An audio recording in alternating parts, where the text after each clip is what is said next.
Well, folks, here we are again, off to slice and dice, shoot, and generally exterminate everything that's not of this earth and considered unclean. Because that's what every good knight of a supposed holy order does. I mean, I'm not even sure as to the exact background of our character, but we got a pretty good insight on the last stream where some lore tidbits were dropped in the library, so we got a pretty decent idea what's going behind the scenes, and suffice to say, we are John Templar, and our job is to rid the world of the occult, because they kind of wronged us in the past. And also, there's probably our holy mission too. So, that's exactly what we're about to do, rather continue doing. And I looked a little ahead to see just how much of the game roughly we had, and It's reality. I don't know.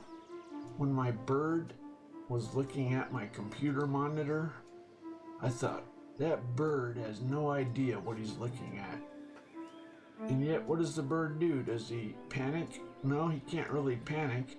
He just does the best he can. you know, it was pretty funny watching Trey Davis dance in front of the image of a cross, specifically the Neon Genesis Evangelion imagery. I wonder if anyone ever made Terry aware of any like Christian influenced anime and what were his thoughts. I would honestly have to look that up. What's up, Golden? How you doing tonight, buddy? So, yeah, as I was saying, I was a little off my original estimate, and instead of 4 episodes, there is apparently like 5 to look into, the 5 being a little shorter than what we've been going through thus far, so I think we're gonna need like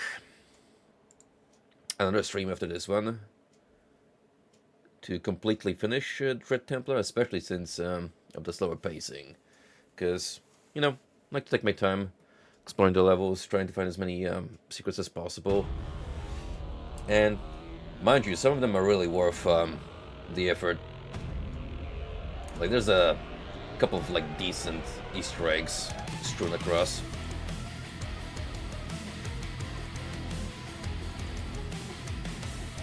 Alright, this is a little too loud for my taste, so let's bump the game down just a little bit. Approximately here, I'd say. Yeah, there we go. And we left off. I will know as soon as I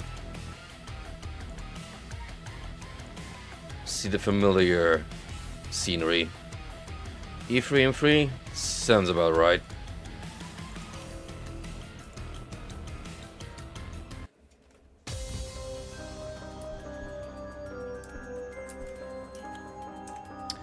Something about the game is still too loud on my end. That might be because I messed with my OBS settings earlier.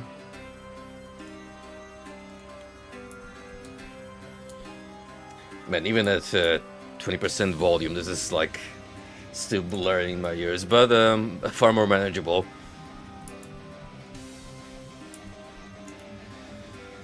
Alright, we got one blood gem at our disposal, which, considering want to go for more evolve upgrades, won't really do us any favors just yet. So we need to get more of them.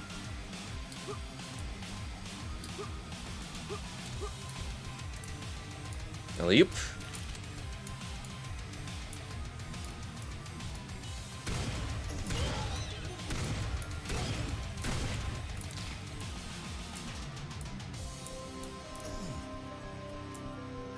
The weird spotted creature over in the distance has so far been one of the more unique enemies in the game. Solely on account that he has this neat little gimmick where he sets up a mist to make himself obscured and harder to track. I wish that was the case with more enemy designs in this game. All of them more or less fit like traditional FPS roles. Like you got this summoner over here.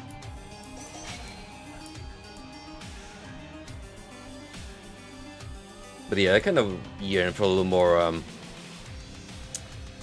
out there monsters that do a little more on the unconventional side.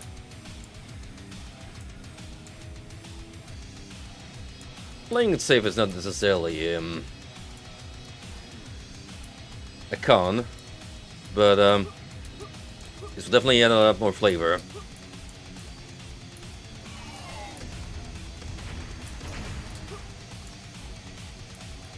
Oh, what's wrong? Little baby can jump down here. Actually, why can't they? Could be easily coded just to move over the ledge. Unless this part of the terrain is messing with the AI.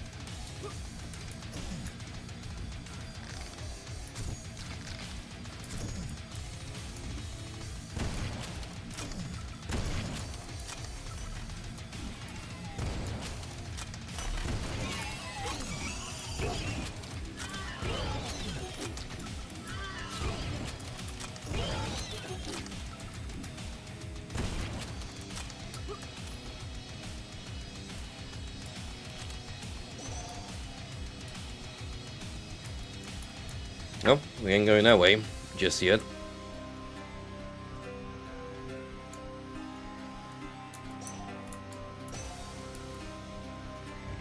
Oh, hey. Didn't notice you guys. Kinda just blend with the environment, do we?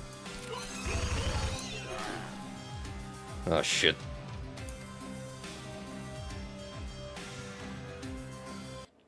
Putting those not lost souls with the homing projectiles in the open is a particularly evil design choice.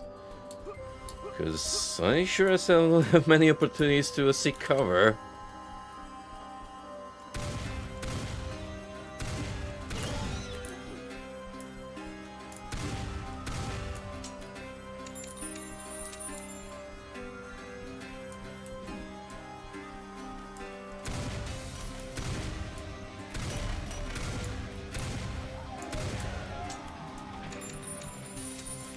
Actually, yeah, let's get our fancy pistols out.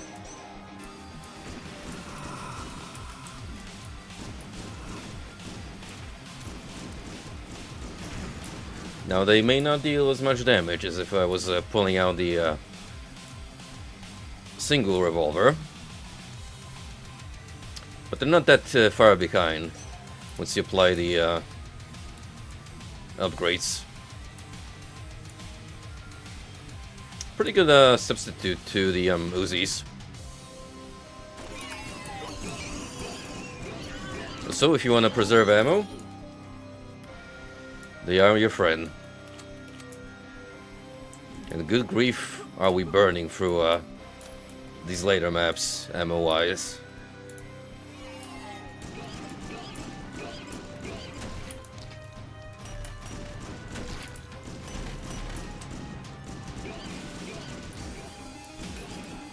Fortunately, I might be able to use this little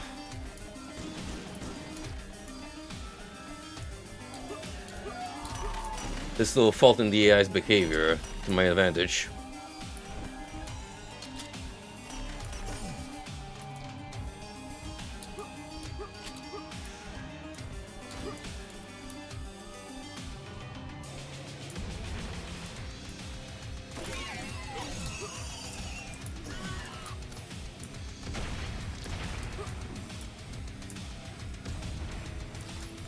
I kinda wish if you knew in advance where the enemies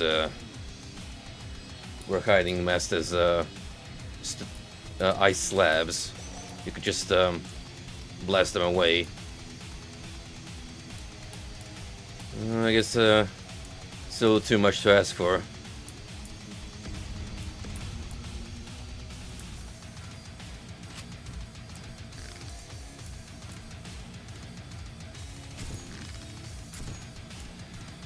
Suppose we're gonna have to play this little game of peekaboo for now.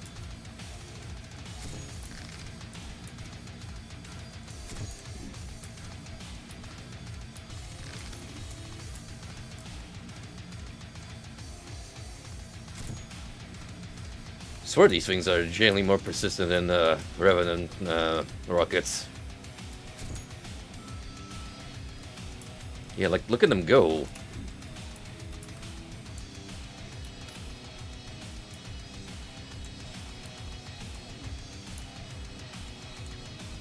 Oh. Oh, that's an easy side area.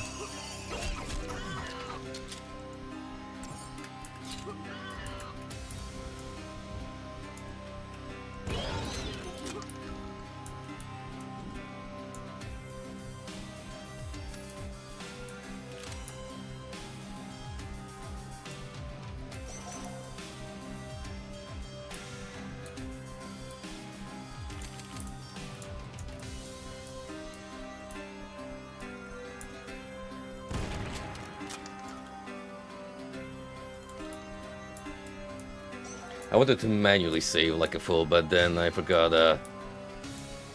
the whole shtick of Dread Templar is oh, you actually gotta go to the save points. Spoiled by modern gaming much.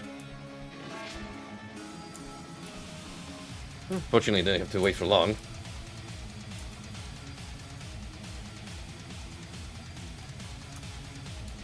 You know, particularly in episode 3, we've been pretty spoiled with some certified bangers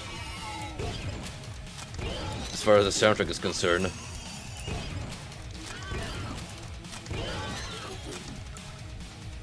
I would love for these loops to be a little longer, but for the sake of providing background noise, they do the job just fine.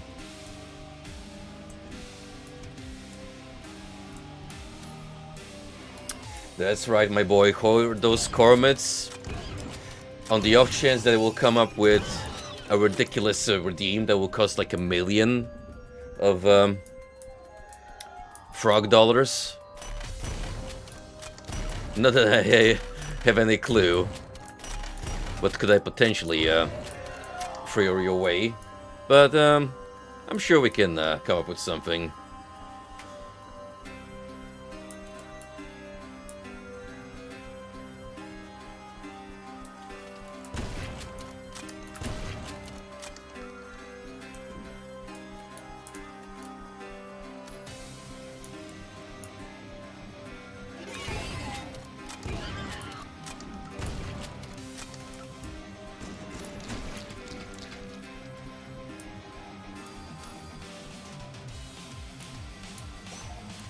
Hey, what's up, Frosty man? I see you getting on that retro arch. What are the plans for tonight, buddy? What do you got in mind?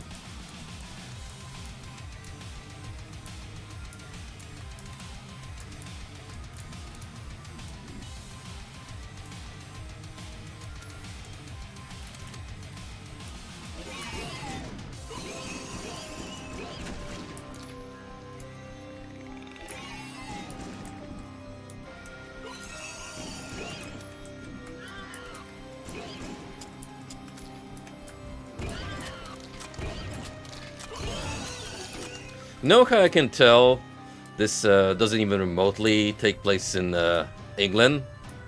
Because if this was a traditional village,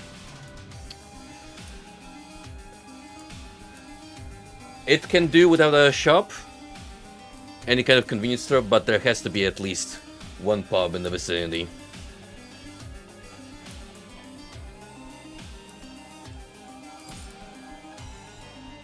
And believe me, I've been to some pretty small communities for work, and I've seen what their priorities are.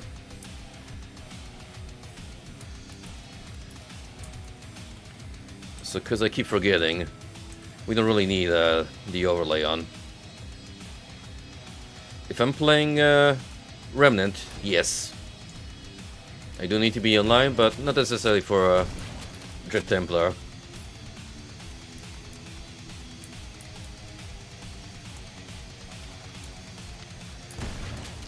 Oh, hell yeah. Kino on the Retro Achievements lineup? What did he even want you to do?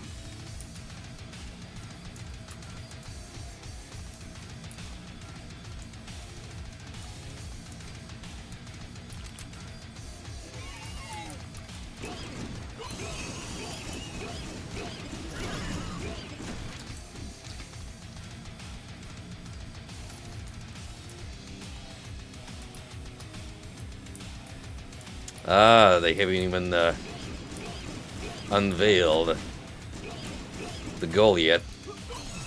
That's fair. Oh. That wasn't fair.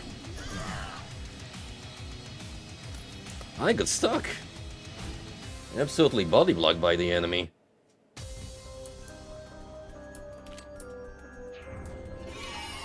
Considering it's an RPG, it can be outlandishly long to get to. Cause yeah, like any, especially later Final Fantasy entry, 8 takes a little while to build up.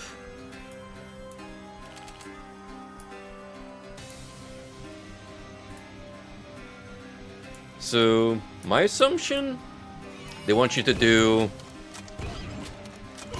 something more or less when you're still in the academy or just getting out of it.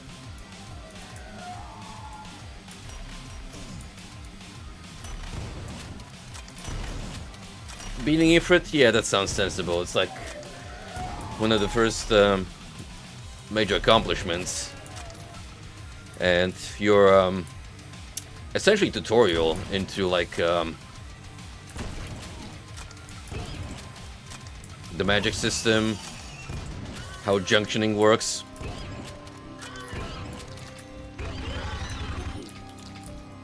Some would even say it's the perfect gatekeeping to tell the true Final Fantasy fans from the fakers.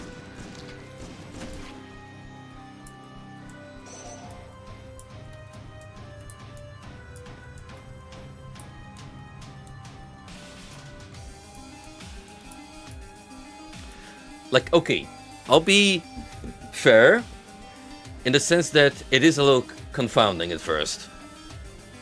But once you get the hang of the system and like the general idea what you're supposed to do to get like the most out of it, I'd say it becomes pretty natural.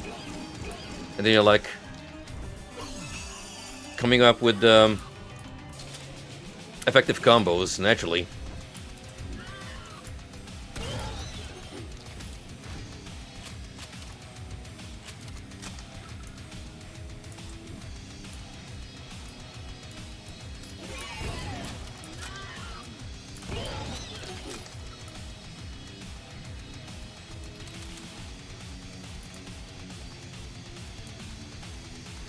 I mean, I've only played classic FF7 and 8, so unless we're counting Stranger of Paradise, but it won't really be a mainline Final Fantasy entry. And for what it's worth, they all had their unique quirks with the materia and junctioning system. How far did they go in later installments?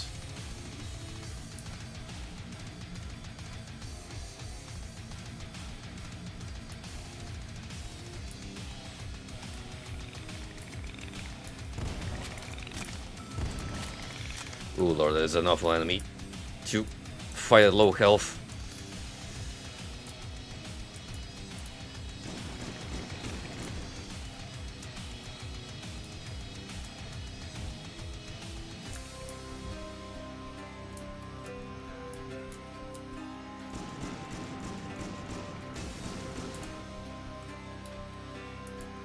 Yeah, whenever I look at gameplay footage of 9 and 10, they don't particularly stand as far as your average RPG goes in terms of innovation. 12 had that whole job system, didn't it? That you can get pretty elaborate with. Oh, come on, man. Dying to the same enemy twice is kind of a little obnoxious.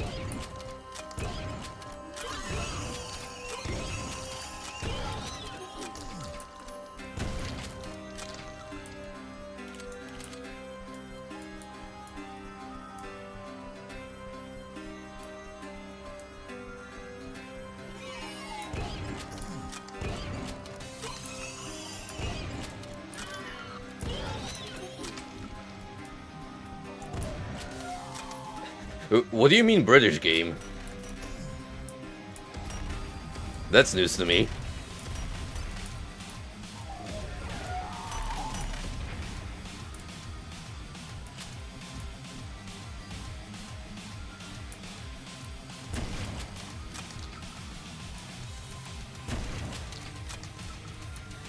Ah.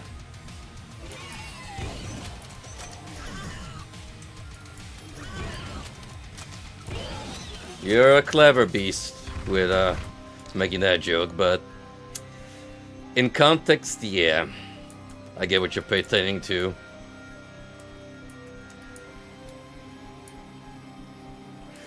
The real life simulator game where everyone needs a job if you want to get places.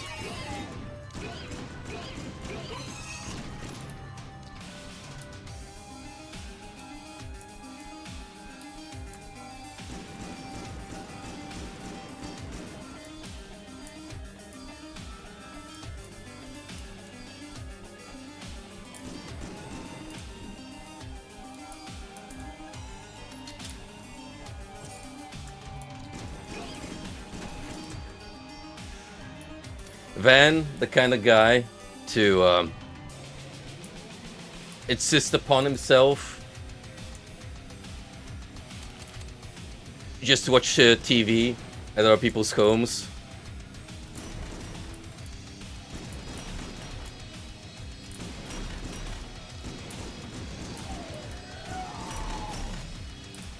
Fran probably has it the easiest because I assume she doesn't even know what a TV is.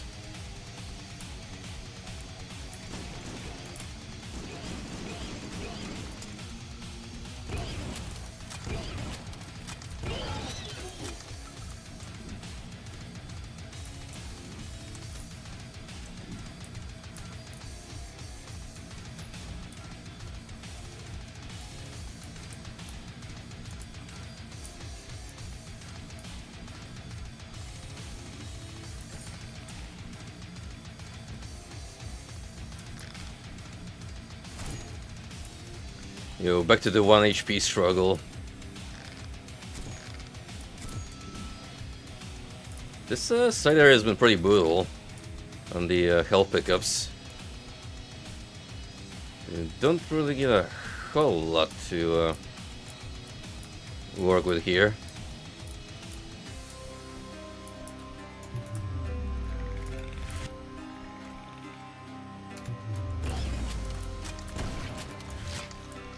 That's why we're gonna have to micromanage our slow-mo.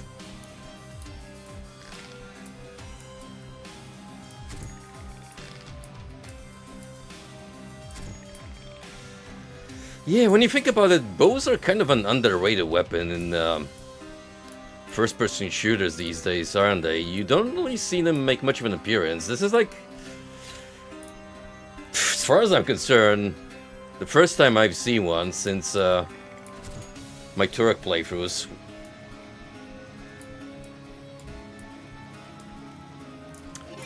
Not particularly strong compared to those games, but reckon with the proper boss, this would absolutely be a beast in one-shotting regular enemies.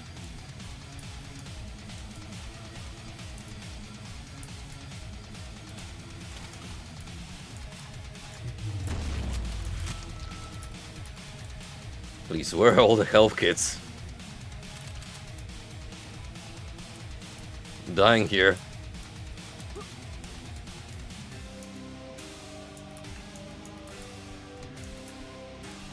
Missed opportunity to have a secret tied into getting the bucket down the well and then pulling up something good.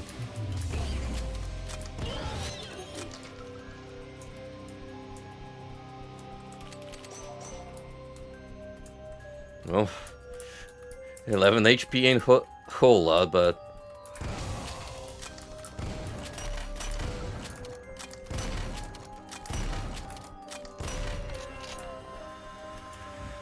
whew, these intense blue variants of enemies are pretty darn nasty. Sure burn through my ammo like it's nothing.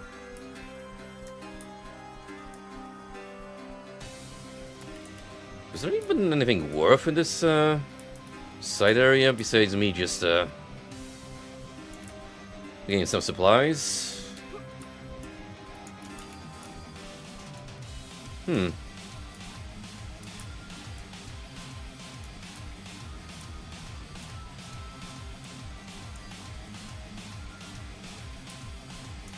Going back to Final Fantasy, playing another mainland entry is not my immediate priority. As far as off-stream game goes, I already have a pretty solid idea what I want to get through in the near future, and there's a very strong chance that after Original Sin 2, I'm gonna pick up Persona 5, and you know that's gonna be a couple of months of my life.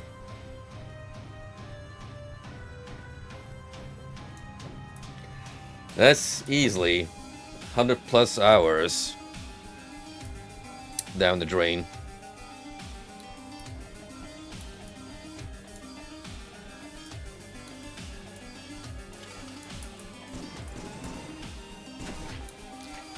And Royal in particular is the one where they added a whole new character and extra content, so it's gonna be an even longer journey.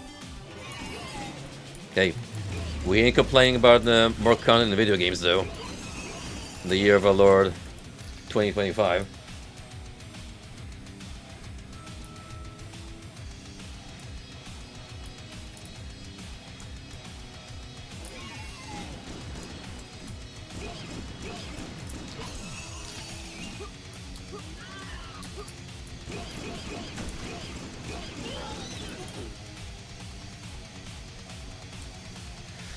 Wait, I have an idea. Hopefully this will work out, considering that I'm walking a very thin line between life and death here. Ah, shoot. Oh, they want you to do this all in one go. Okay, let's hope I'm somewhat close to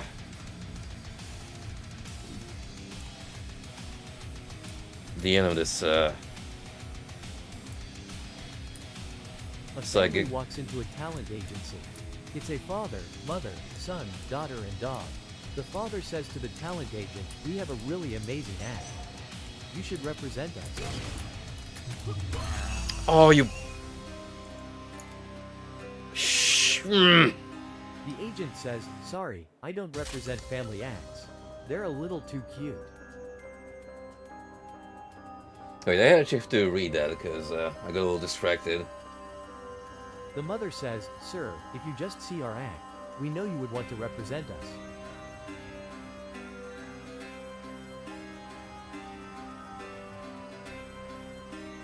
The agent says, "Okay. I'll take Well, a the look. joke is still going, so let's have it play out.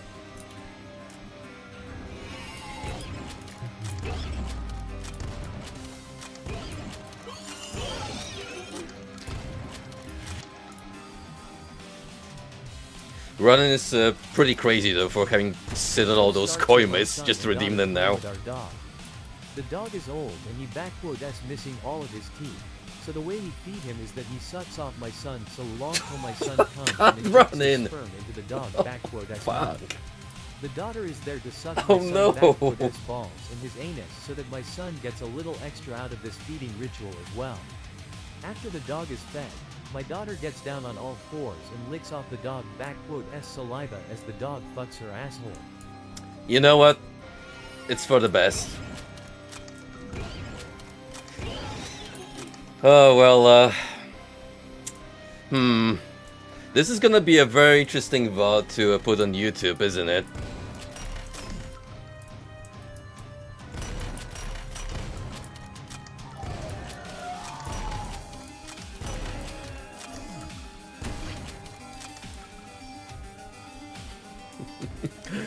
With great power comes great responsibility, Frosty.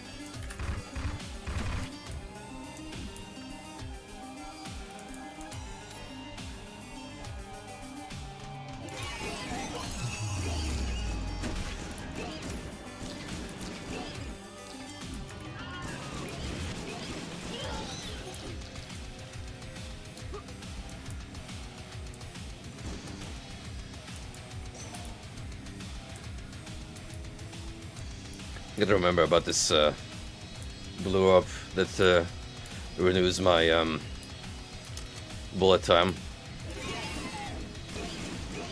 Considering how nasty these guys in particular when they get up in your face. Even more so the stronger variant. Oh yeah.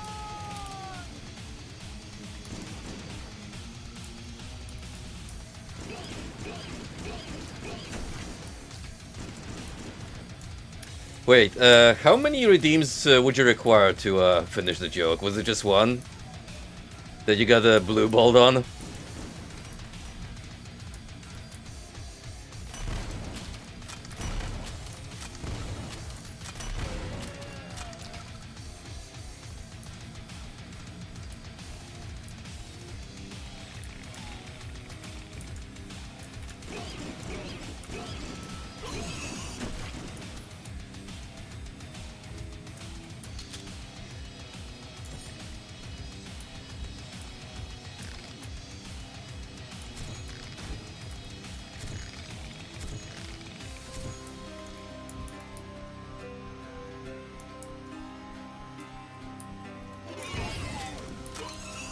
I can't believe inflation. Save the stream for being potentially too out there for streaming platforms.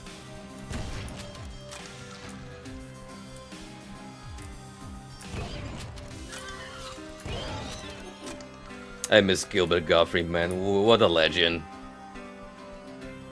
What an absolute unit of a human being.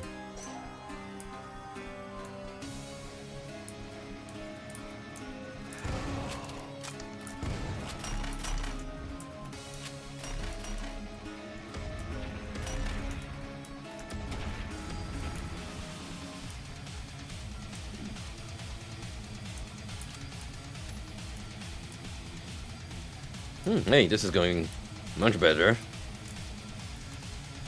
Not to jig myself and flub this up then potentially.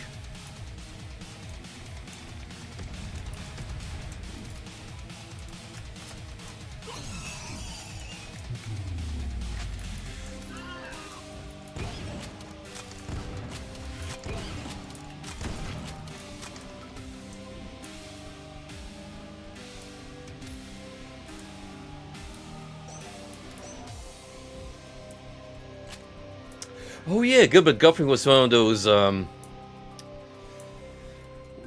guys that like a whole you can pay me to do silly voices episode.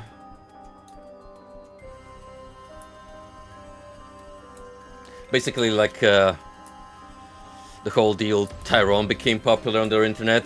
Just take commissions for silly clips.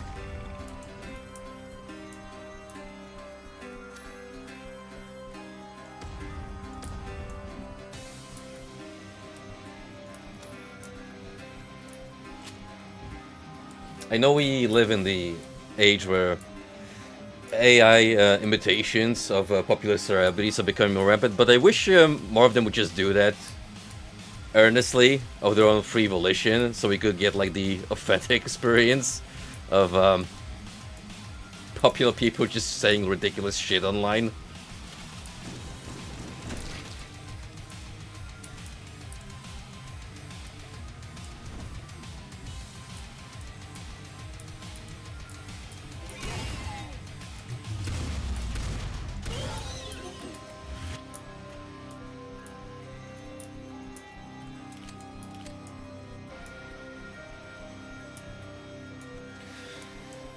It depends. Some are definitely more reasonably priced than others, but you know, the more greedy ones take this opportunity to absolutely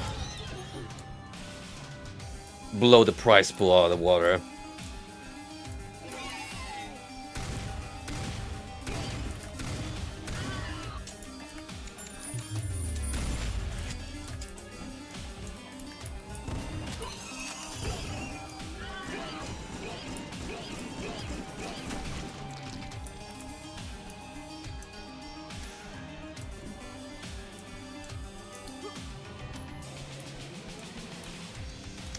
So, Frosty, are we picking up the offline near incarnation port? That's probably what the 50th anniversary website is hinting at.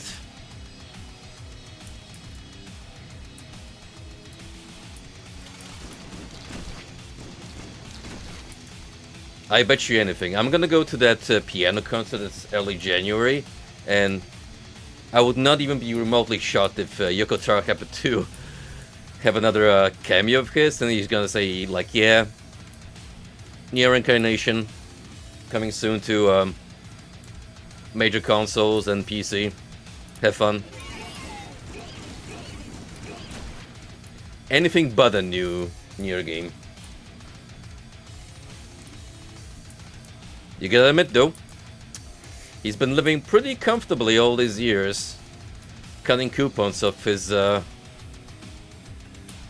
golden goose.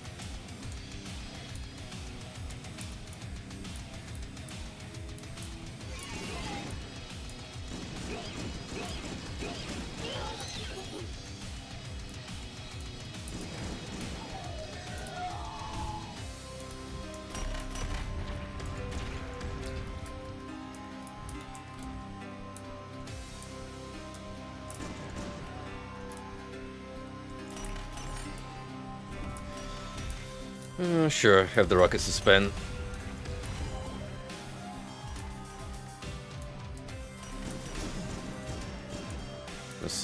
All the monsters of the village have been killed, and the magic that locked the backyard door has been dispersed. Ooh. Sure, I'm thankful for that. This one optional area alone took like half the kill count easily on the map. Yeah, think about just how much you would be missing if you didn't pursue this I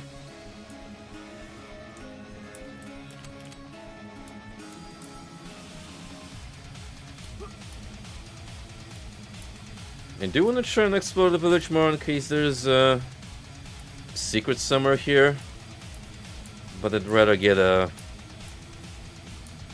chance to save first.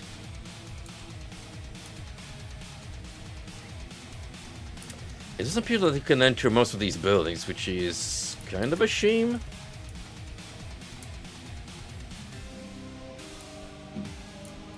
It feels like something should be here.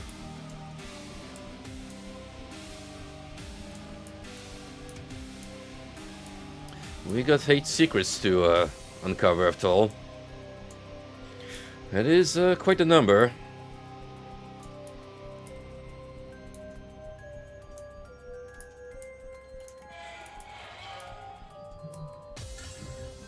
Ninja Master Strike on the Black Bow. And another Blood Gem.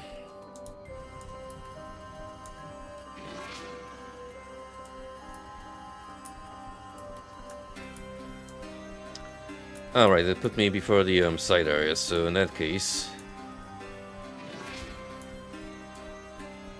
let's take this opportunity to save again. And I'm gonna do this another run. See what might be tucked away here before prying eyes, such as my own.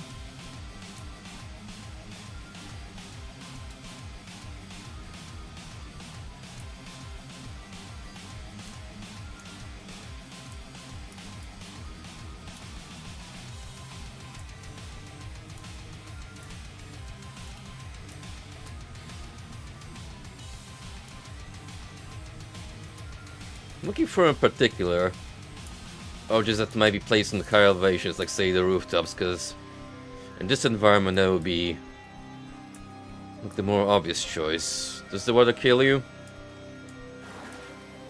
Not immediately, so maybe something out in the blue.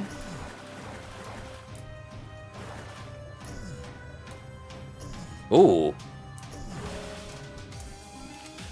Good call.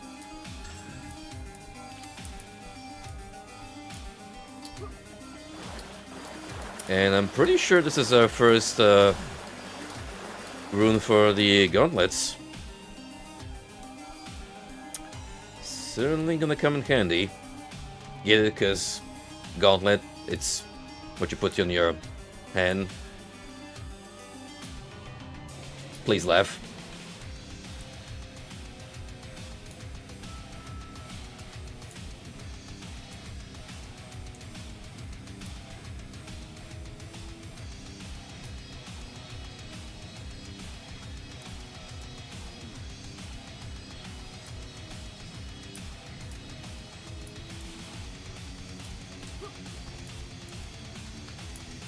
Can you actually?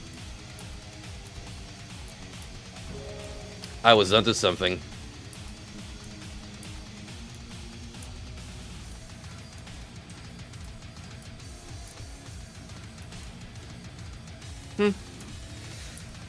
Just a chill ghost hanging out here.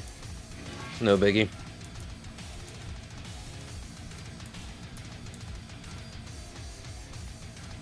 Alright, well, I call this a successful venture.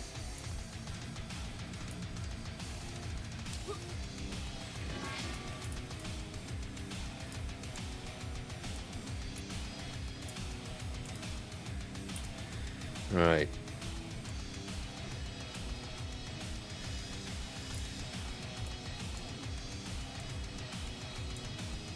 We don't have the yellow key yet.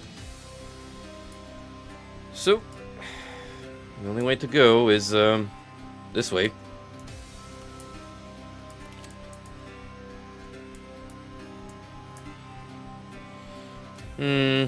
You know, that's not the smoothest interpretation of a frozen waterfall I've seen, but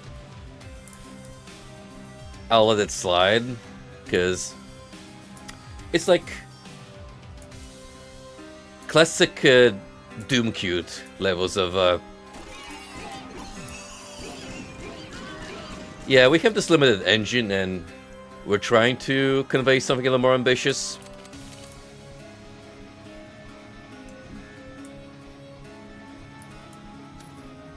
Remember when people was trying to make the very first Doom mods and try to recreate like office spaces and such on the engine, but you'd get like really blocky chairs and oversized desks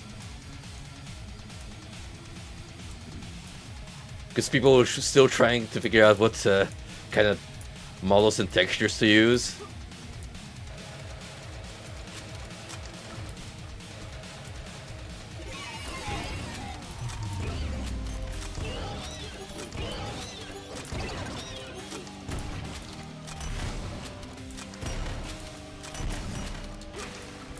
Oh, I gotta get away from that thing. Oh, I know it's gonna snipe me to hell and back if I'm not careful.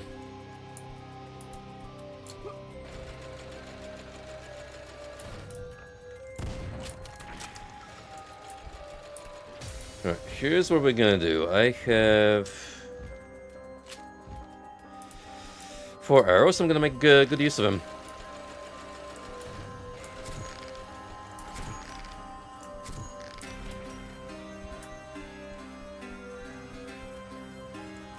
Cool, and now we can take care of our summoner friend. Ooh, I say that, but he almost put me in the grave.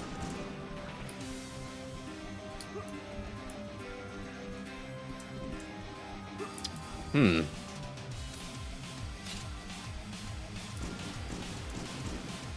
might be in need of some serious healing.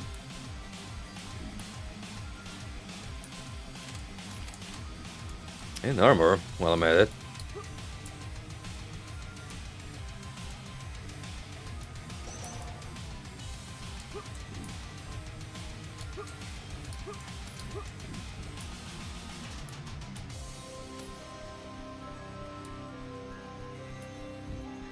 I think we had too many mobs left up here.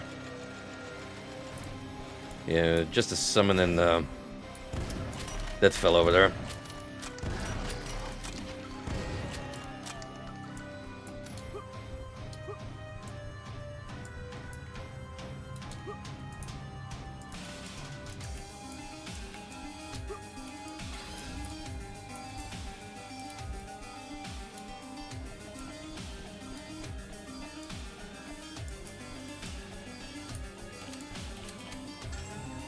Katana Focus 2.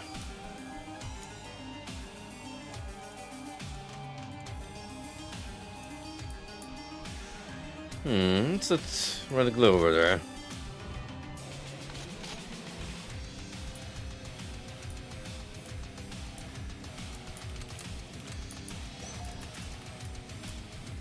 Okay, I'm kinda surprised it's for free, with no ambush attached to it. But I'll take my blessings.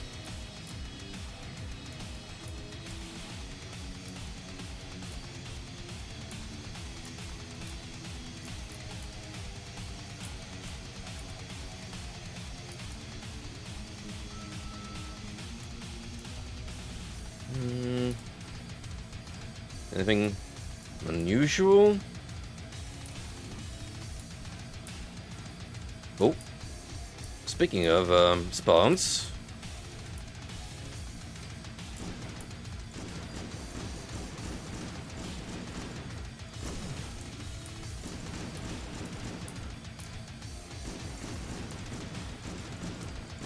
You know what this game lacks in hit scan? It makes up for snipers with very fast-throwing projectiles.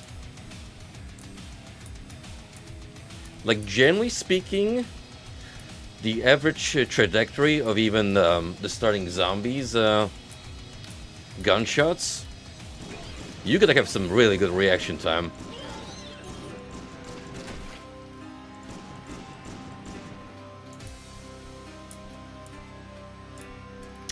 Not necessarily a bad thing, considering you do have countermeasures like the dash and slow-mo.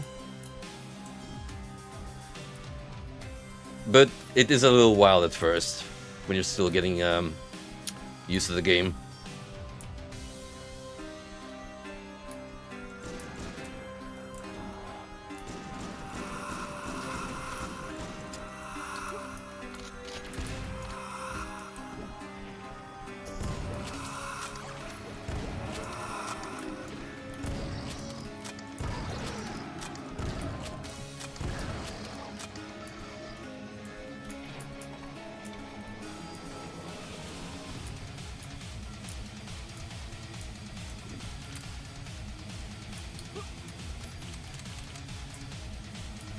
Ooh, heck yeah, medieval castles, I'm all about that lifestyle.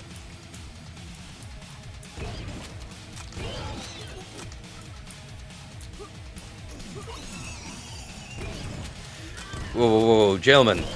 Please.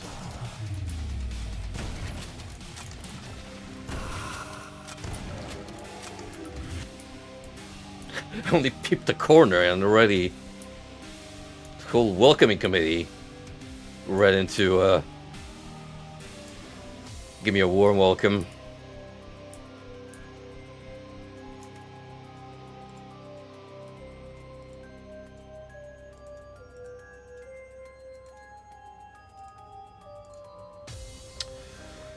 Are these more expensive or?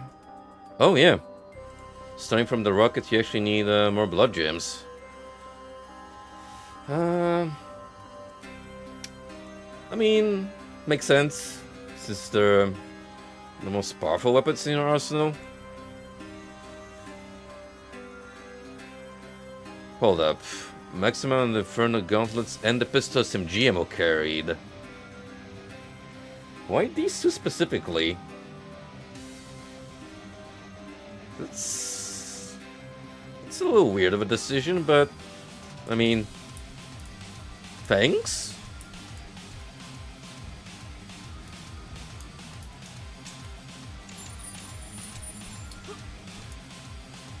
I'm gonna focus on the pistol though, for now. Get that maxed out and then we'll move on to the Infinity Gauntlet. I know it's actually Inferno Gauntlet, but with an acronym like Inf Gauntlet, you're basically setting yourself up for easy references.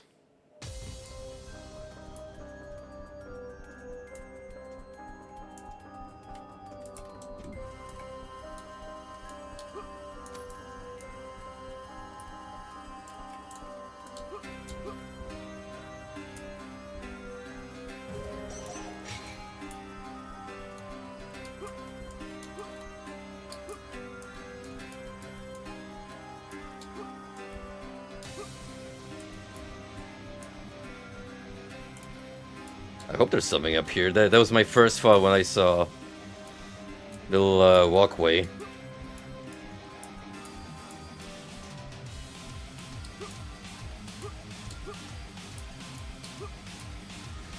That's gonna require a dash jump.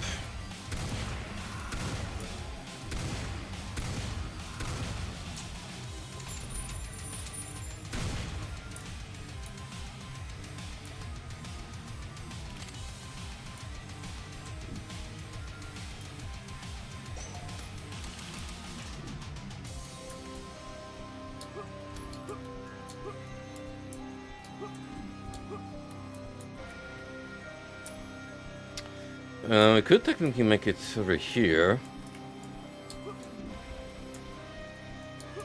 Although... Ooh. See that skeleton friend? Could you... Maybe, if you go all the way up there, then dash jump.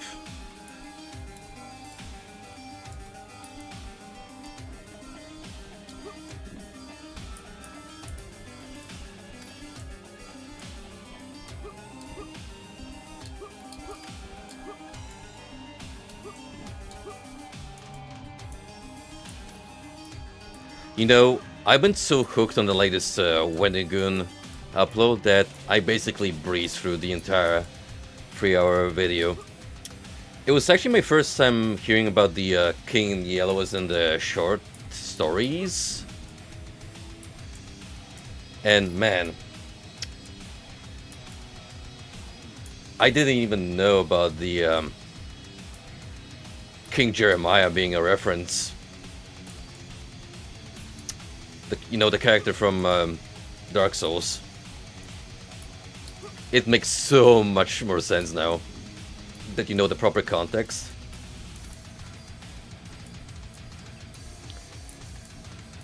I do kind of want to check out the short stories though.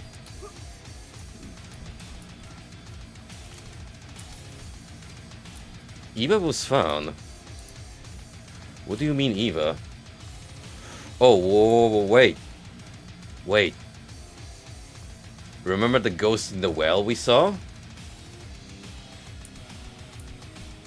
A light bulb has lit my head just now. Now, granted, it might be a stretch, but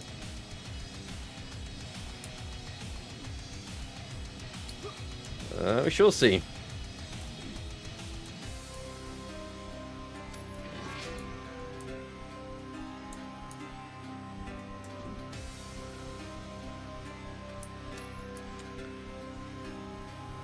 But yeah, on the subject of reading in general, there's so much stuff I would like to get through.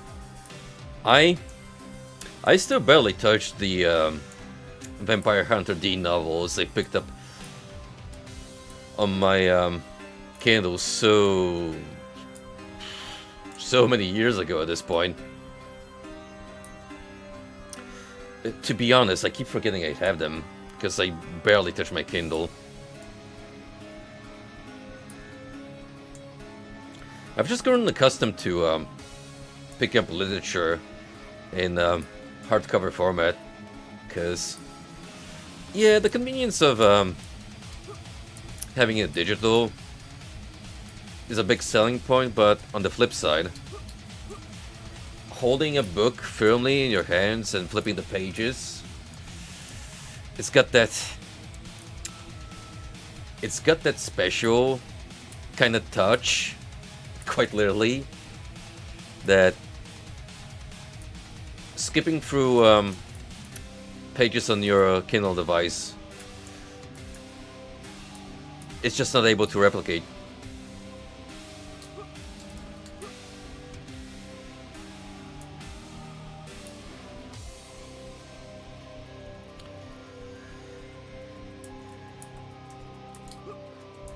I see that ammo stash over there. Not sure how we're supposed to get to it.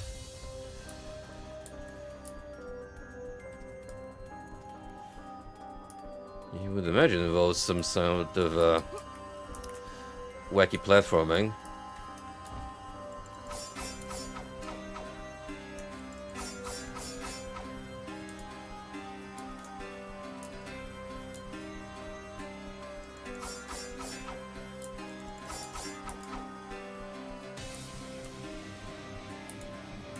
I'll charge it up regardless, just to, at the very least,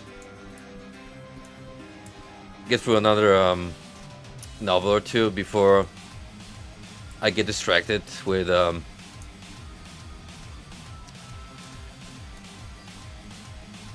other pieces of literature that I had in my mind.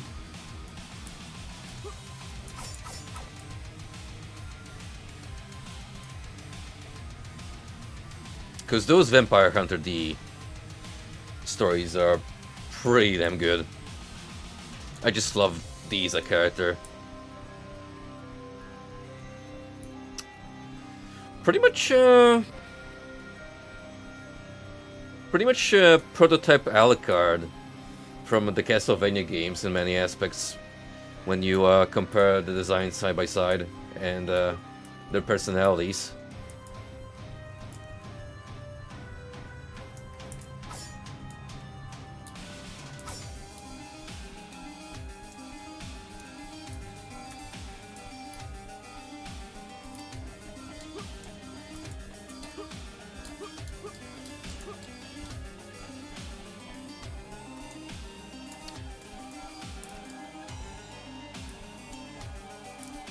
Hey, little girl, I have something you might like.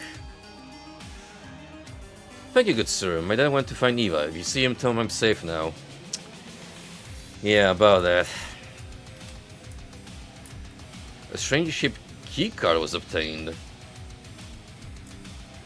Ooh. Alright, we got even more layers to the secret. I'm genuinely committed to finding it, since we've gone the extra mile.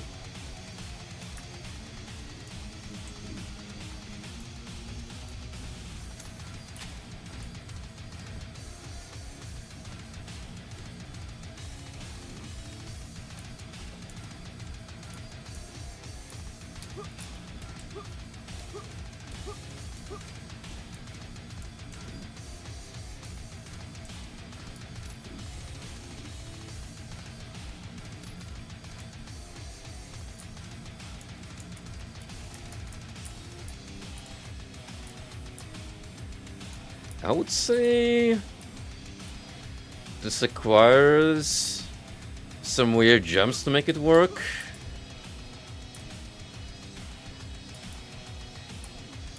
But I would even have an idea where to start off. I mean, technically the well is like our... Wait, could this be it? No shit!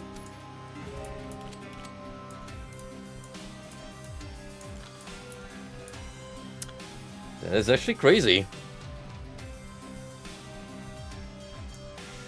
And look at that, we already went through half the hidden content.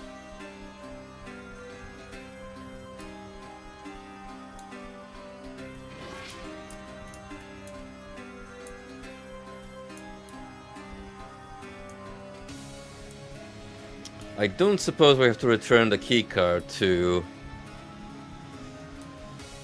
the dead girl's father. But rather look for the door it opens, which we could do after we clear the map. It's probably gonna be easier that way.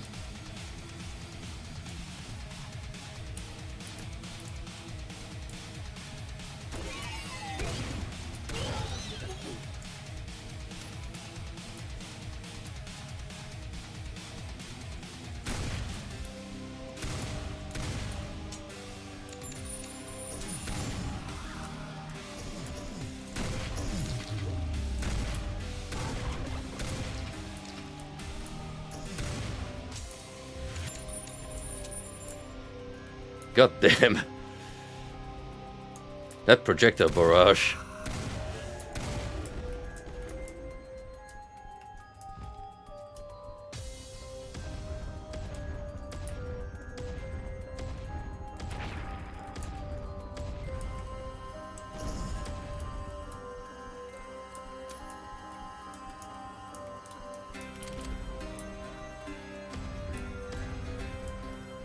Alright, you guys really gotta...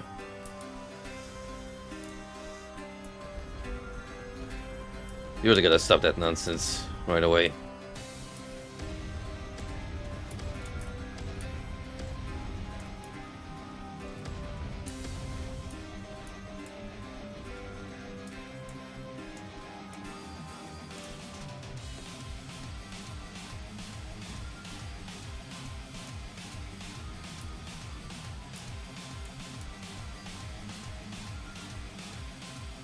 Another rune that I would very much like to collect.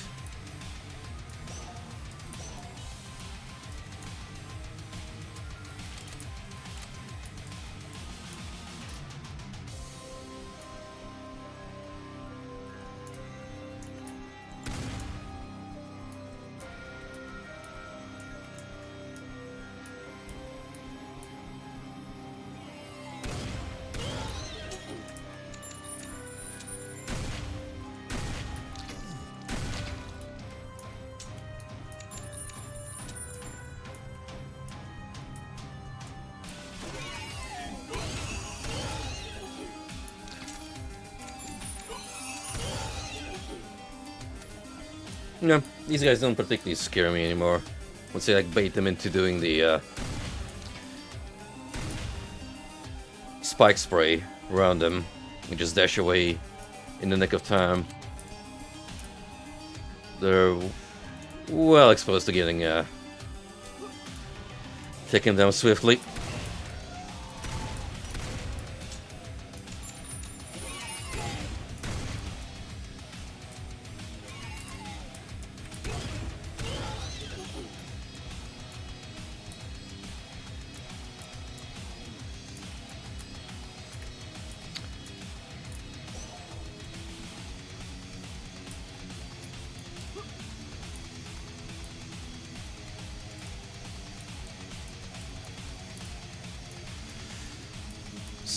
tempting as it is to take the plunge,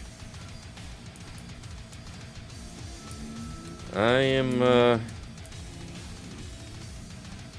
gonna be careful with that.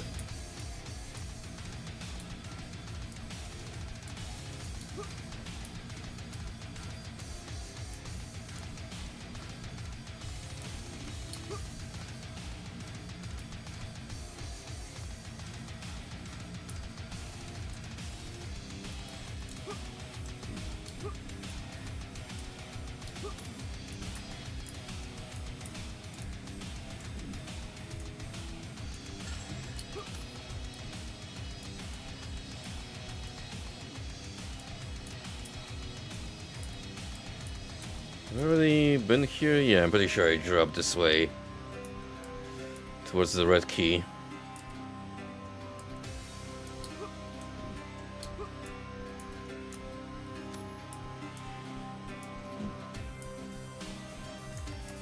Where do you put this key card we found?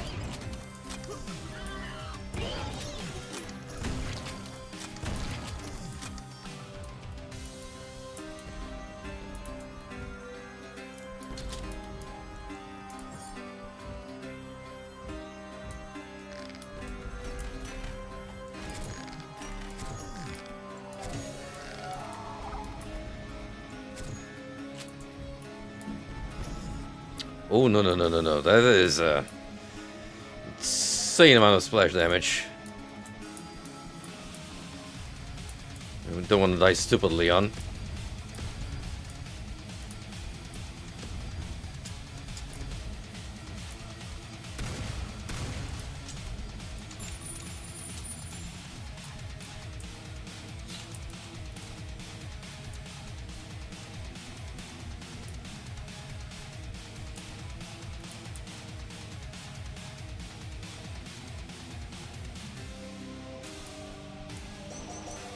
Kill left, not a whole lot.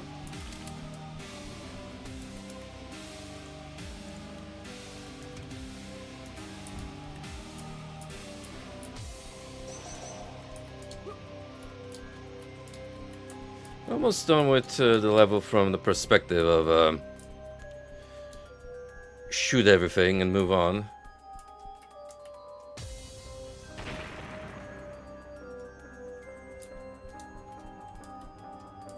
See, I was beginning to wonder when we had the opportunity to fire a cannon. We just needed to find the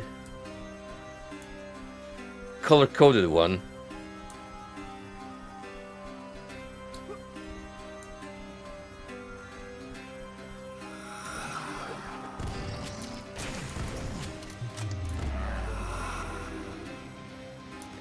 Okay, to be fair, I probably should have run in guns blazing like that. It was very foolish of me. Not at least without activating time stop first. Or slow down time, rather.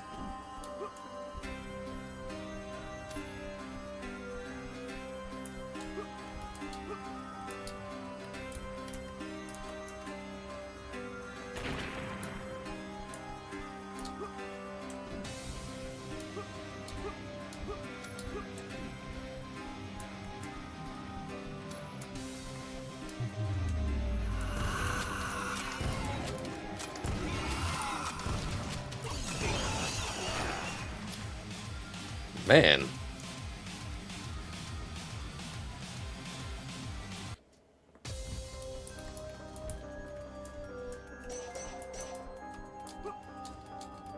I mean, you should be surprised they had extra security up there, but still.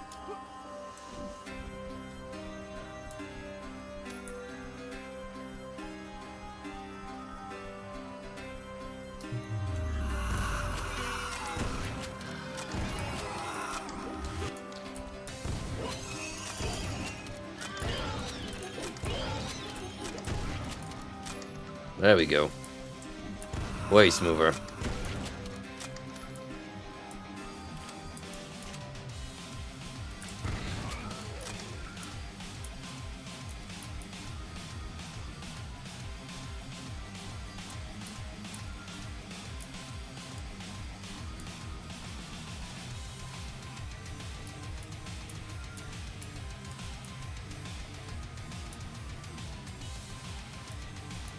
There's our exit.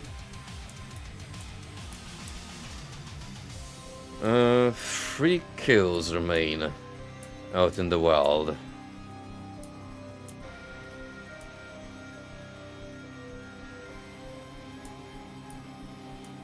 Might be after we hit the hourglass, but not necessarily.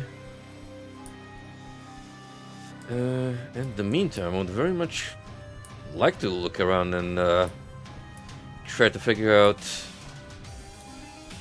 where I'm supposed to use this unconventional keycard. Very Doom-inspired, so to say.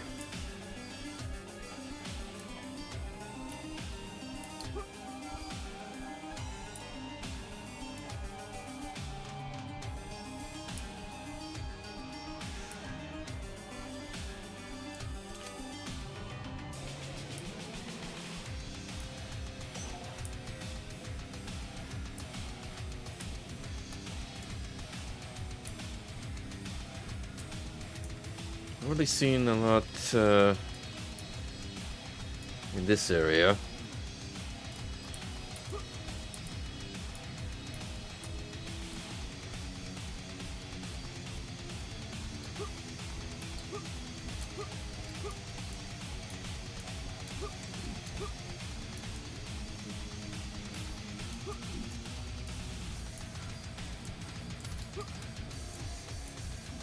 Very much doubt it's gonna be your typical door.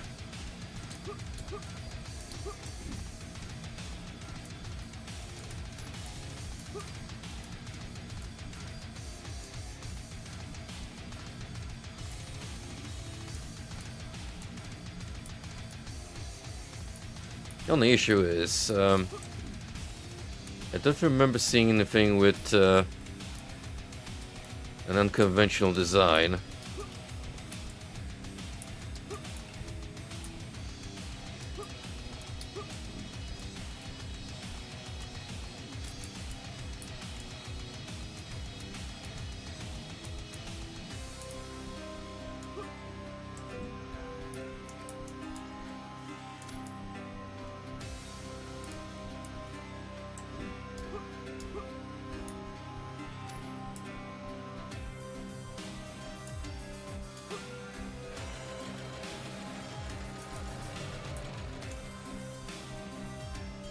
Is there anything back here that I just run past without paying too much attention to?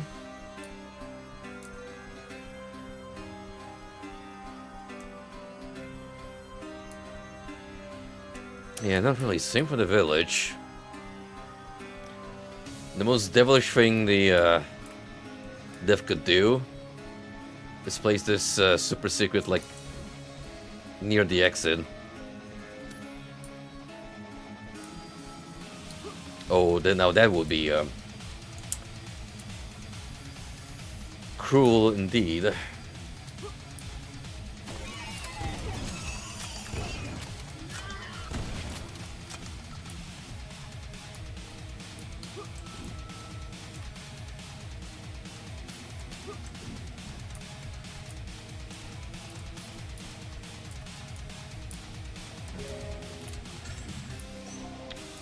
That ain't it, but it's something.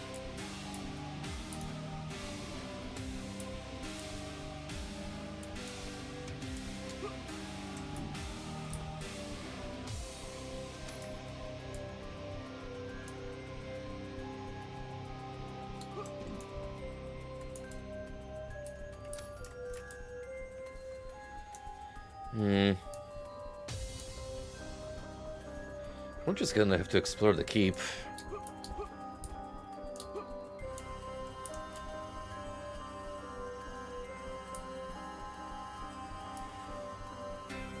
If I fumble around too much, I might try and look this up. But I will give it my earnest attempt. First things first.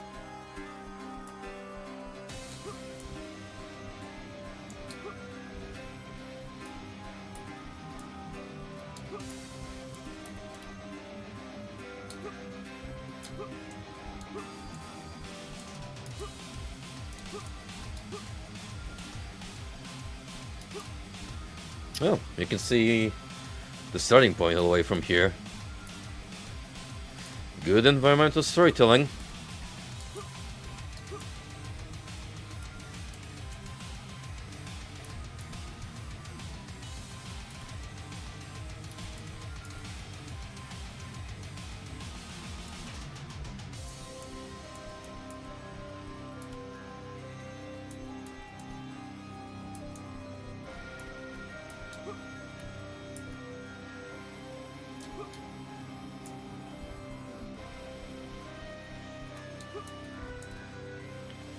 See much of a reason to drop down here.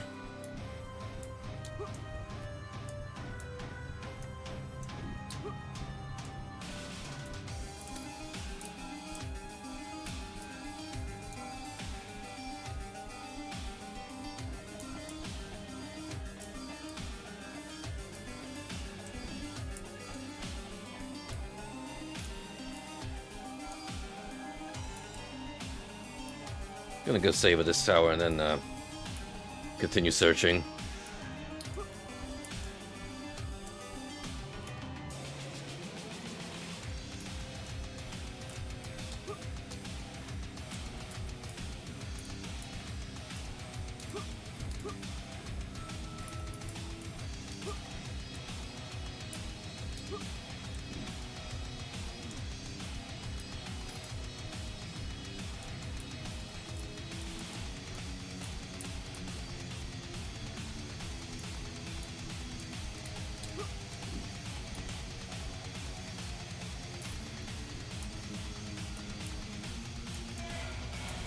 Oh?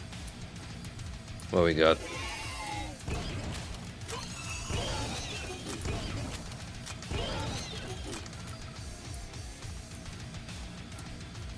Some of the remaining enemies.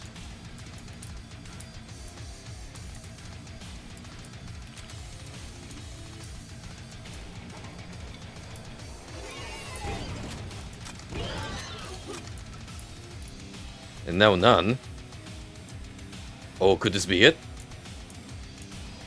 Hell yeah.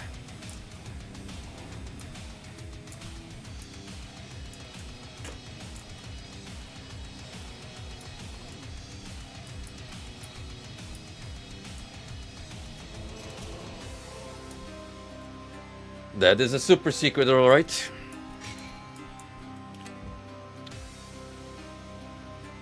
Hold up. That's a new weapon.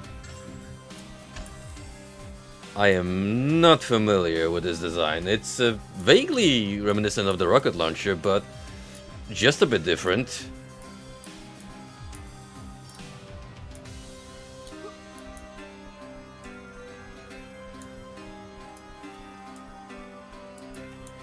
Does it use a slot with any? Yep, shares a slot with the rocket launcher. So, might be similar in function. My wild guess is gonna be maybe a flamethrower? I wanna save before we start blasting and wasting any ammo.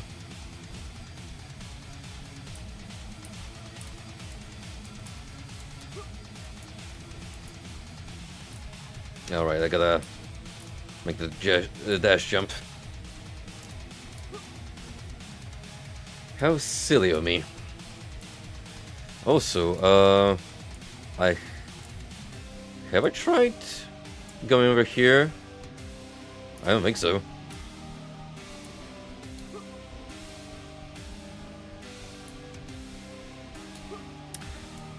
Let's do that. Well, I'm going through all of this anyhow.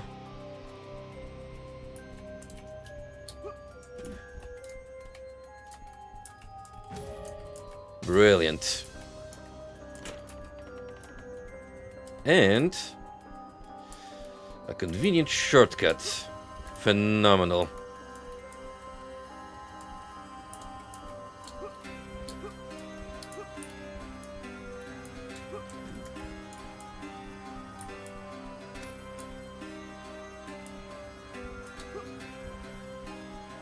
Insane how that's still 6 out of 8, which means there's 2 more I have not found.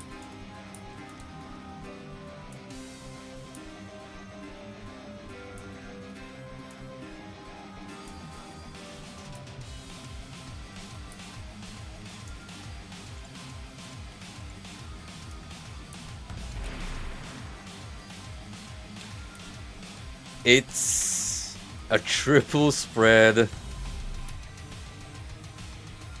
A rocket launcher? Question mark?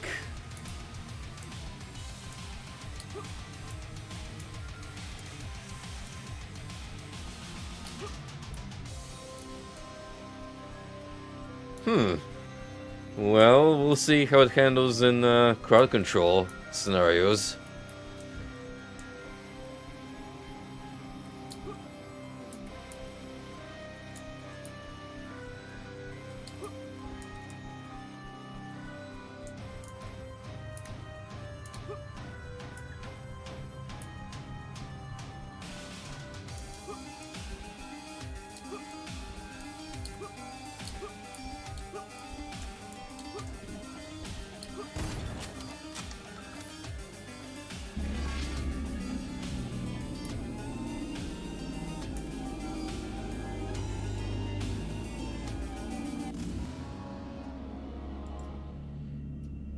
And that was just us essentially messing around for 3 levels before, lo and behold, we're back in the library.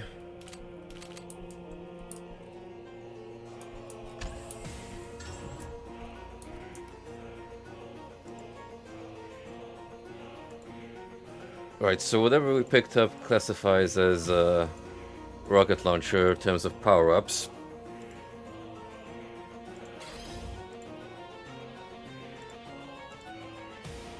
Oh, you bet we're putting even more damage on this bad boy.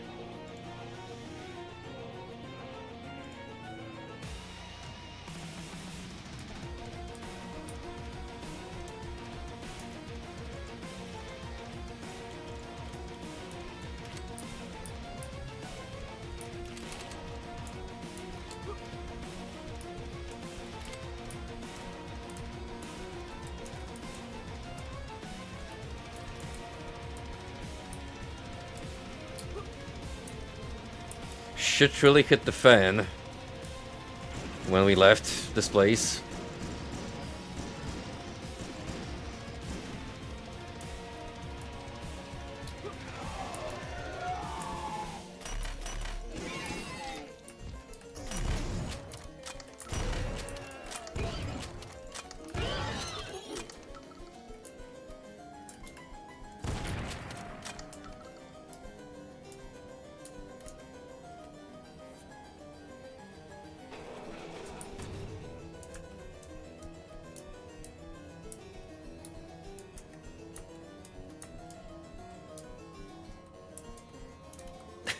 Dude, chill, you don't have to go so hard on that synthesizer keyboard.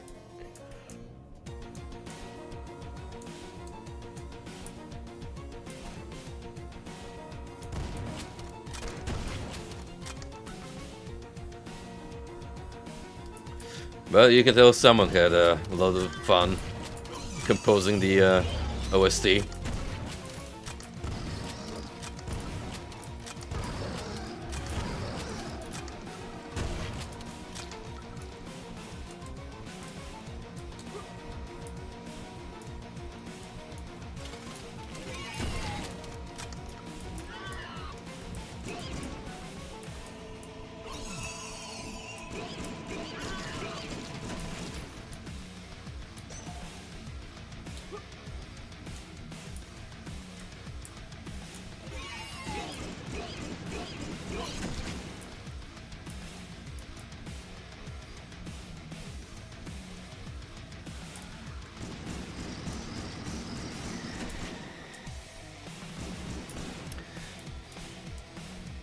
Pretty impressed with the overall visuals of this distorted library. We're going way extra with the design choices here.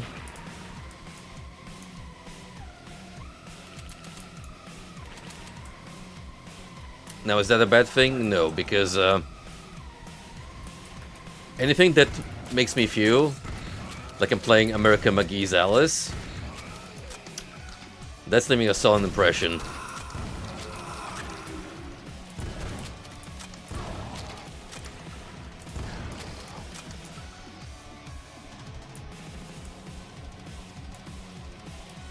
And that series had no shortage of visually disorienting and gothic settings with saturated colors.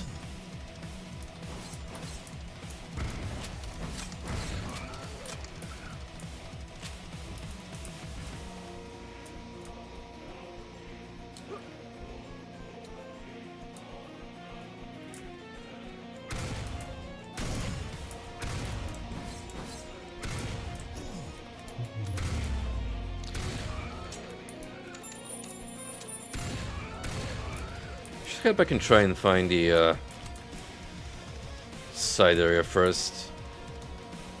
I'm under the impression that I'm going a little too far into how the map normally wants to be progressed.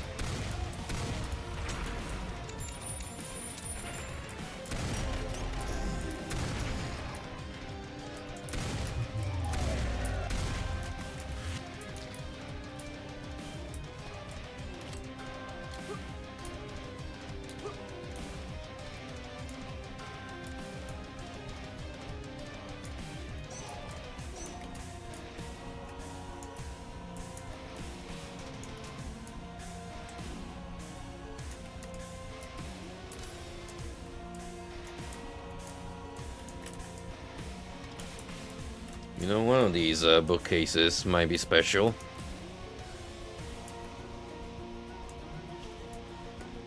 Or not.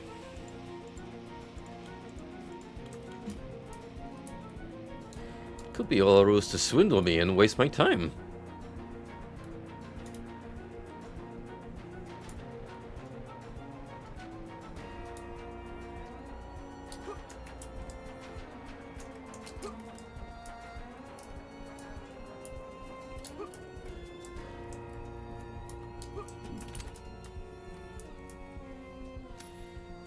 Here we go, this seems off the beaten path.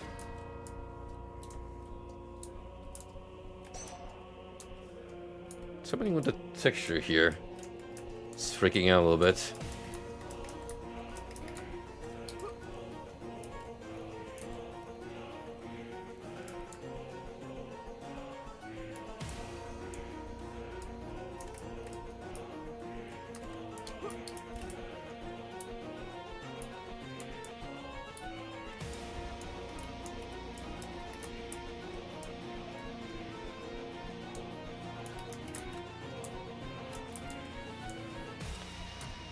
Anything at all of interest in the main lobby?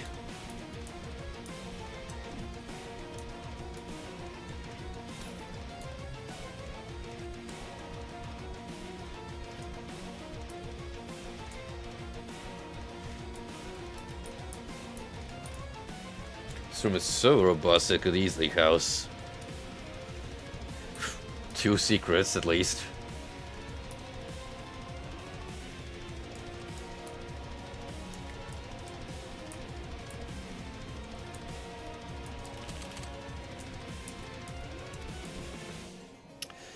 Interesting choice to represent the infinite void surrounding us, but also a prime room to use as a green screen to make some funny bits.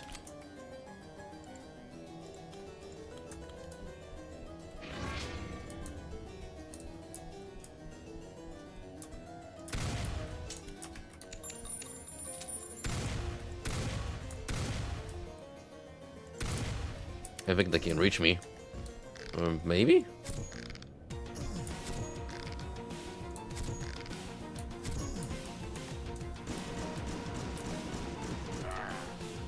Okay, I can shoot back, but he can.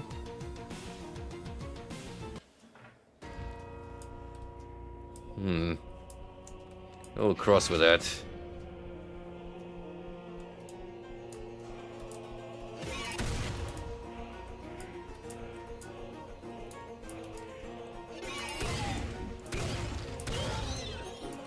Oh boy, deep blue, my favorite enemy variation. The one that's annoyingly tanky.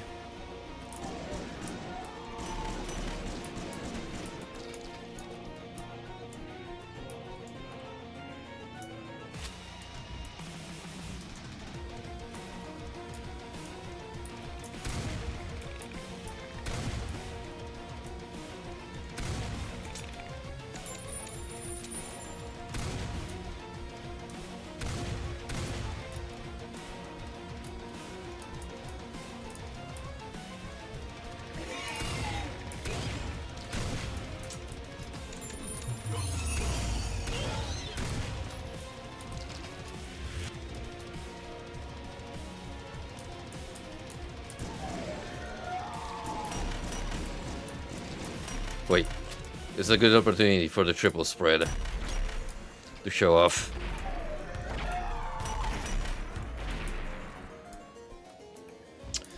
Alright, if you concentrate it on a large enemy, that's certainly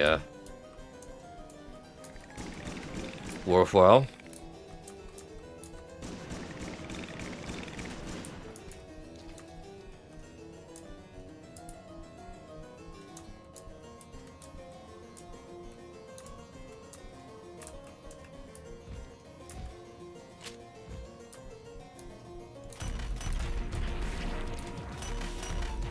Also, consider this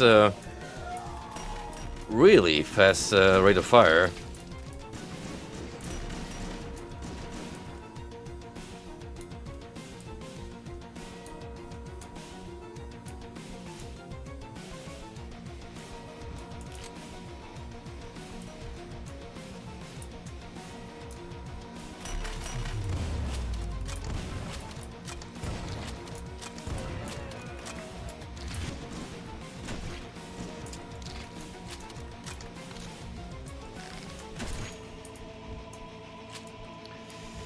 Once again, and without the most basic types of ammo, a frequent problem, as you may have noticed.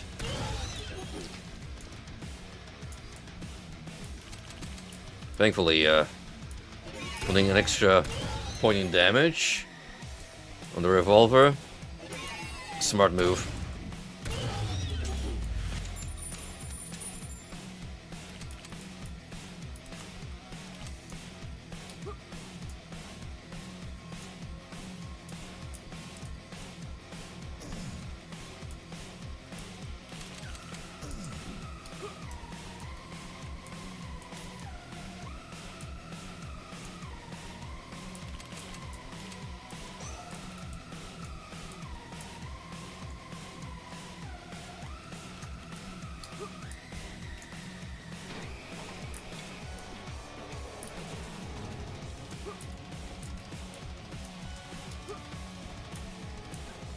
That did something alright.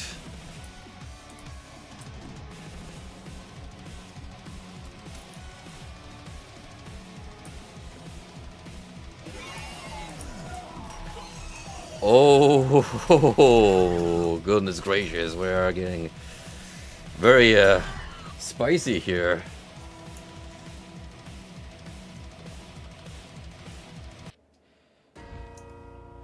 I knew something was up when it was leading me through a very large room.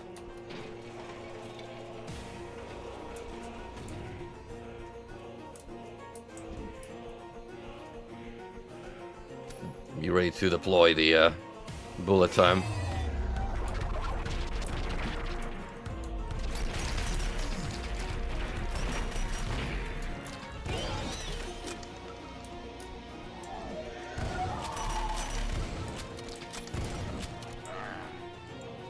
None of it's helped much.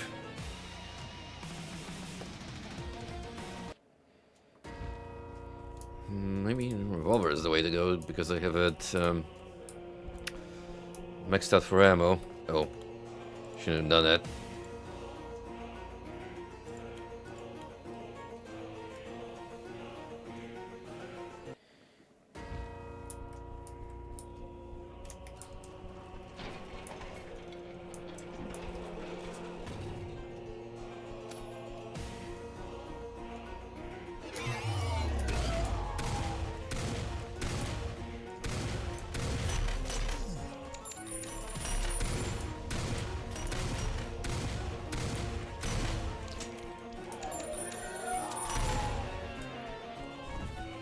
Alright, I can deal with 2.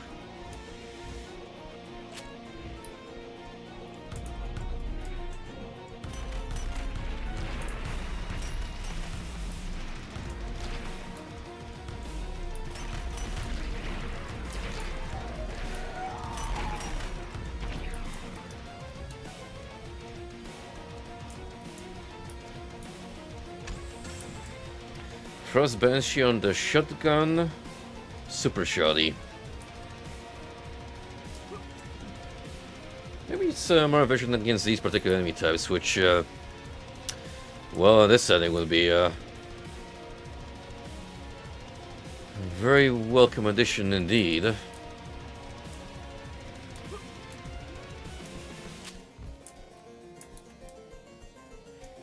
That guy over there is pissing me off. You have no idea just how much.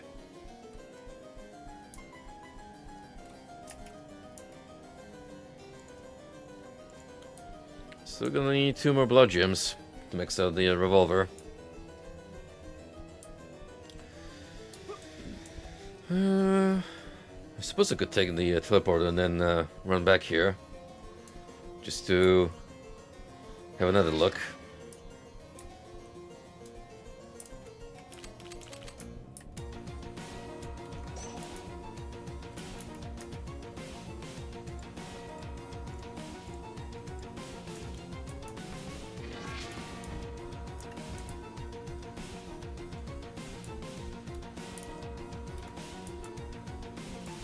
Now that nothing is harassing me.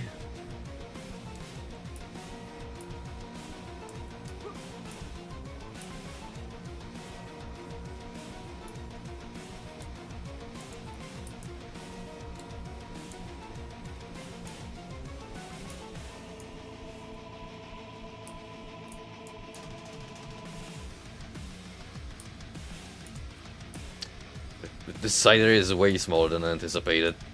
Like, I was definitely expecting a little more. I suppose the last encounter made up for it.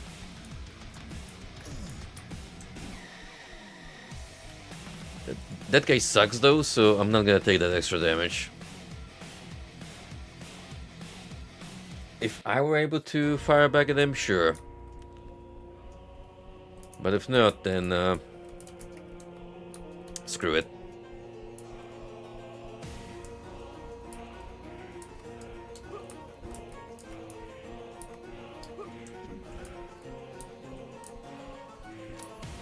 We'll find a way to deal with that nuisance sooner or later.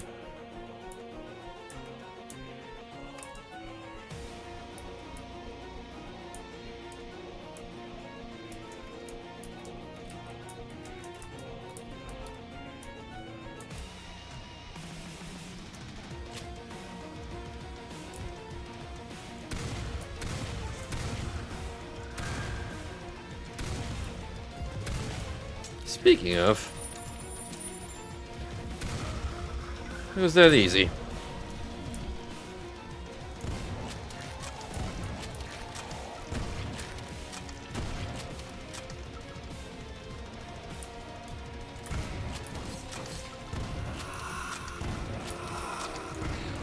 We're bringing back a few enemy types I haven't seen for quite a bit, like those freaks.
That is such a splendidly designed clock tower.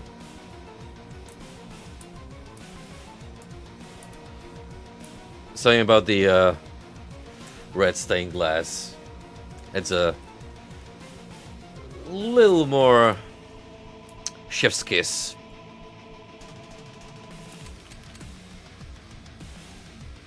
I'm a sucker for stained grass, stained glass in general.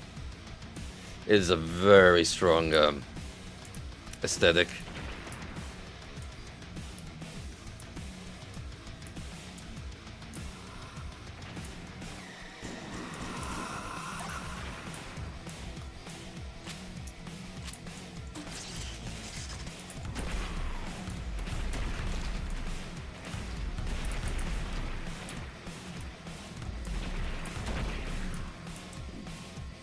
Bro, this upgraded rocket launcher just mows down summoners like it's no one's business.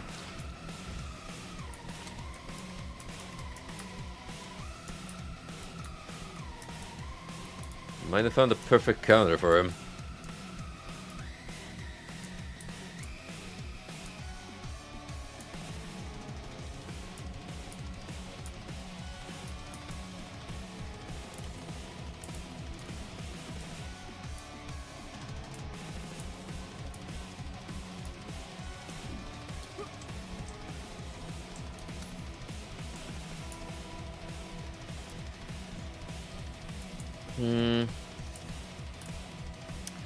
Now I've been thinking how to get the rune we saw over there on that lonesome platform. Only way I can think about at the top of my head is get the red key, then dash jump over there and make our way from the elevation. Does it sound convoluted? Yes. Is it likely to be a solution? Also yes.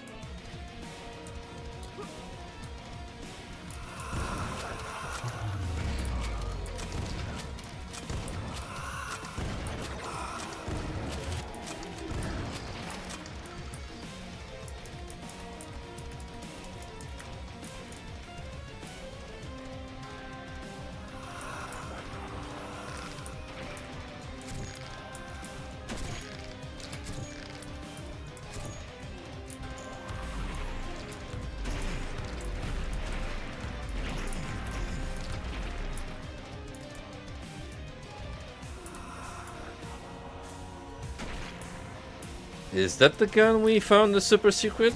I believe so.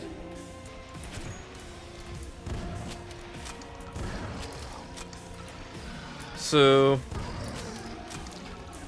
we wouldn't be denied it,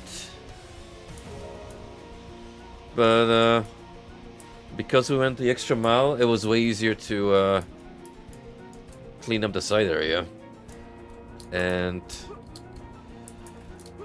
that I consider to be absolutely worth the effort we went through.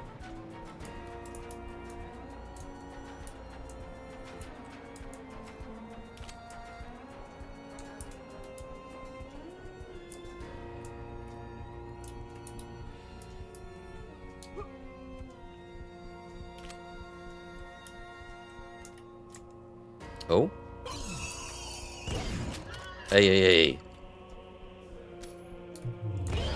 At the very least, do not spawn enemies on top of me. That is not a good design choice at all.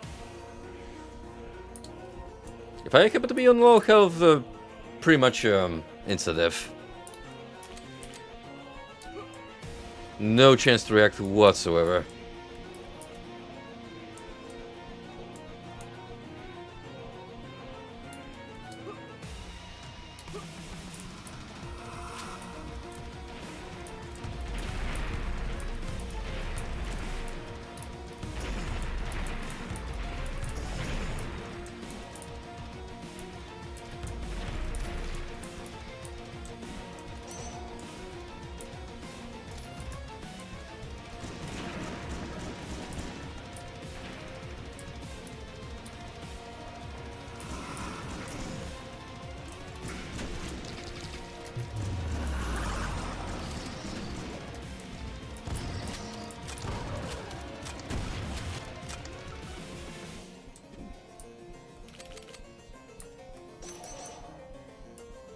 Only just now glance at the kill cam and I'm like, god damn, we're already 2/3 through. When did that happen?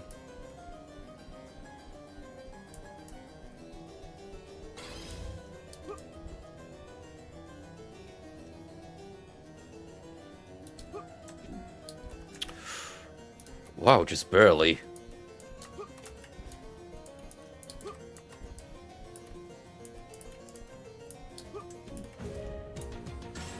I actually can't believe I was right. That is how you meant to grab this.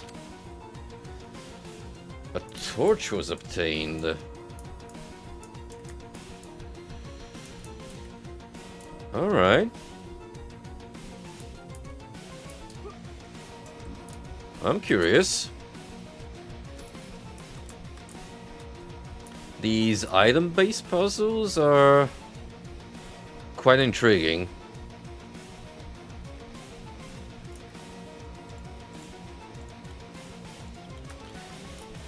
We were never able to quite figure out what to do with the eyeball.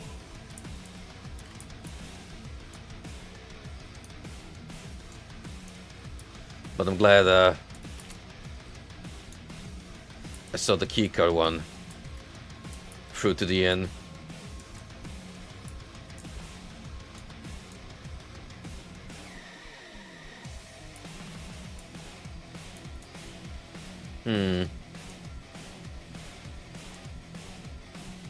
Now, if you were to ask me, what do I think we do with the torch?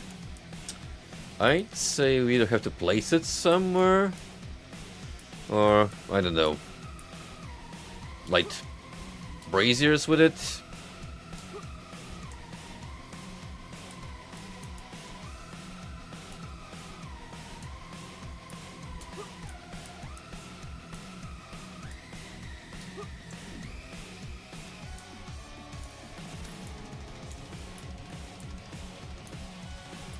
Definitely not leaving the map until I made sure we cover all possible grounds.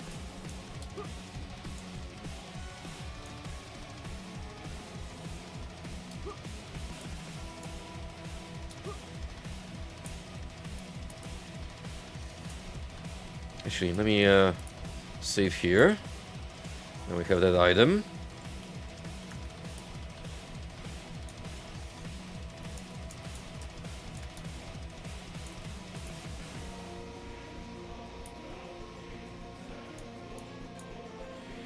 Let's move on to where we gotta use the red key.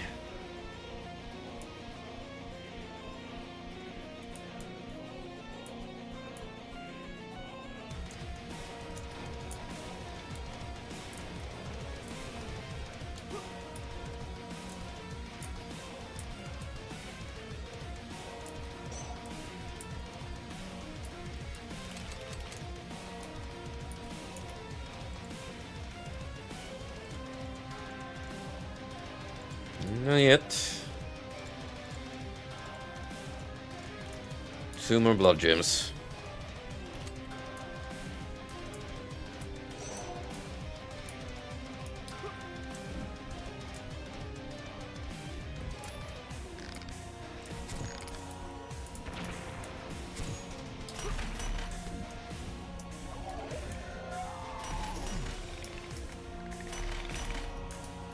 Oh shit, I don't have any slowdown juice. Whoops.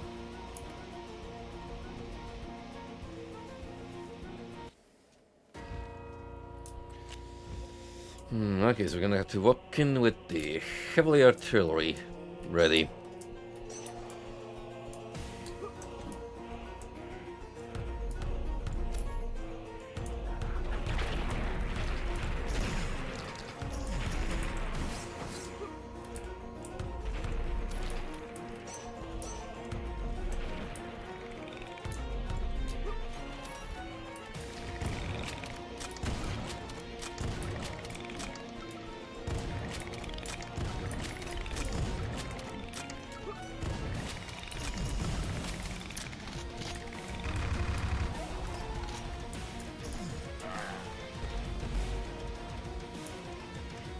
pretty sure that fella wasn't there before.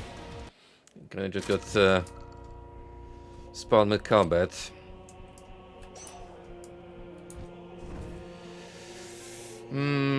Tempting, but not yet. I am not yet at that point.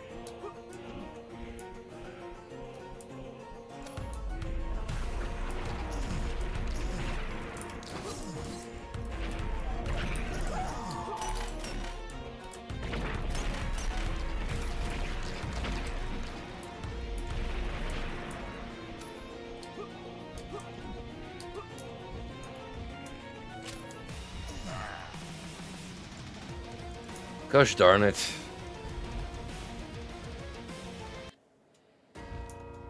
Okay, fine. We'll stick to the revolver, because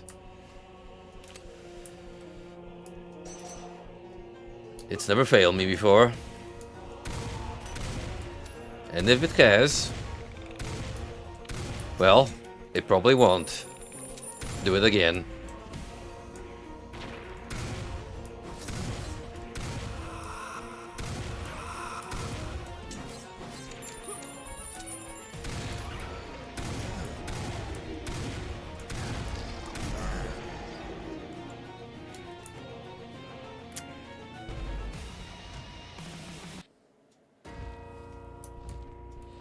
So much for that.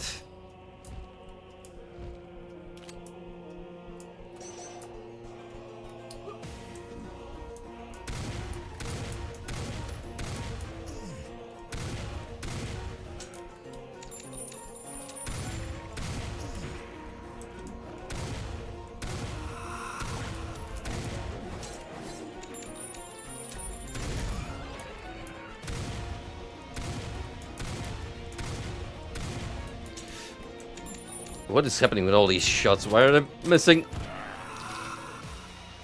It's like 6 bullets that just flew by him. Oh, if only I could slow down time. Actually, I might if I kill enough enemies. If only for a couple of seconds.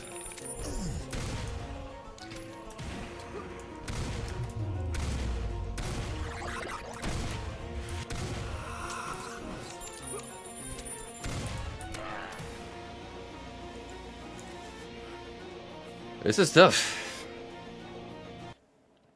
Just kept that asshole that shoots those purple orbs like a mortar. Keeps stinking so much my health.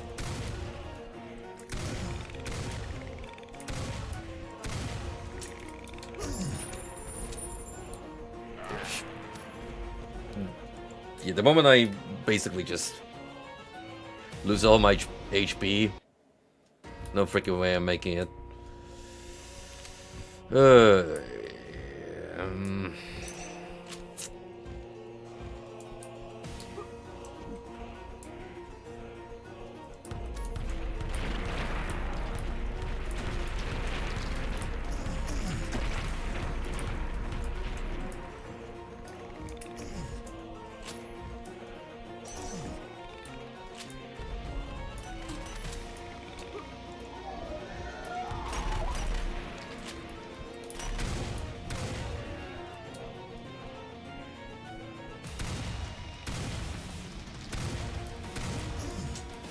Right, that worked. Now let's not waste the opportunity.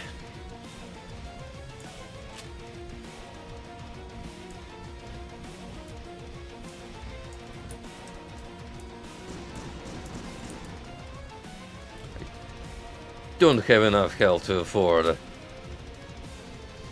the splash damage.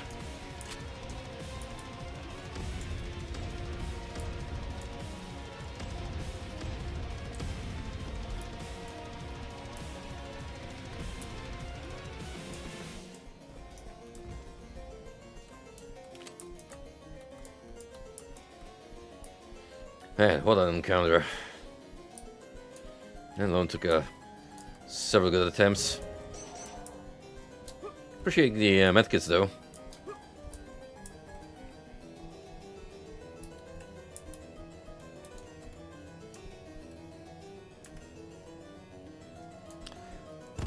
I thought it was freaking out for a moment, but no, that thing does spin.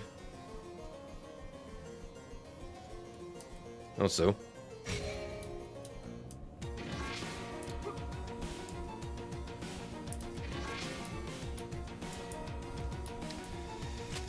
Oh boy.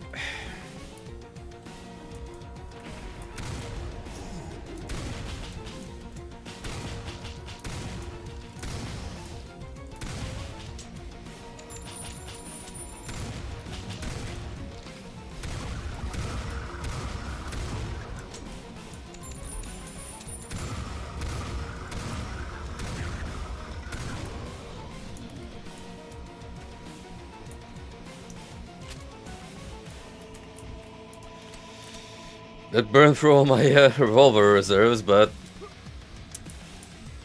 I'd say it was. I'd say those were bullets well spent.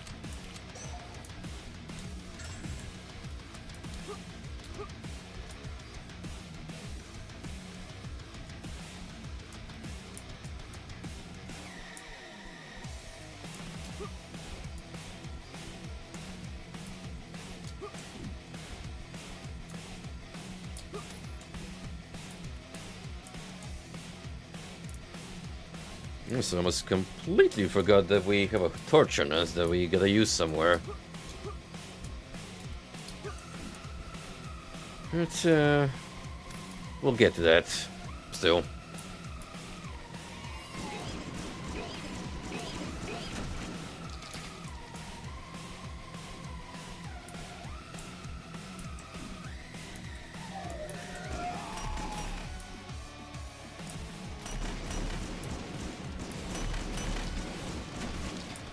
Now let me slowly bait these annoying enemies out and take care of those snipers.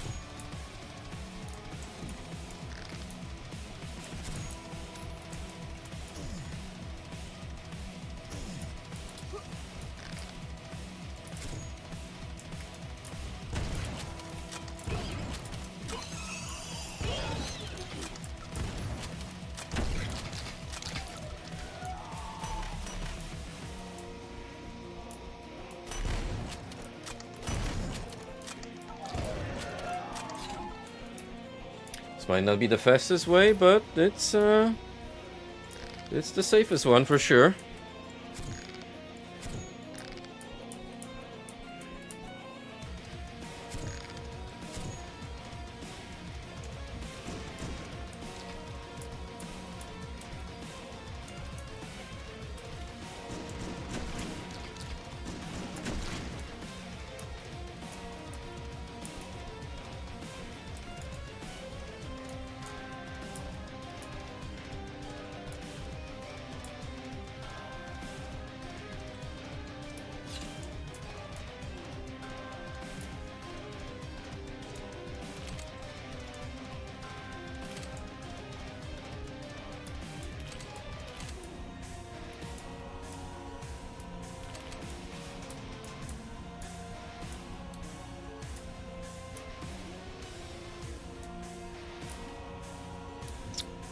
Alright, you are spoiling me with supplies, which means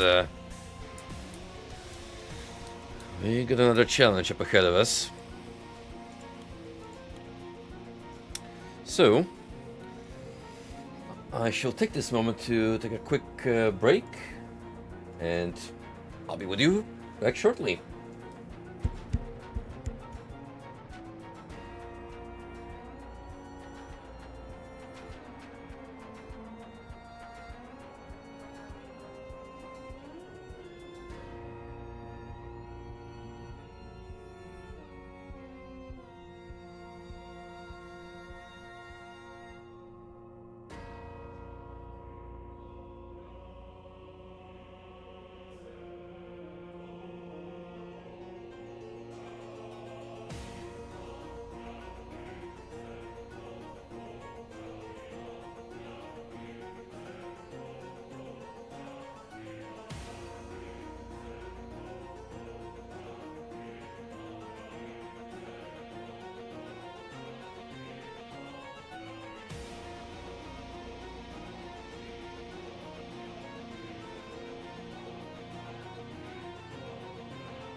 I return.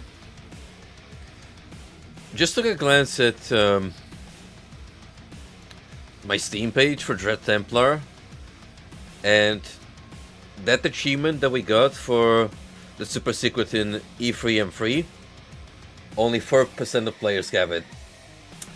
So I guess I consider myself among the lucky few that went the extra mile.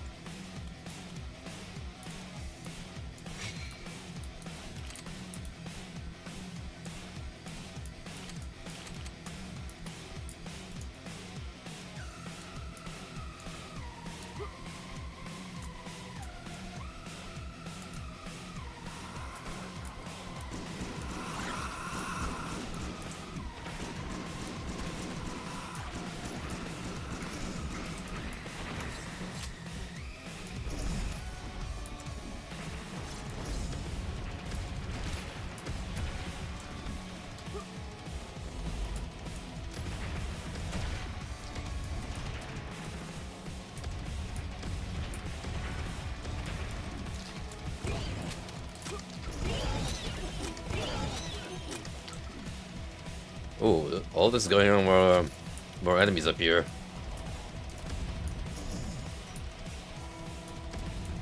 Placing those guys strategically on the pillars by the clock tower.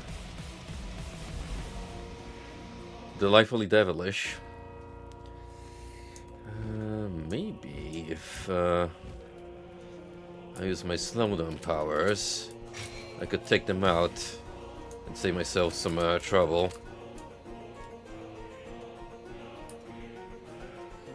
Seems like a good plan on paper, at least.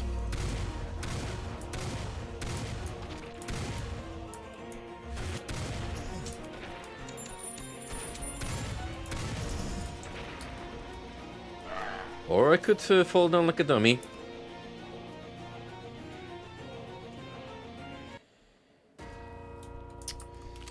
Actually, I have an even better idea. Not sure if it work, but we'll give it a try.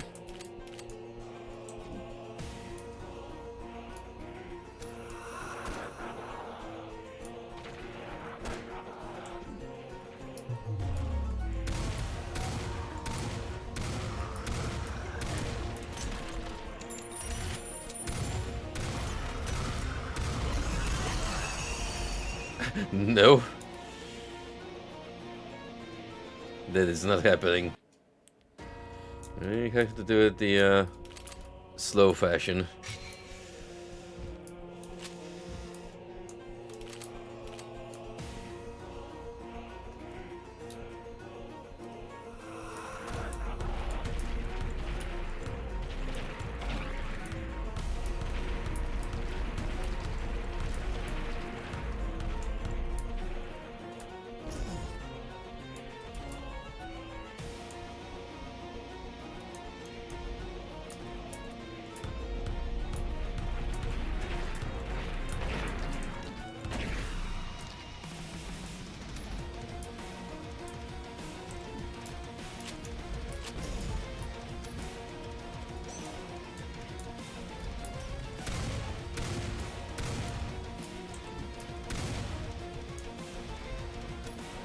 Okay, now I might have some time to focus down on these dudes.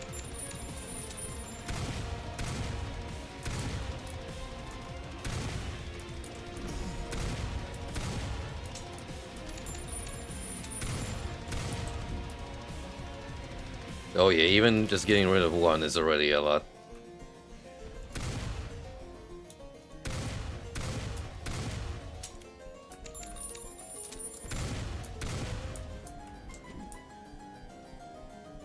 World of difference.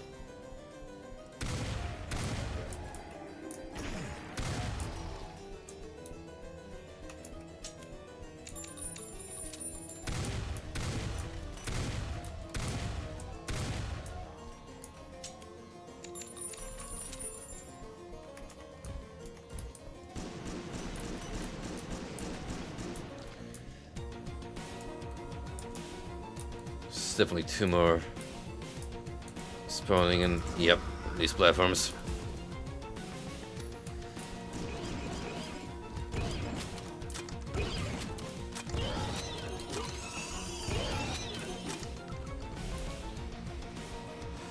Oh, shit.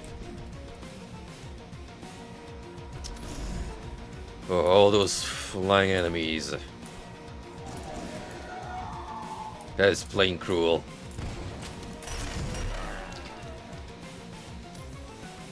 Ugh.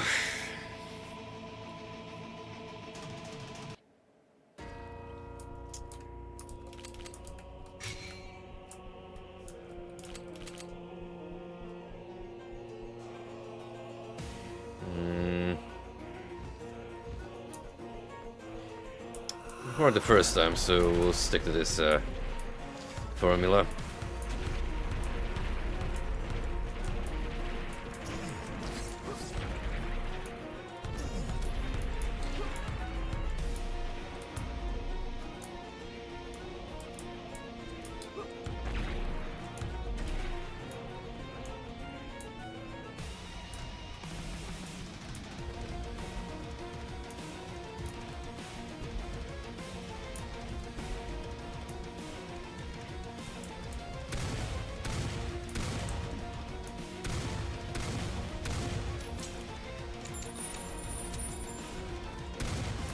This seems like the trigger for...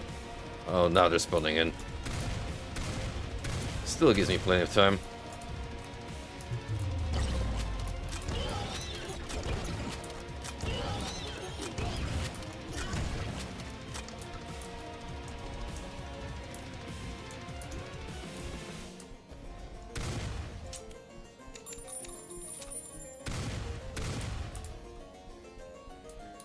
It's much, much better.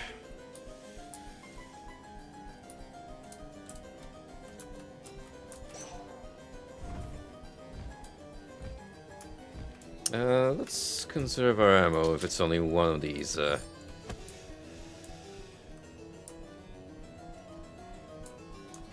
Brutes.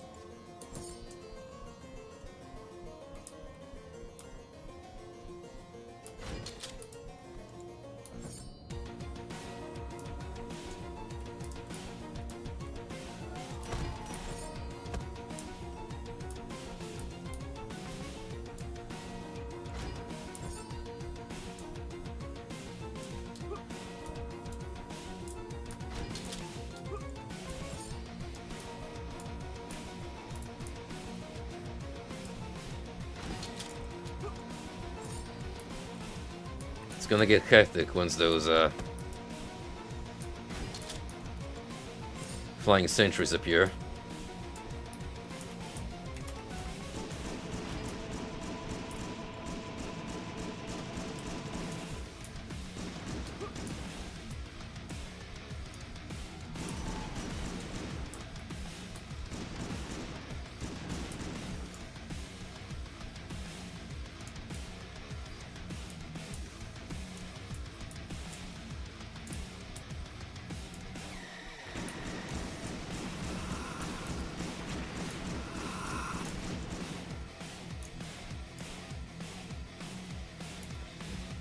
Right, how do you go about this?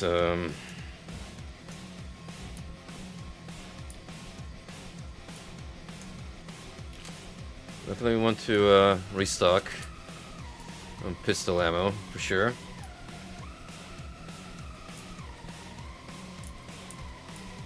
And then backpedal as soon as those two appear.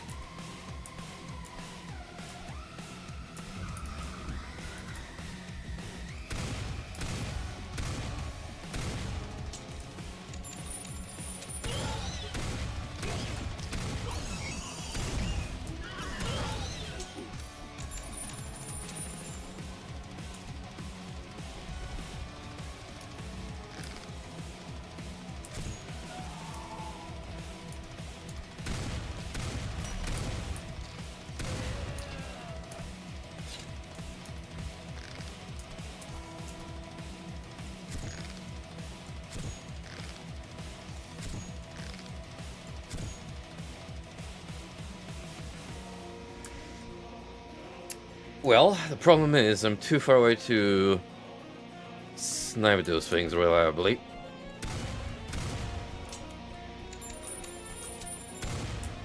So I'm gonna have to take care of these two first.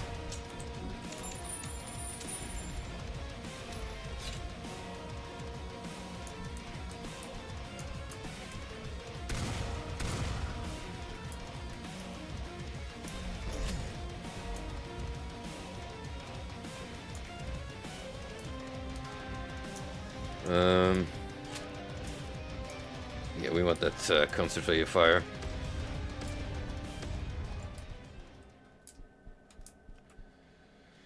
Okay, that's all the big fish. Now, someone of getting these remaining mobs. Oh, they can even get to me. Huh. I knew they vanished eventually, but I figured that would be after coming in touch with the terrain.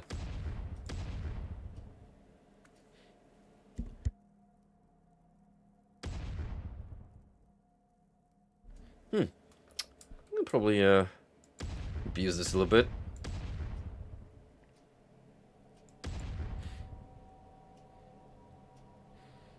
Yeah, there we go. That leaves two.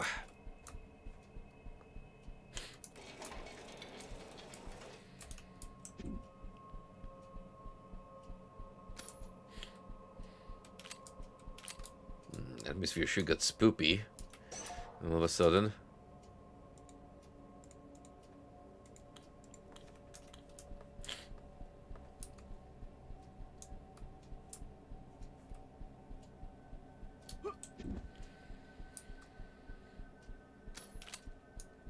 Considering we're on map 4, this will likely lead us to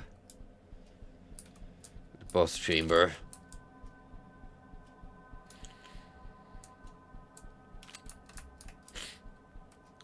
Where we don't want to go necessarily just yet.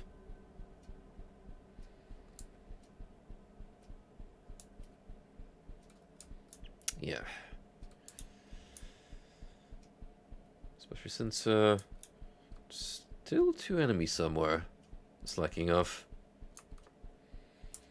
And we gotta figure out what to do with this torch.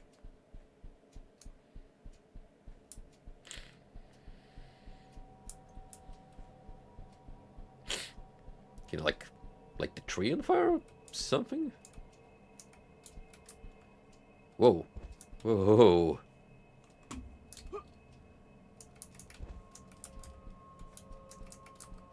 Okay, that's that's a bit wacky. Oh shit. Whoops. Thank you for pointing that out, man. Completely forgot to transition. Rookie mistake. Well, we didn't really miss much besides me struggling with that encounter back there. Which was pretty intense. And then I got eaten to this tree here in the middle.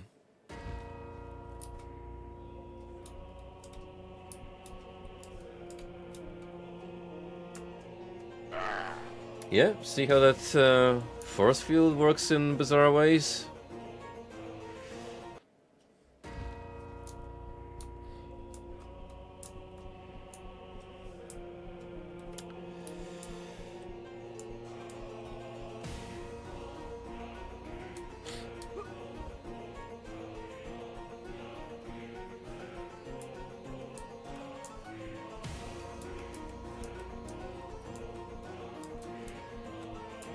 Where on earth do I need this torch?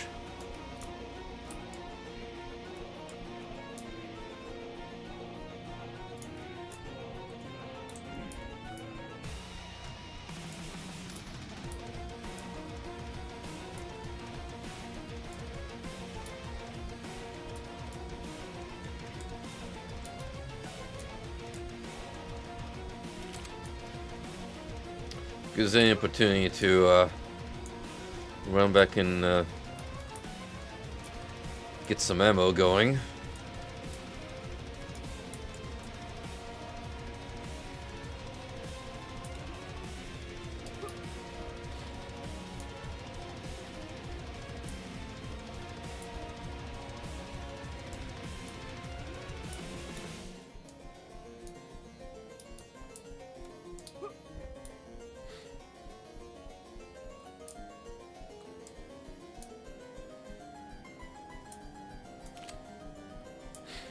Would it have me go all the way back to the beginning and look for clues there?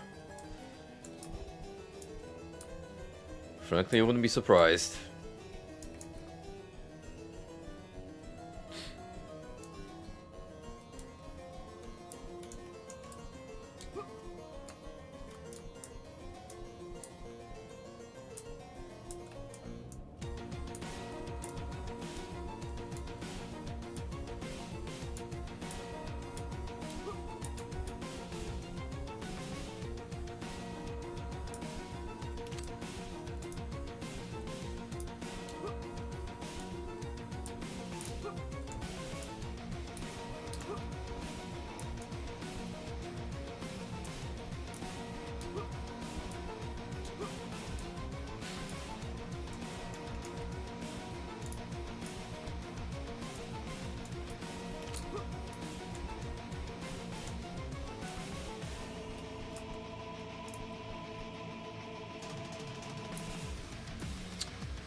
So far, nothing too out of the ordinary. They say that as we're caught in a dimensional rift with reality possibly collapsing upon itself as we speak.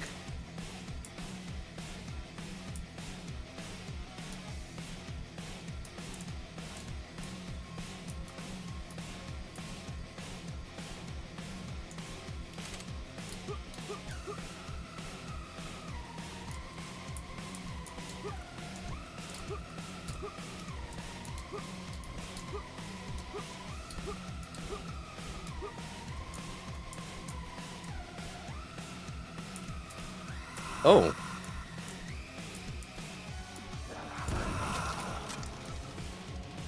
Hello there.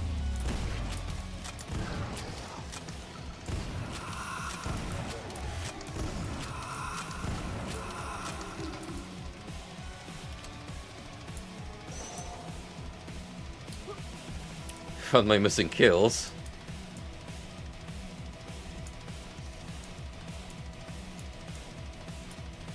Have I really not been down here yet?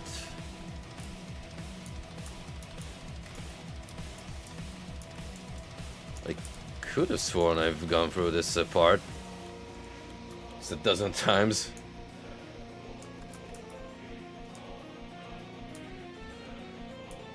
Well, whatever gets us 100% kills.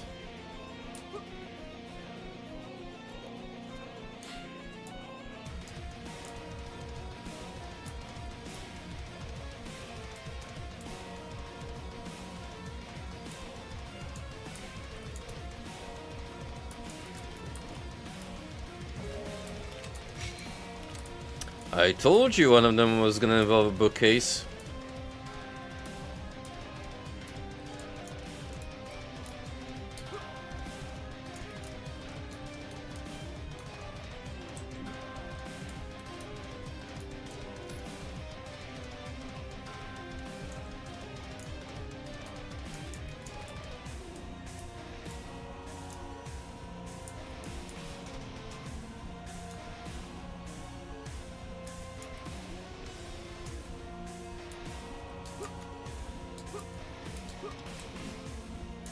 Could run to the side area. On the option is that I have to look for something over there.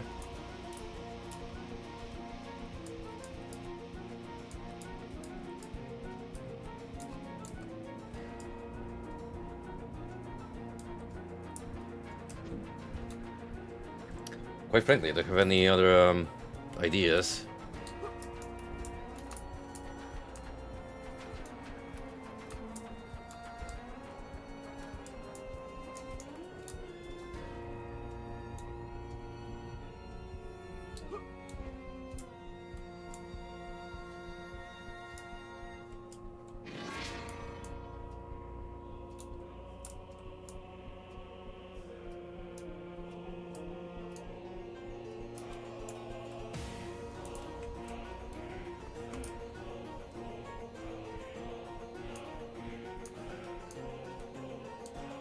Red torches over here.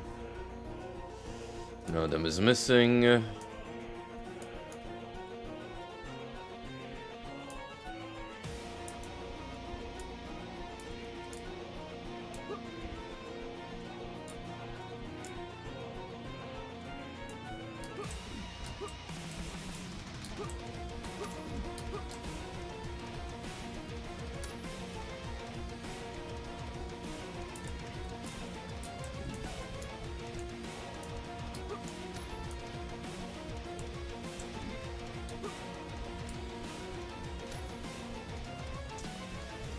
A little flabbergasted on this one. That's for sure.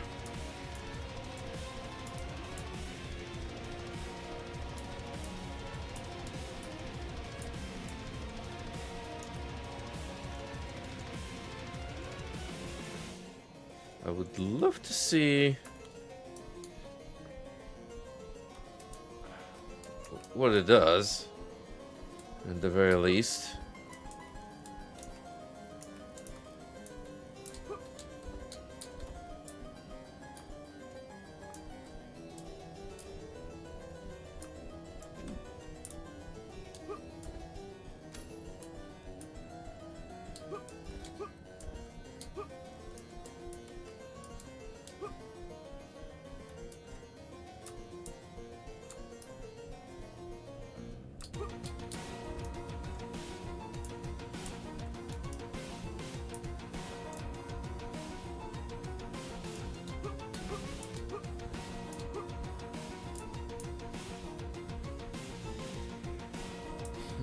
I have to pull out a walkthrough on this one, which I do believe I saw one on the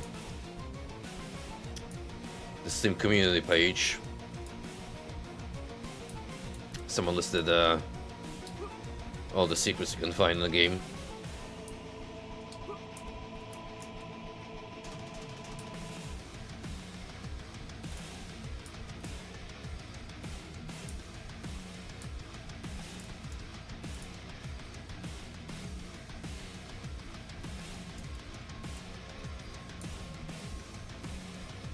Fortunately, I'm drawing a blank here, so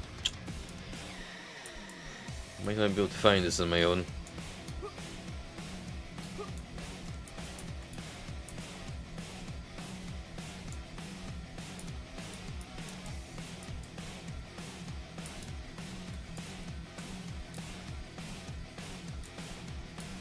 What if it involves some like really crazy parkouring though?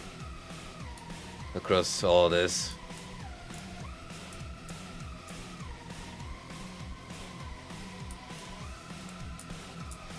It'd be pretty insane for sure.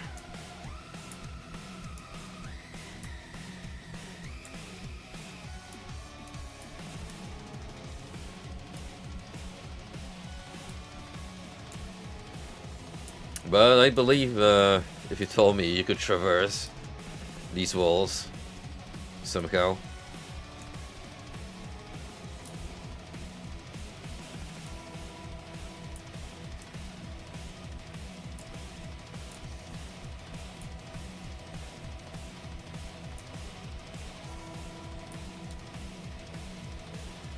Alright, give me a moment, I'm gonna search this up.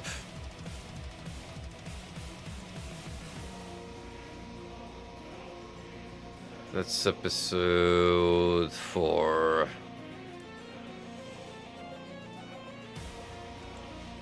Actually, no, we're on 3.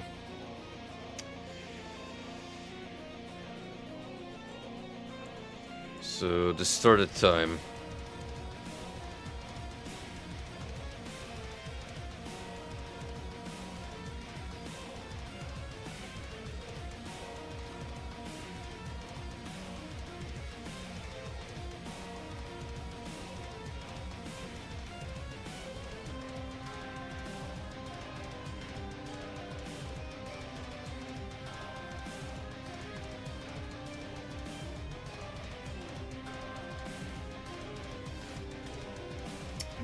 Okay, I would not think about this because it's pretty elaborate.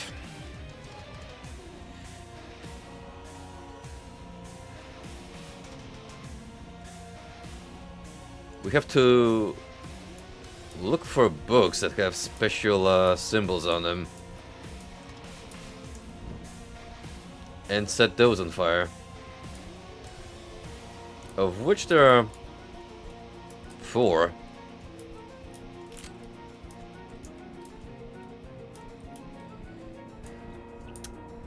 That's actually pretty insane.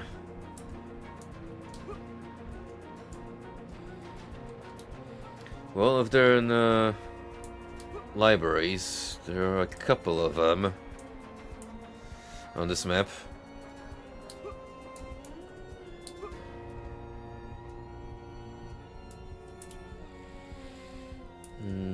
Hang on. Probably wanna, like, use the shortcuts to get by quicker.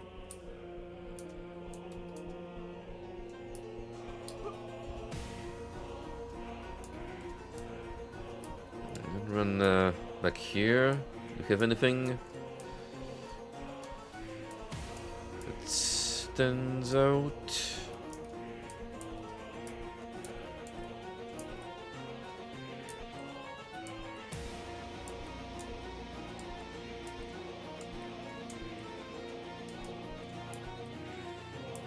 I believe all of them are supposed to have this unusual symbol we've seen. Or I could just mash E on every single piece of fiction I encounter.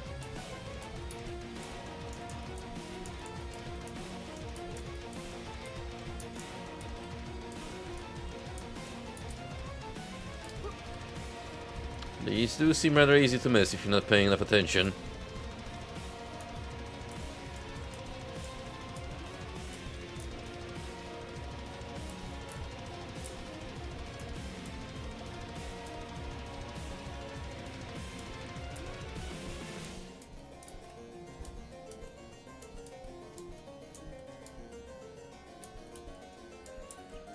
There you go. There's another.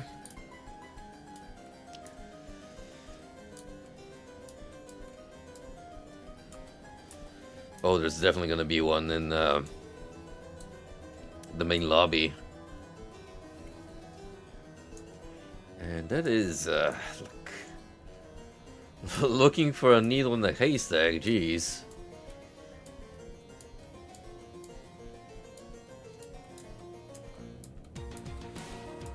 Look at all these scriptures scattered across the floor.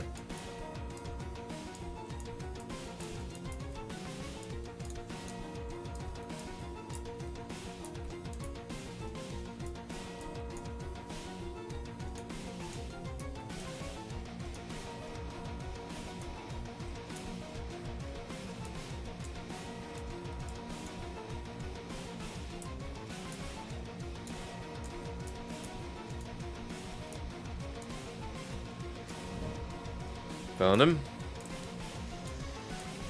And should be one more.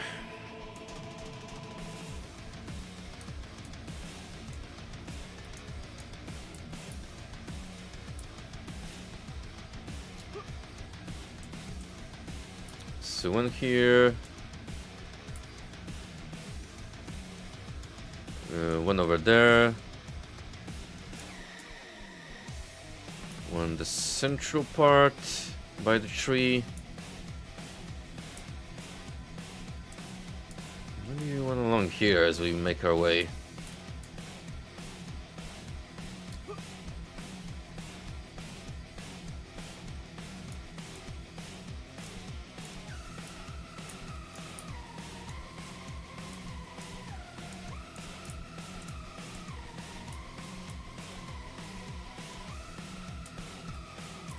Oh?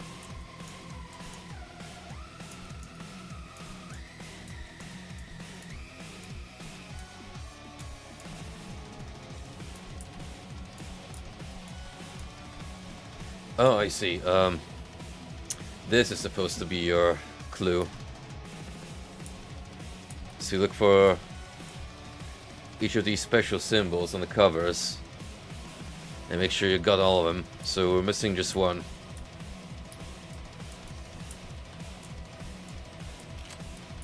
which is this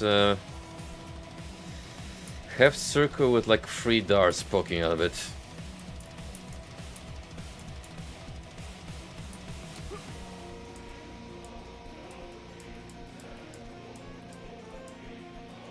And there you have it.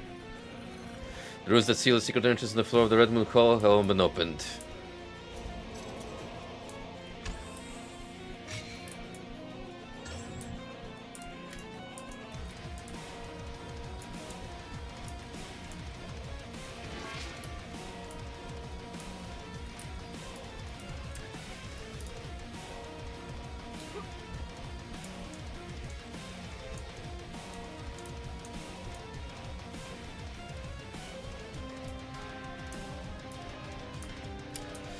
That was more on the cryptic side, but pretty creative nonetheless.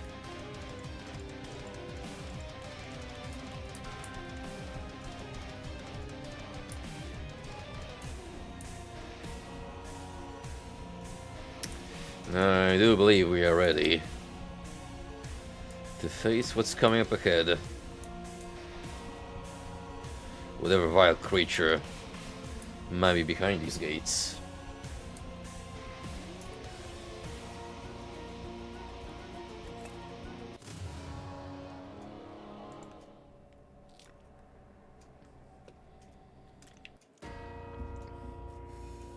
"44 kills, 3 secrets. The Manipulator."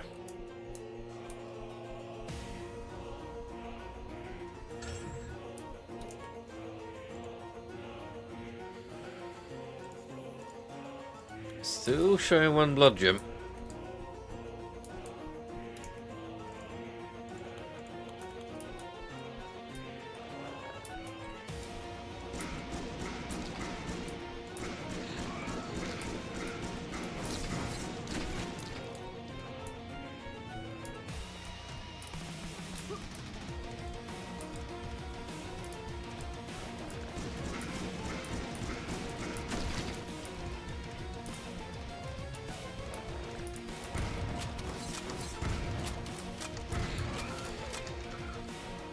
Purple haze can be good for you.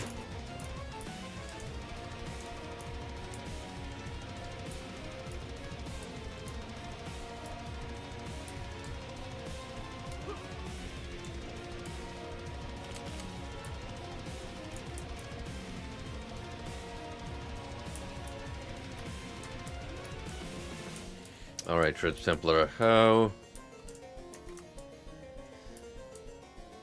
cheeky are you gonna be with potentially placing 1 secret right here in the starting room?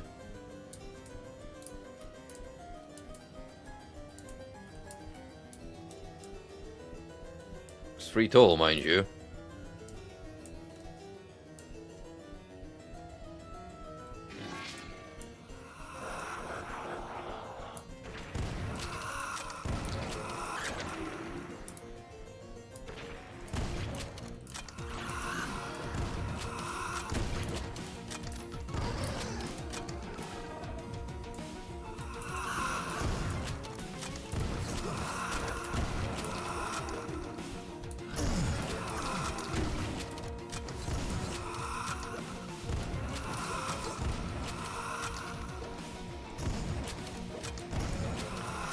It's a summoner bonanza now here. You know what? Fine with it. Definitely could be finding some way more annoying enemy types in this kind of somewhat claustrophobic environment.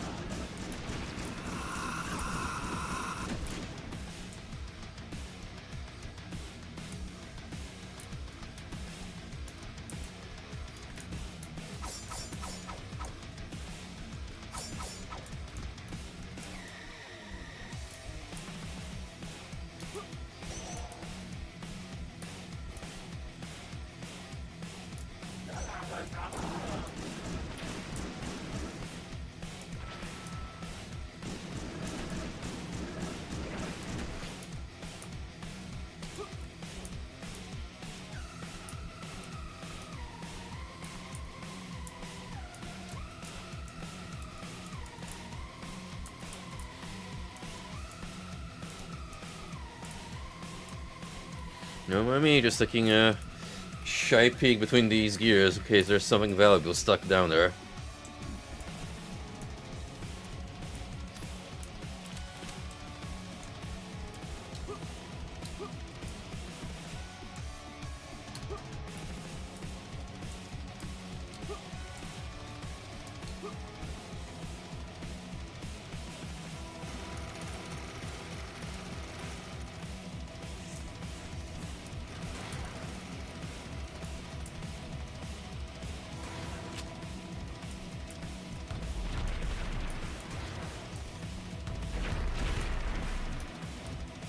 Nice try, buddy. But not good enough.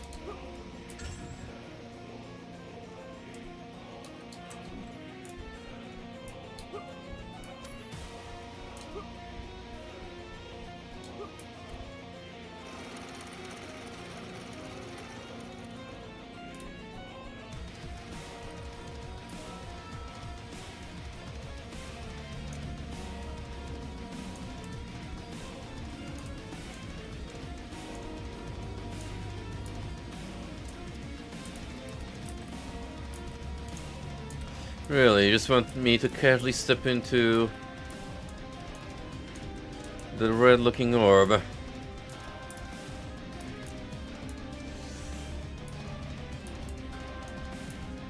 Alright, so be it.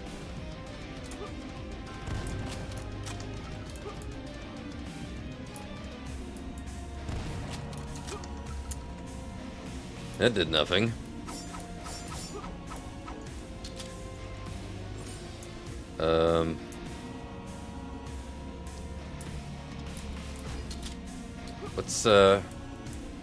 What's our game plan here?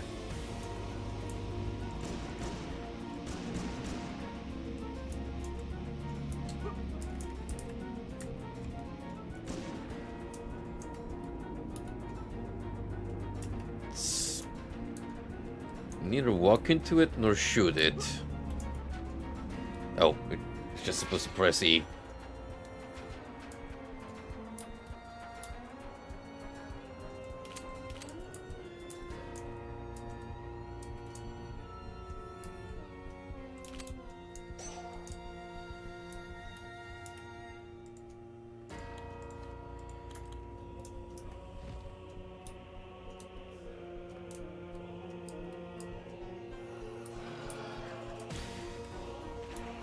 Getting big a medieval energy from the past two maps.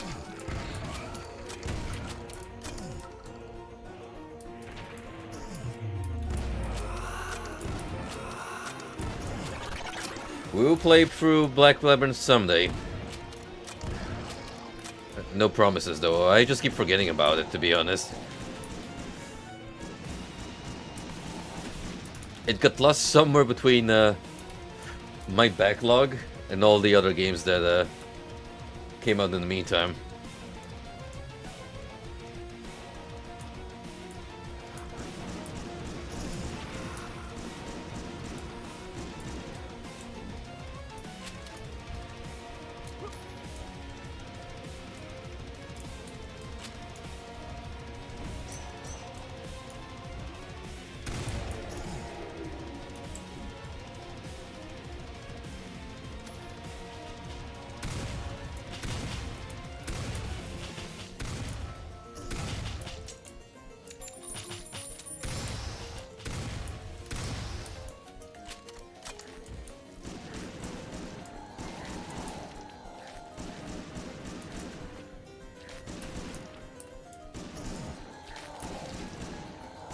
Funny how the dual pistols are way more accurate against these lads than a single instance.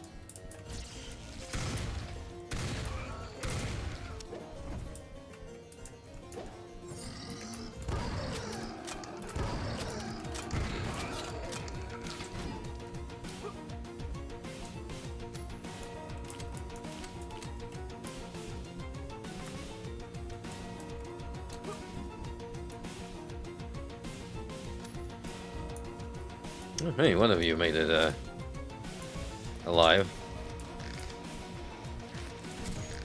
That cannot be allowed to be.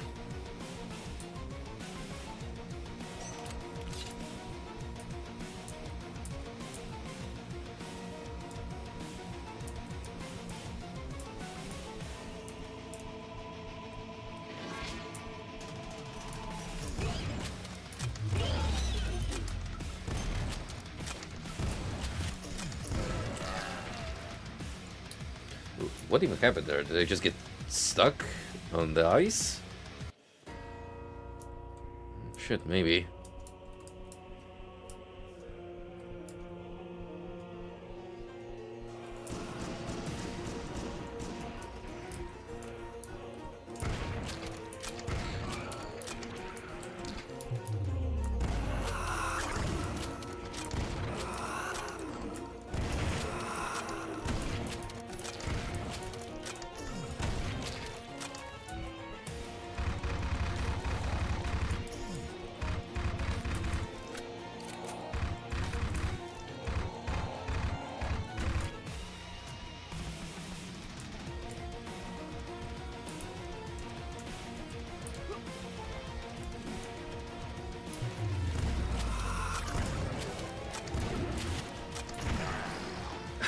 Dude, come on.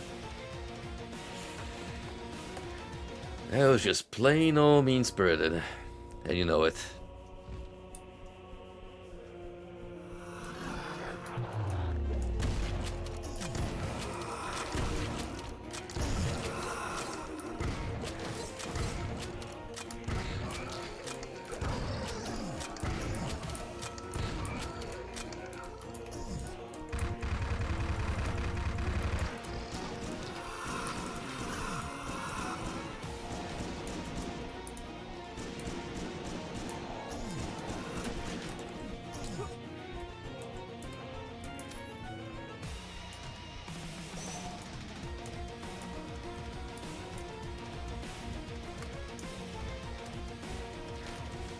Alright, single fire.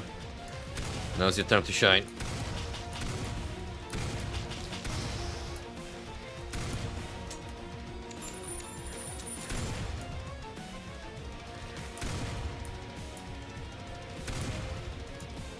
So, you know, all I had to do was be more accurate with my shots.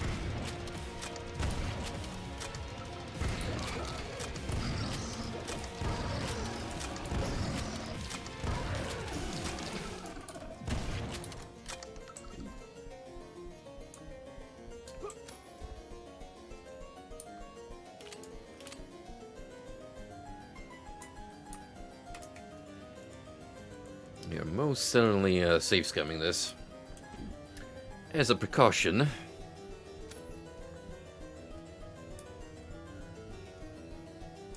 Whoa, wait a minute, I didn't even pay attention. Look at this set piece. Is that the boss itself?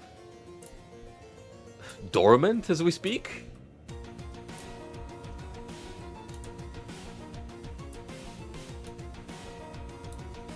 Talk about building suspense.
Ooh, we made it through the kill count.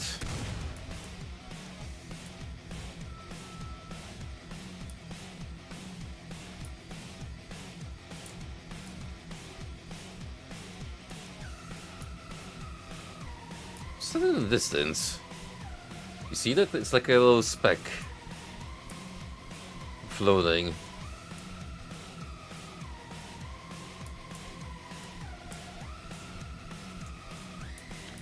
Smell a secret, possibly. No clue how you go about it.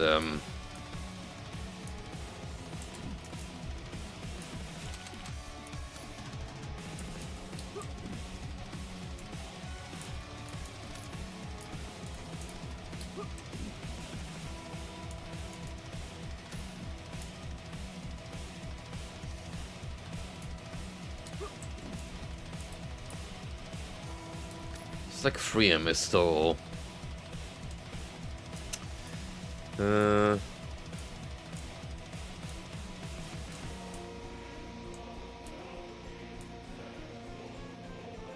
We gotta be a little more on the obscure side then.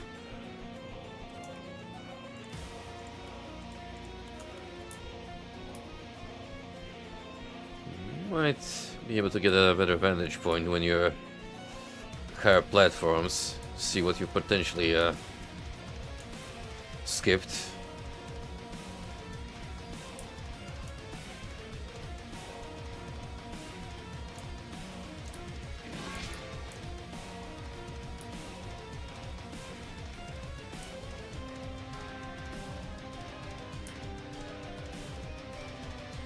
I don't have to worry about enemies. Just casually explore. What could that be down there, I wonder?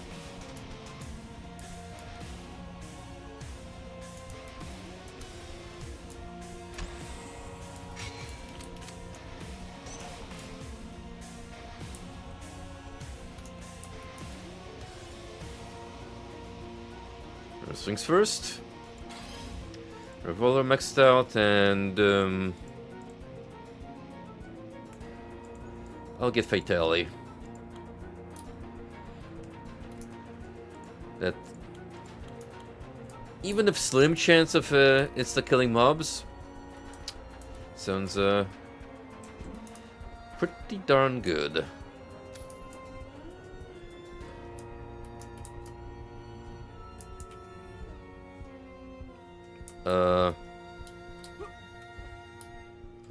That's just bizarre.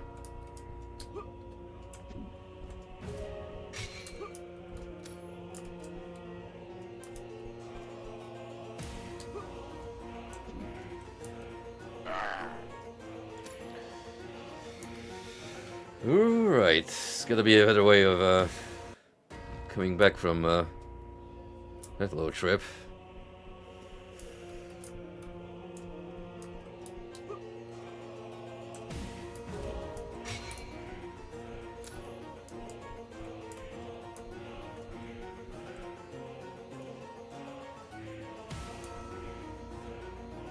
Now, what's even more strange is that platform there, below the boss.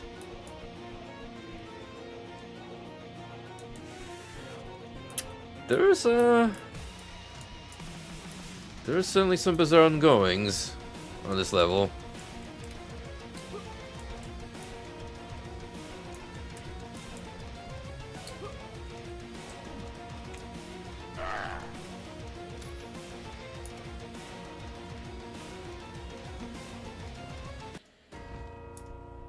No, but really, once you land there, how are you meant to, return?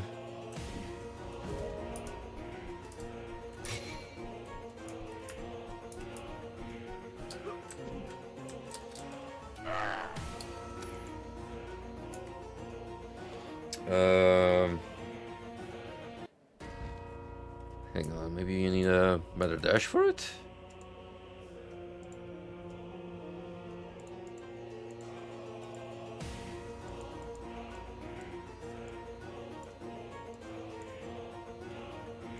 How much does that effectively replenish the rate? I don't know if that's gonna be fast enough.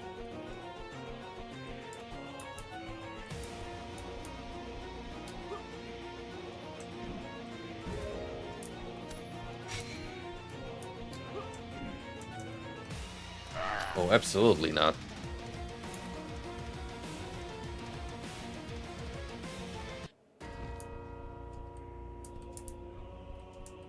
What the hell?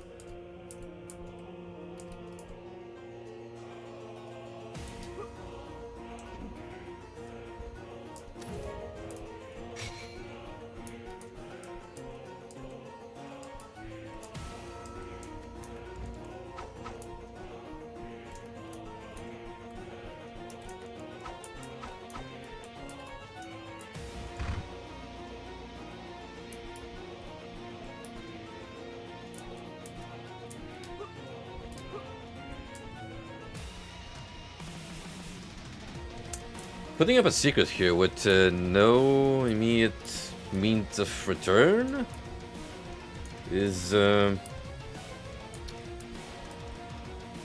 quite the bizarre design choice.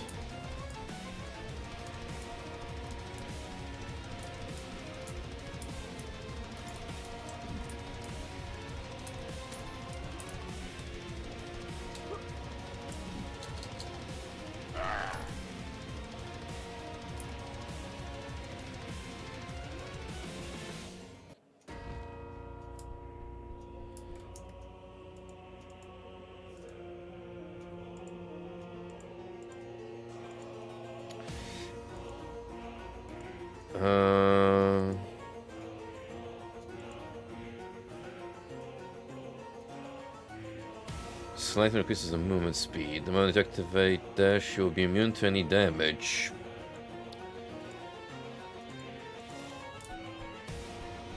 Oh, this will make a significant difference. We'll see.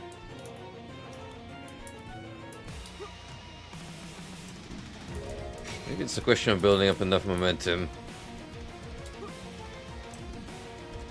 Yeah. Just barely, but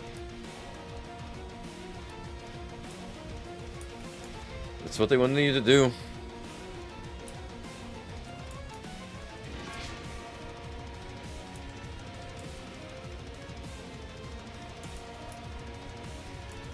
I mean, I'll take it because it maxes out my armor.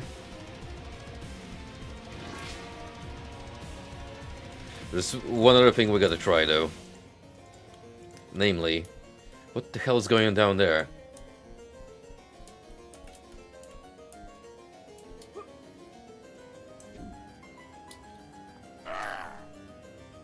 Can you even hit that platform?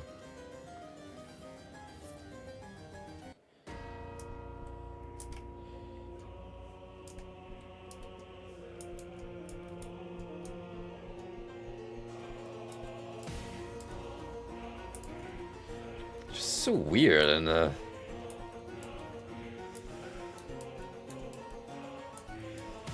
almost unnatural.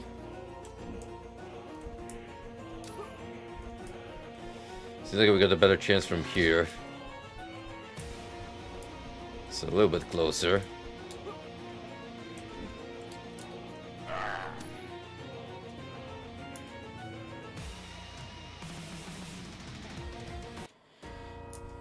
This might be for the best boss to stand on, for all I know. So let's get that health up.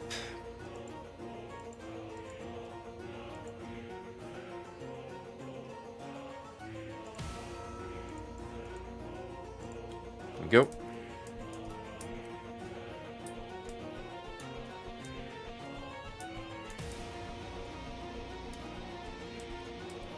I don't see that speck in the distance, but maybe that's because we're situated in this angle.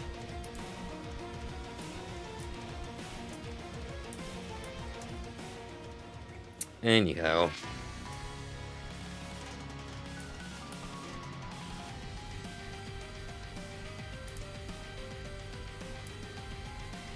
The curator.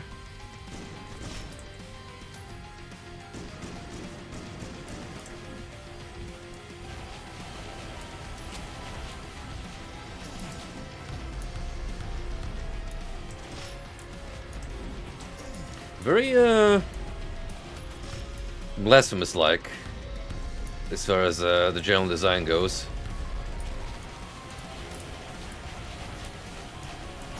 Ooh. Combat flow, though? Oh, that's a way different story.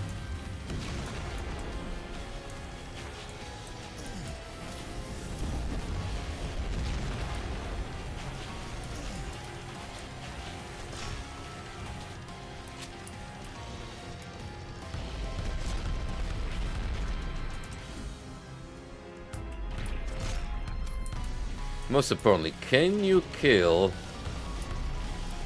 the snakes to make the fight a little easier for yourself?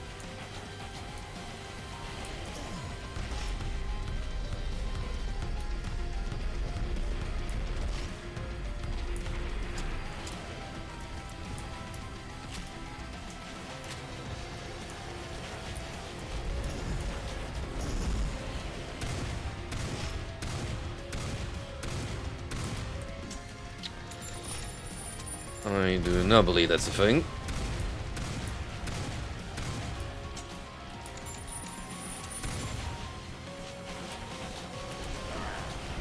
Whoa. First try though, almost.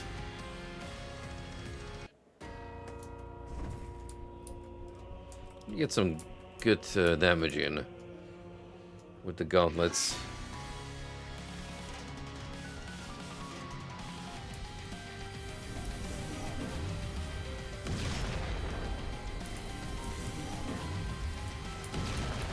Oh, wait a minute, this one has a different color this time. Different pattern?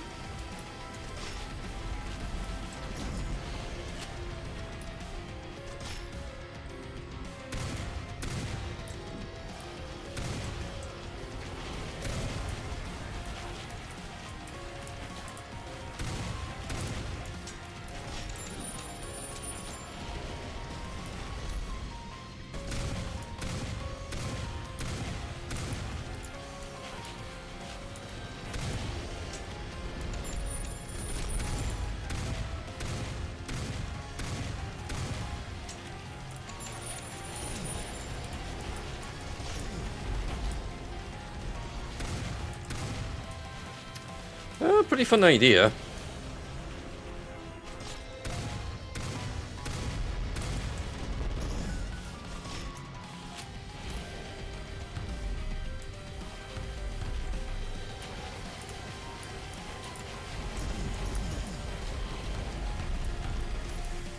Really hurts though when you get caught in a cluster.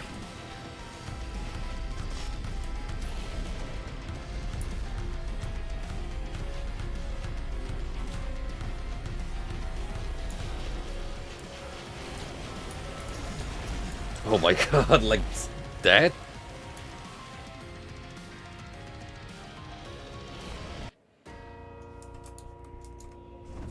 He was like a last speck of health too.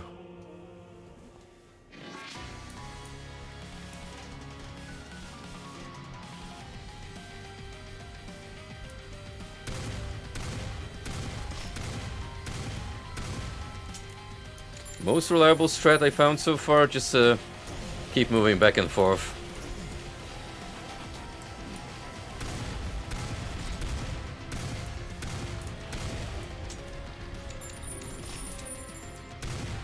And then shoot the heads.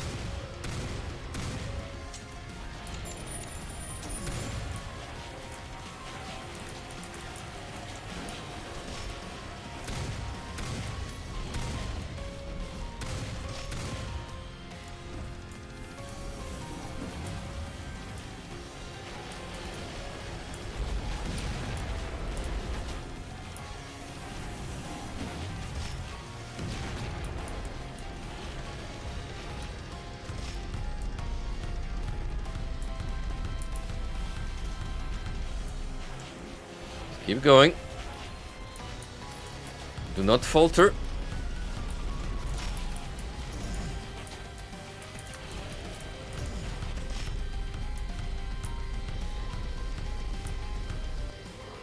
Yeah, boy. Seems overwhelming at first, but once you just travel back and forth and avoid mostly the upcoming beams, it's rather straightforward.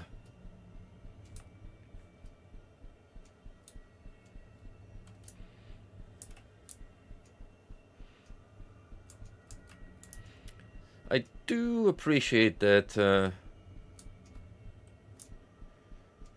these bosses have like their own unique gimmicks. It's not just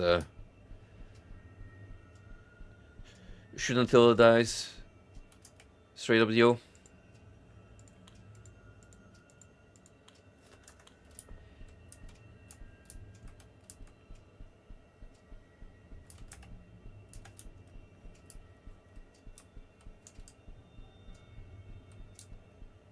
Still see it. Whatever's stuck there. Glitch or feature, you name it.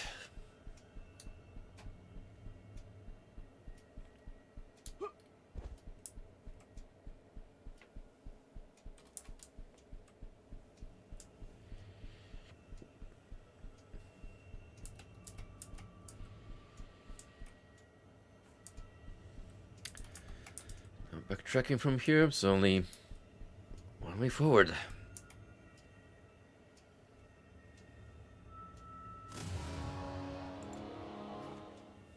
On to episode 4.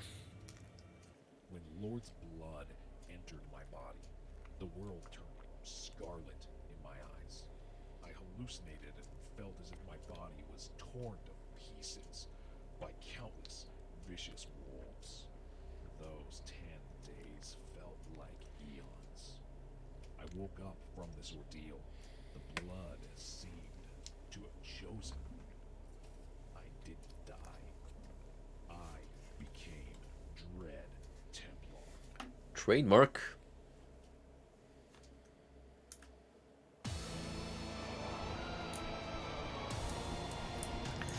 Oh, how am I being spoiled with all these desert levels?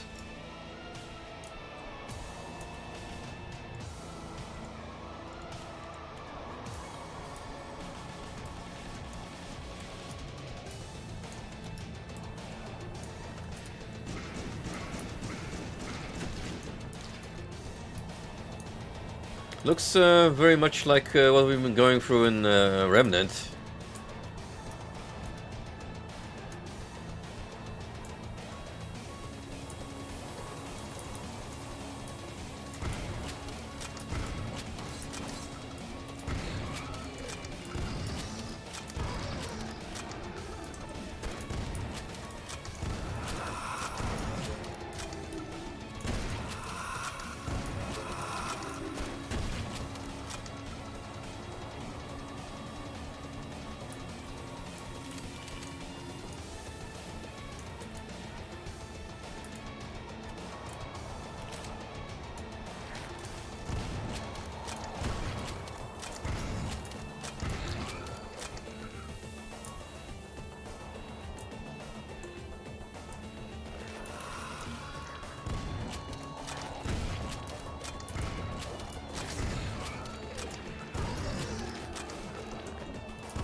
Gotta love how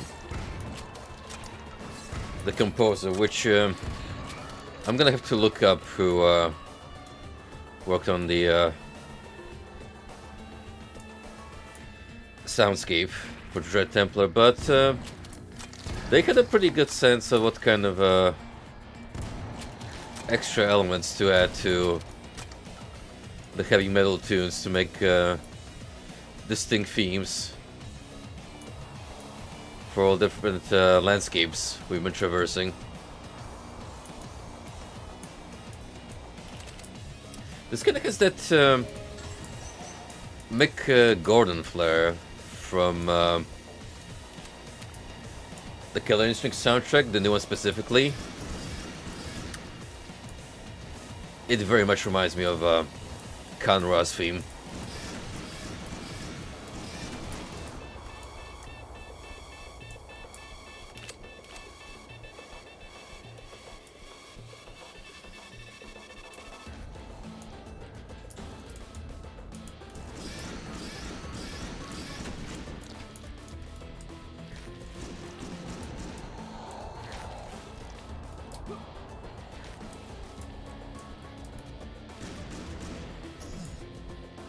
Now, before I move on to the side area,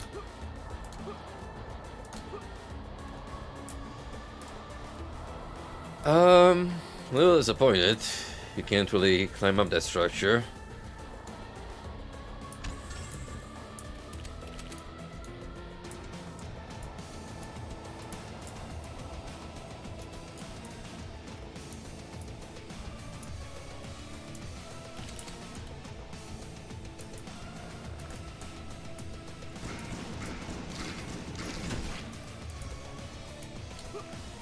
We've got some Tomb Rain to do, even though it's the wrong game, technically.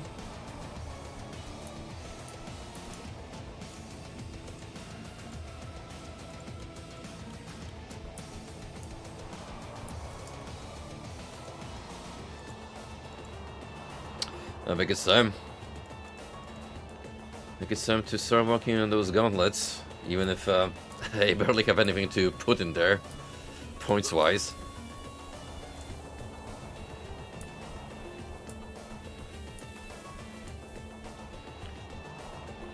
But to how ridiculously strong the gauntlet is, by pure definition, even a single point seems like a good investment.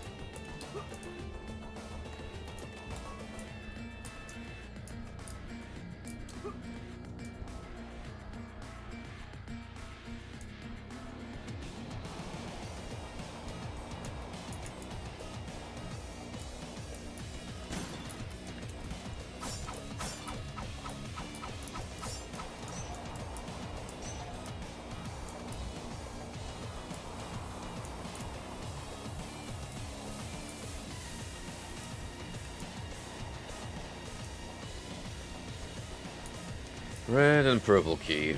Gotcha.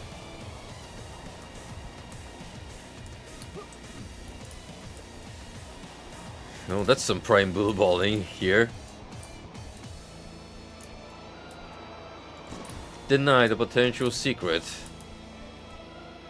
Why the nerve?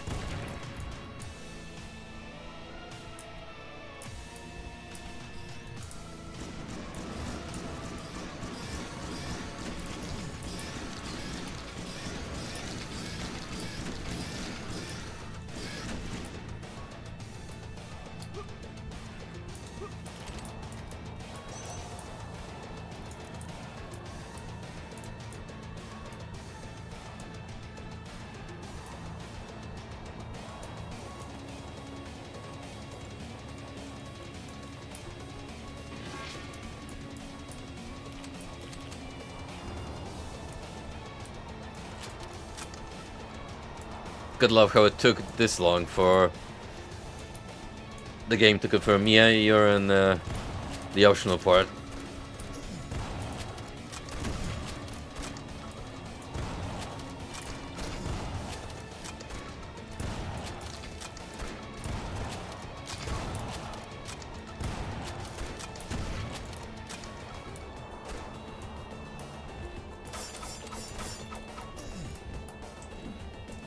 So some incredibly tanky zombies, like 2-3 super shitty pellets on average. Hella spongy.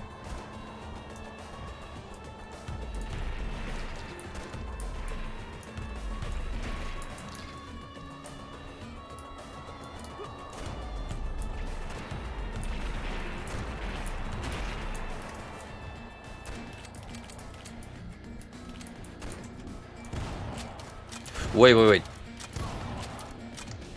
Oh, heck yeah, dude.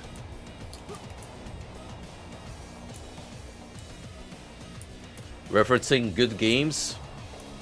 Thumbs up.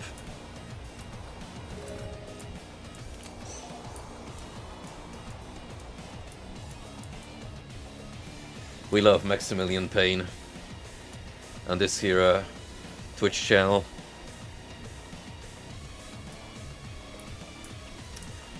Now, is it just me, or does Stretch look like CS Dust a little bit? I swear, there is a part on that map that looks exactly like this. Even down to this freaking tunnel over here. If that's intentional, then I tip my hat to you, Dread Templar dev.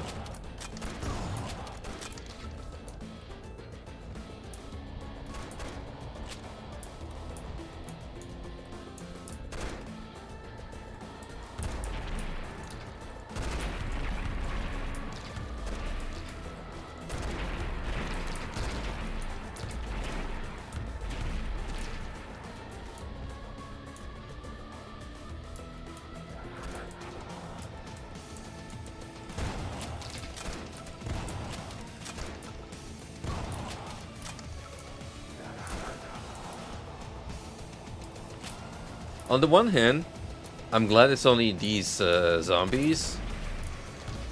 On the flip side, it's these zombies that I have to put up with. Oh, we need to bust out the revolver.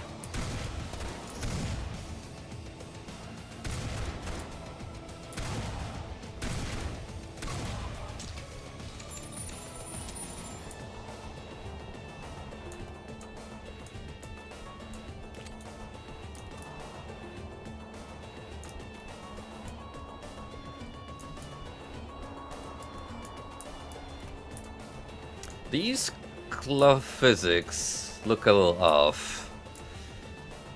With how they only have several frames of animation. But then again, so does this flame. I guess it depends on a case-to-case basis. Some just came out better than the others.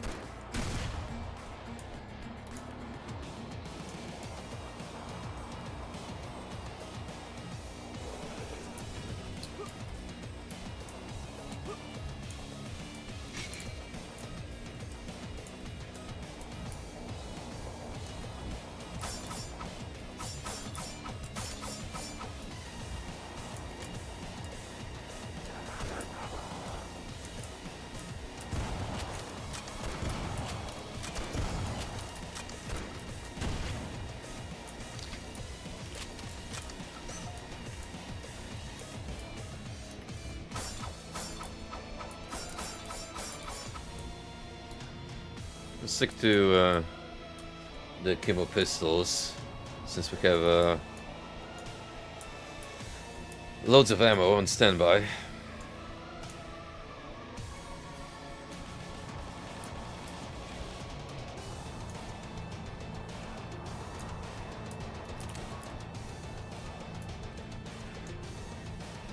Right, where did that gate open?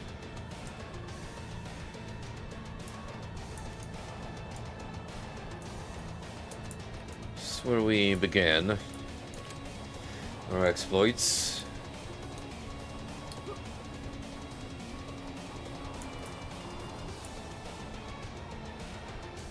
Ah, there we go.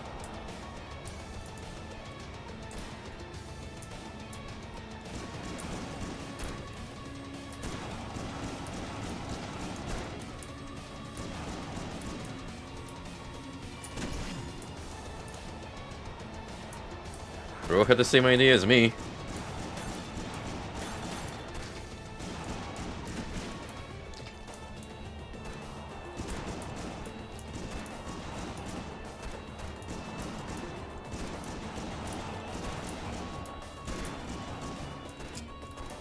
Would you believe me if I told you that I seem to have a better time disposing of these powered zombies with the dual pistols rather than the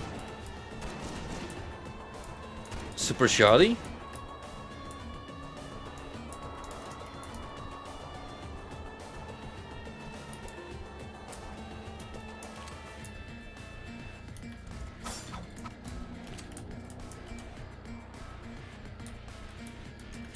It's strange, I know, almost unnatural, because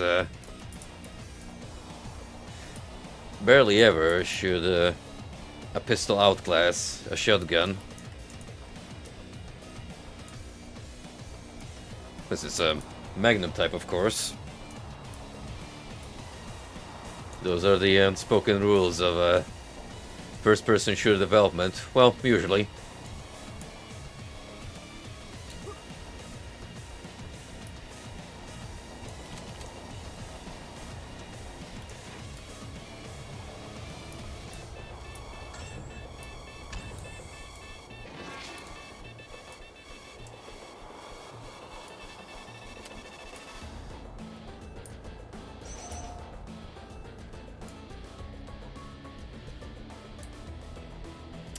I got a lot about that, but at the same time... Oh yeah, we'll have to go down here to actually advance the level.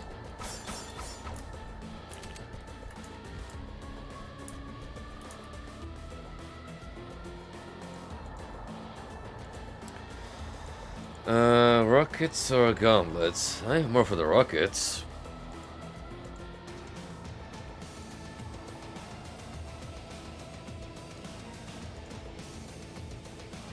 Icicle causes damage across cone-shaped AoE after its explosion. Tri launcher fires 3 mini homing missiles. This effect only works on the Tri rocket launcher. Yo, homing missiles? Ooh.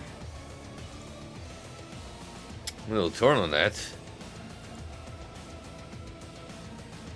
Oh shit, rockets it is.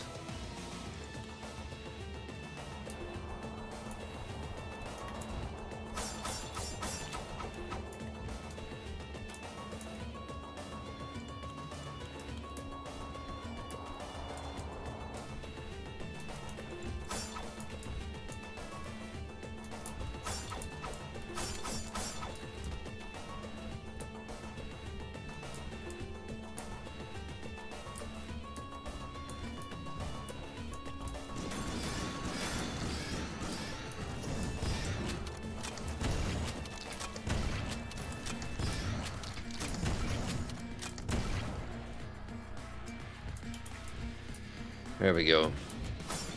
Now it feels like we've returned to our expected power balance.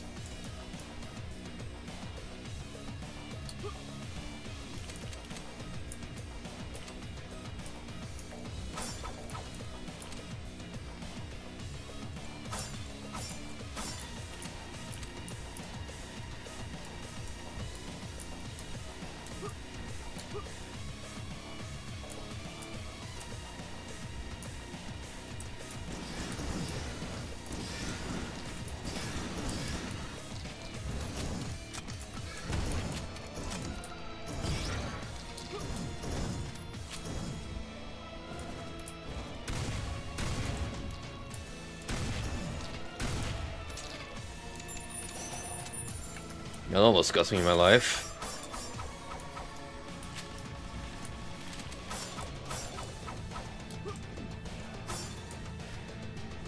Mind you, it's not too late yet.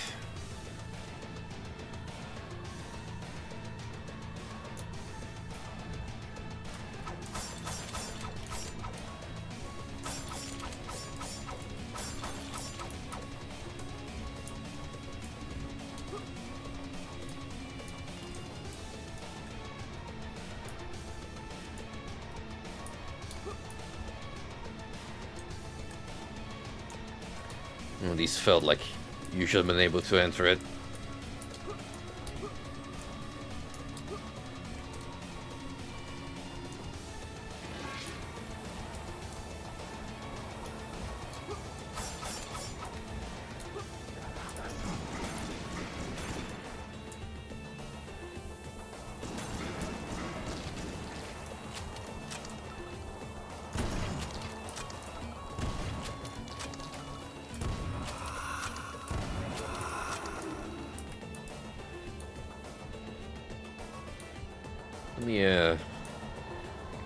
Let me look for medkits. Pretty sure there was some I've left unattended.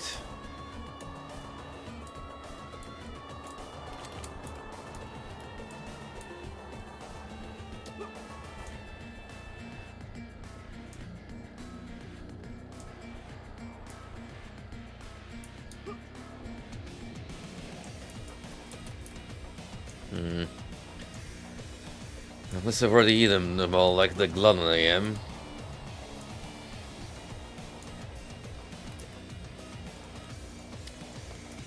Not optimal walking on 1 point of health, but oh, this is the reality we have to live with. Never mind.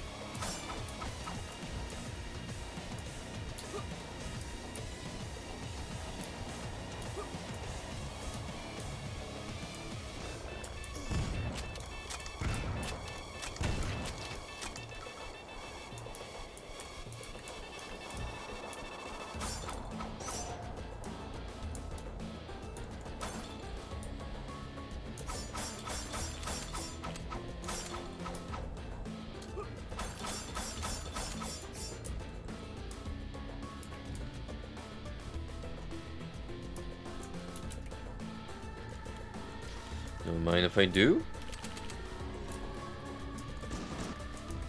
Oh, new enemy type.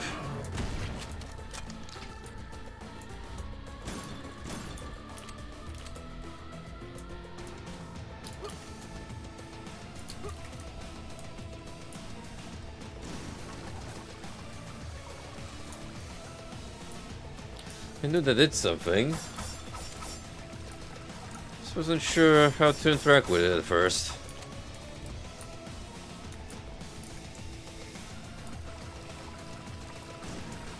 Oh, now we'll have to look around the map and see what shooting that lever did.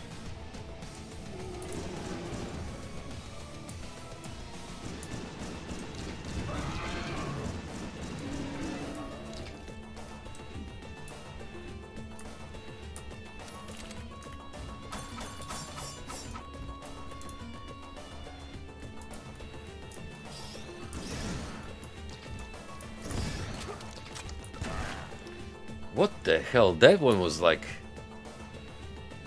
locked in on me.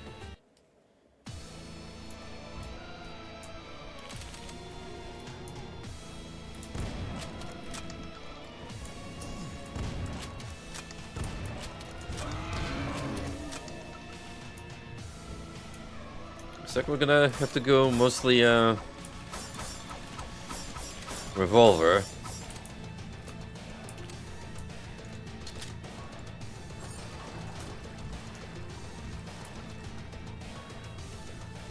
God, that's the quickest way I can deal with monsters. Like one-shooting that guy.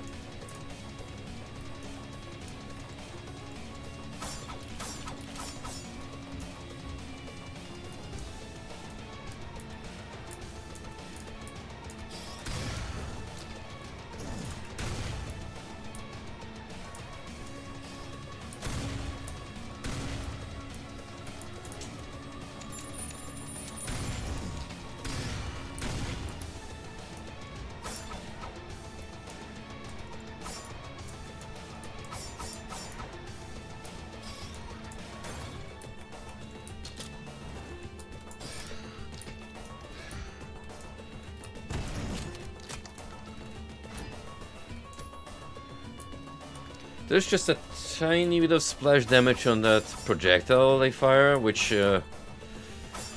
visually isn't that obvious.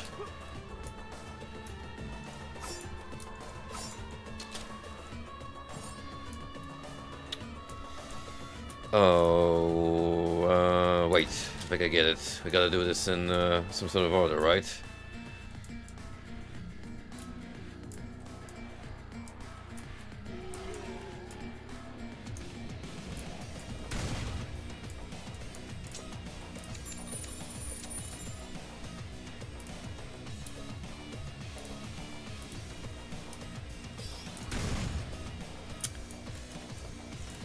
Yeah, that wasn't very nice of you, game.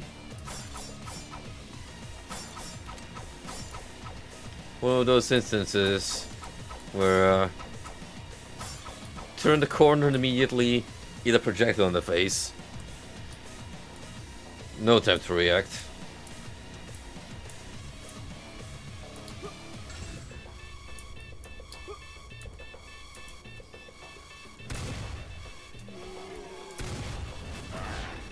Ah.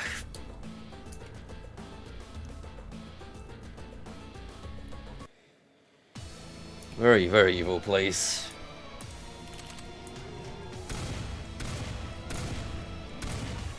And now, for some reason, I shot this guy like 5 times and didn't register.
Since I can't flip this one just yet, let's check the rest of this place.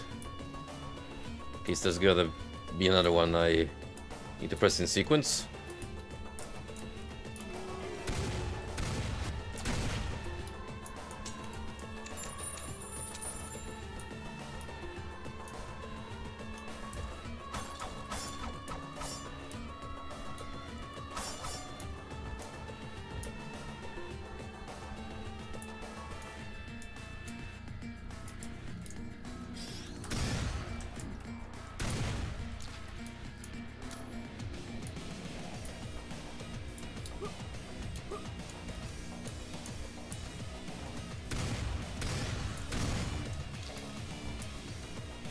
Already picked the runes, so it doesn't really matter.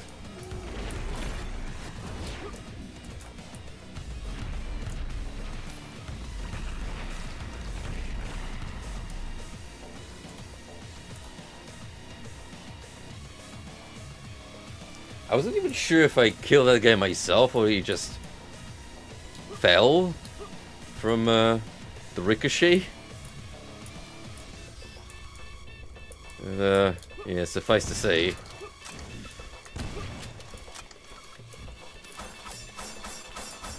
well, he's gone.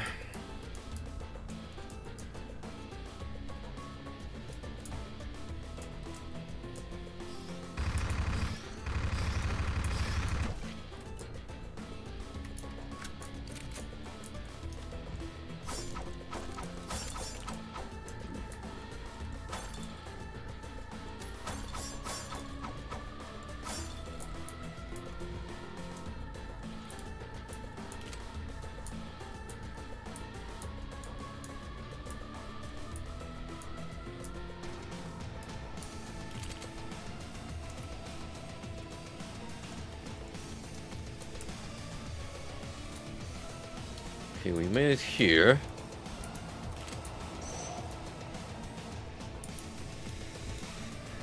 Still feels like, oh yeah, there we go.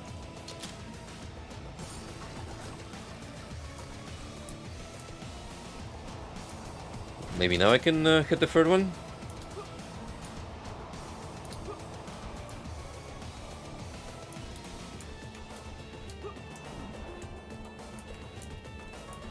This is some more. If I noticed.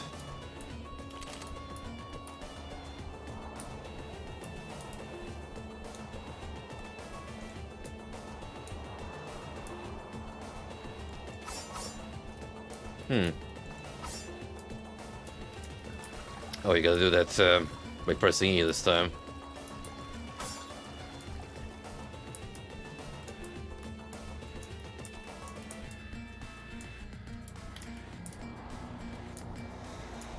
Whatever I'm doing though is apparently not enough, because I see no immediate result. Water definitely do be flowing.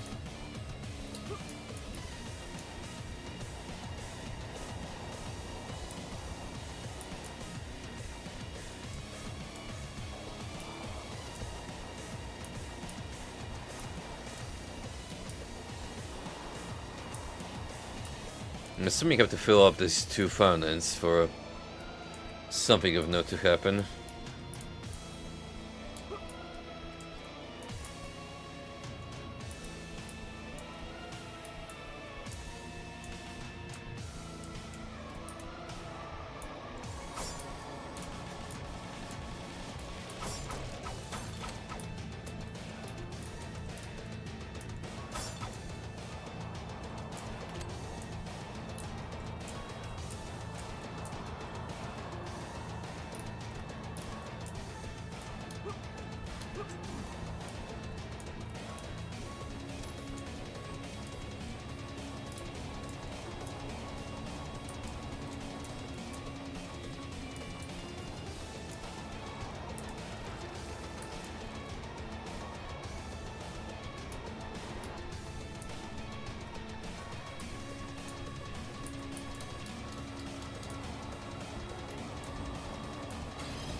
Well, clearly I don't want to be out just yet.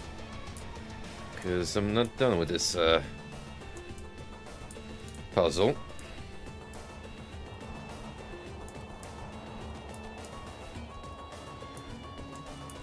So I hit 3, but nothing has happened as of yet.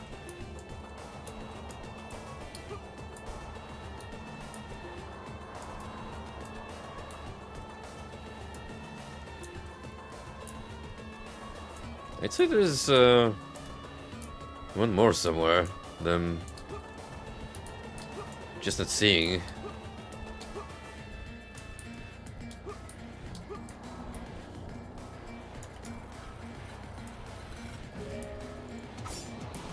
Like here, for instance, a fountain's rune is activated.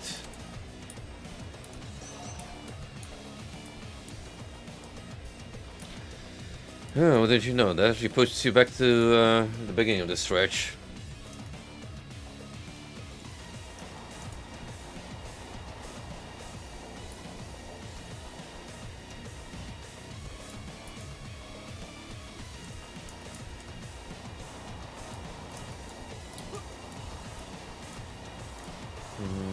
When you say fountain, though, which one do you mean? I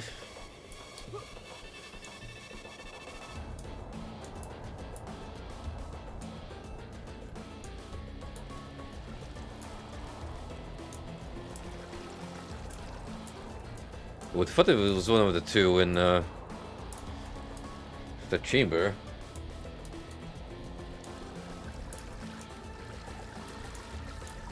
Are we, or I think of something else game.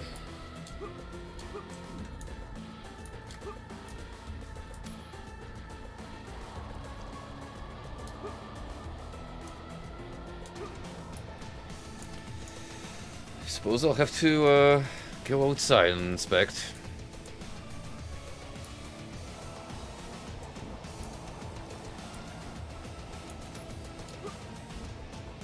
I'm just gonna press E again on those two.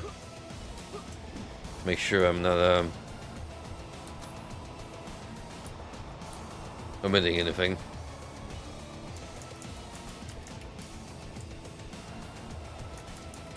Okay, it's not here. For sure.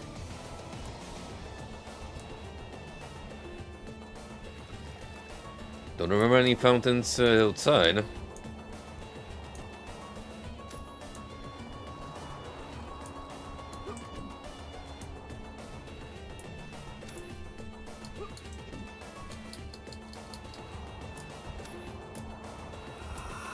Oh.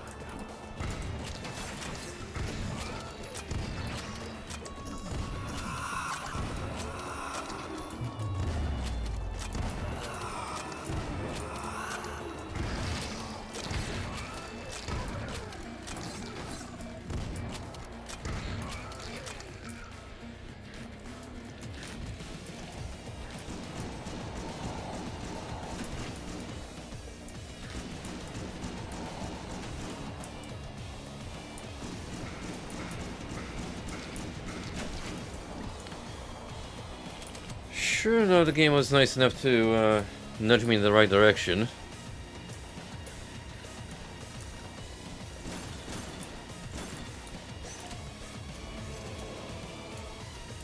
And it is a super secret.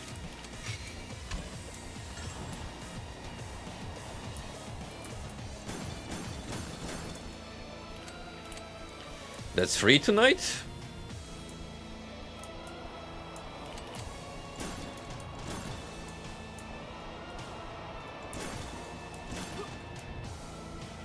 Definitely setting a record there, which I don't think we'll be beating. We can try for sure.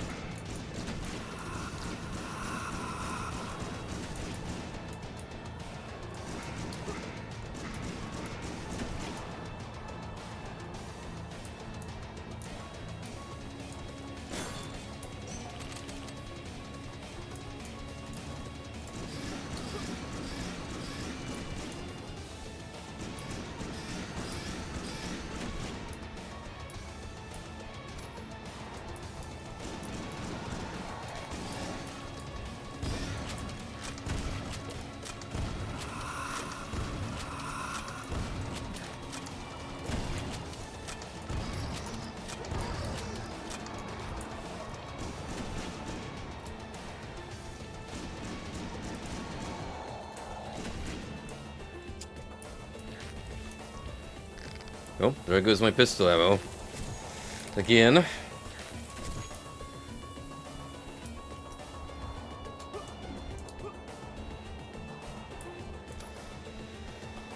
Alright, free mobs.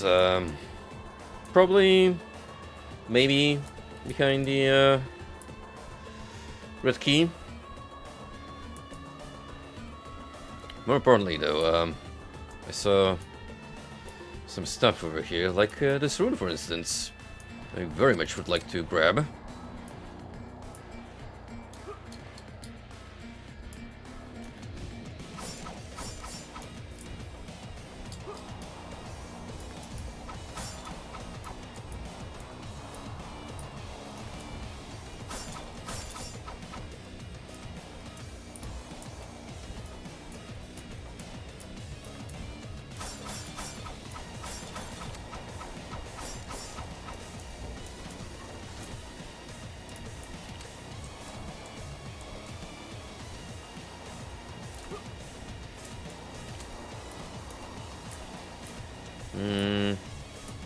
Oh, that sends you back here, doesn't it?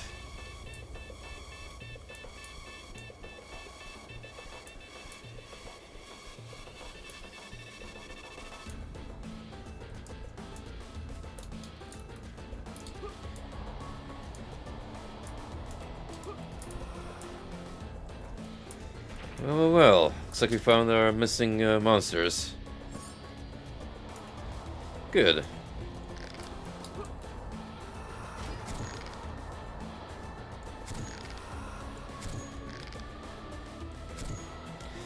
Unfortunately for you, I have the high ground.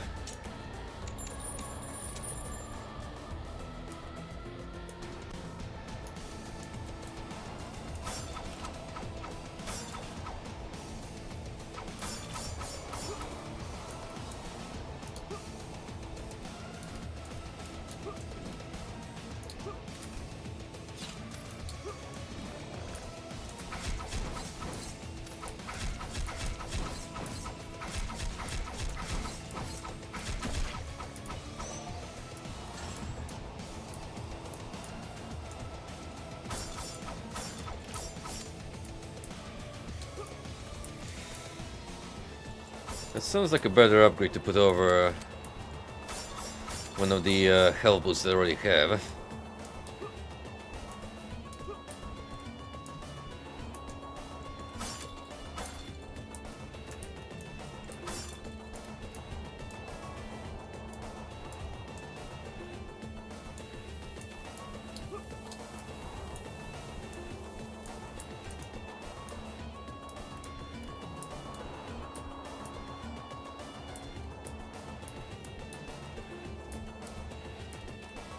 That's That's intriguing.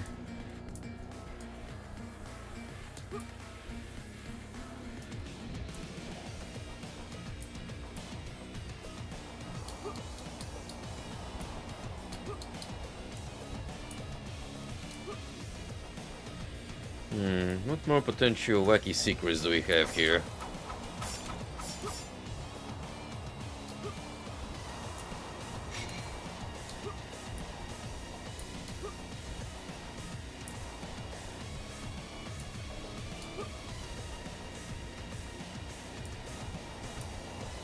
Actually, give me a minute. I'm just gonna take care of something real quick. And this time, hopefully, I won't forget to turn off the BRB screen when I'm back at my computer.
Okie dokie.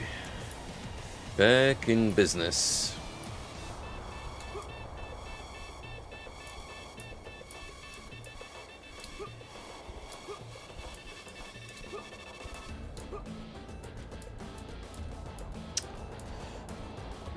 That felt wrong. Like I was about to clip out of bounds.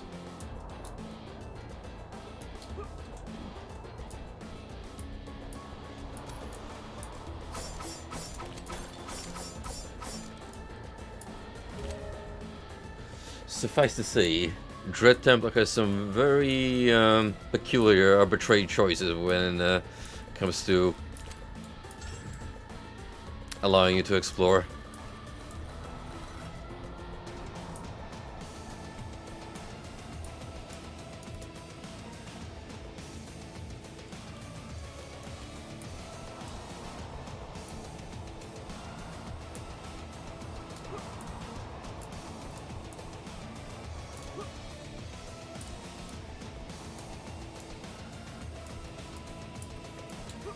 And this is how we pretty much found almost all the silver runes, barring one.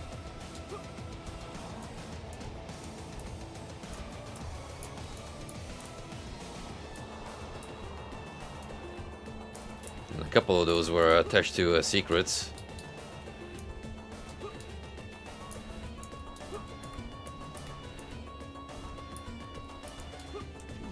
You ain't walking the tightrope, that's for sure.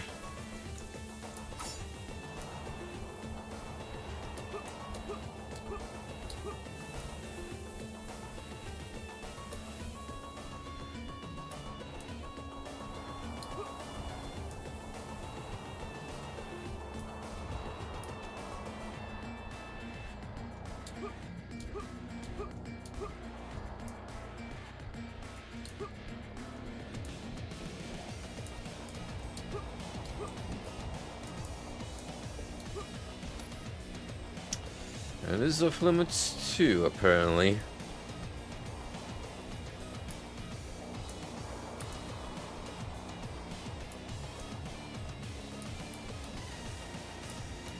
You only get as much as explore this building from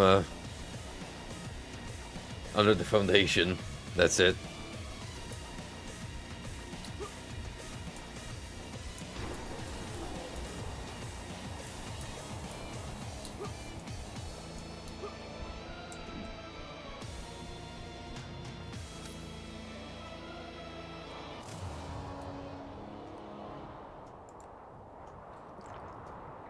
Alright, I have it in me to have a crack at one more map. Death Palace it is, and Serious Sam much?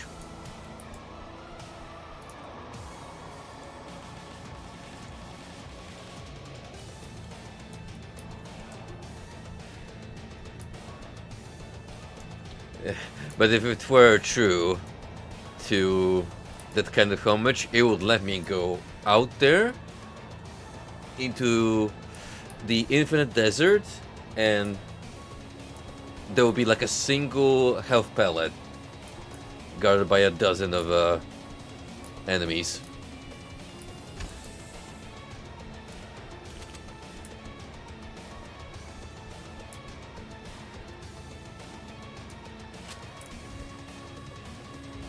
Oh boy. Starting off pretty strong here, are we?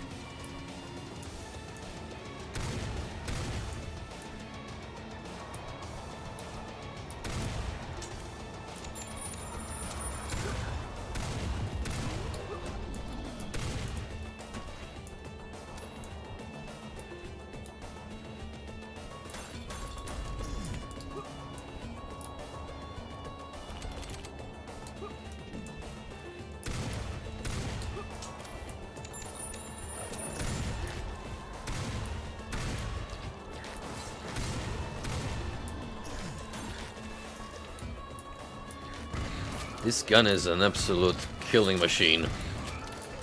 When I ride it to the maximum.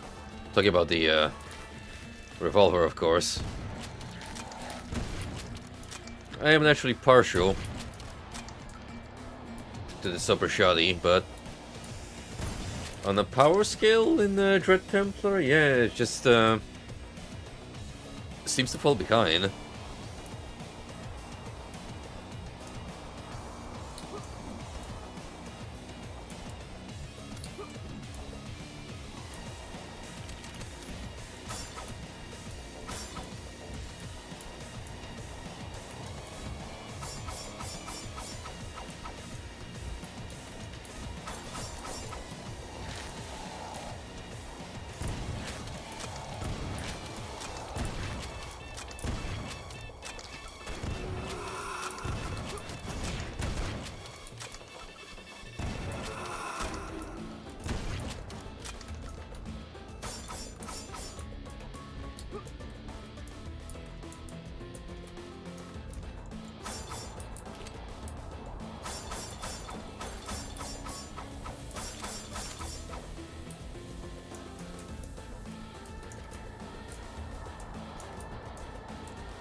Let's remember this arrangement, because chances are I might have to find the missing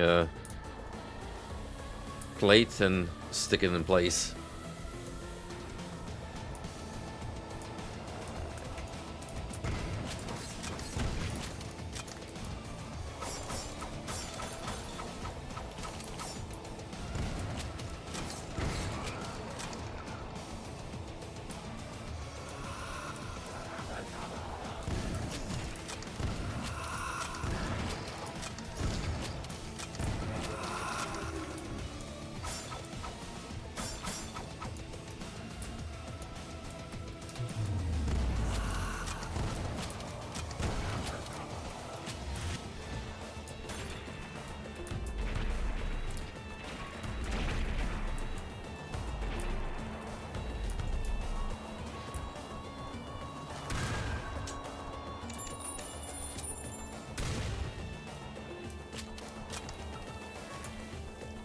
Now we're getting a little off the plan here. I will explore the side area. Don't you worry about it.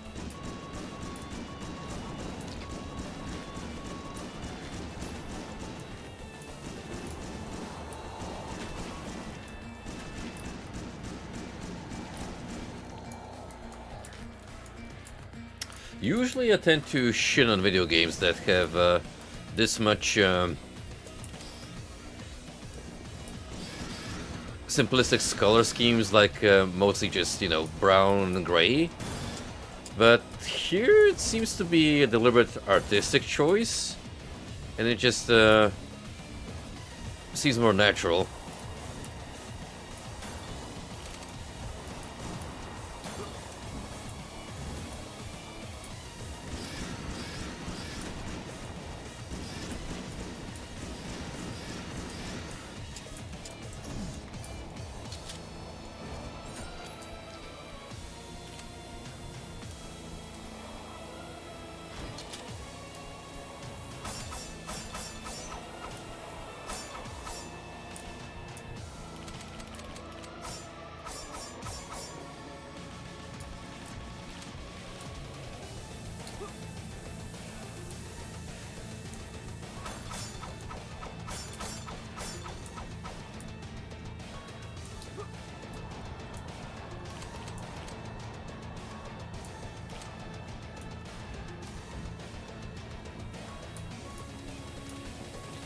That I would say is the natural way to advance, so let's see what's down here first.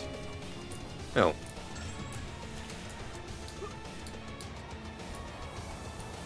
Very good. And of course, we have this bit of armor here. Which, well, can't pick up because it's a weaker variant.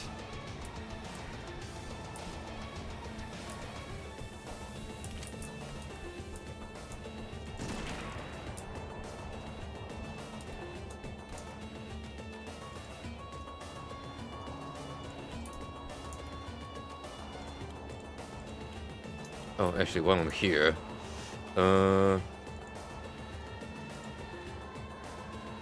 level 3, level 1, 170 max health, almost double that, what we started off with.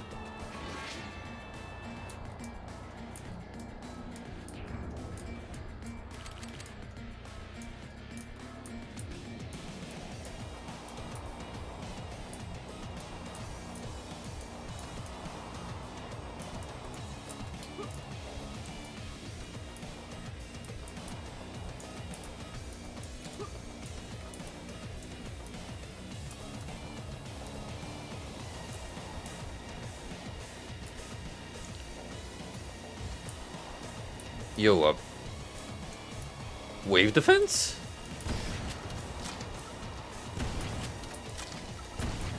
Oh shoot, we're hardly going with this.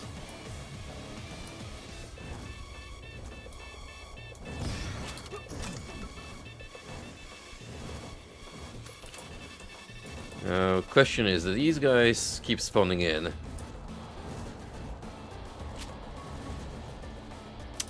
It would appear so. So while I could just run around here all day,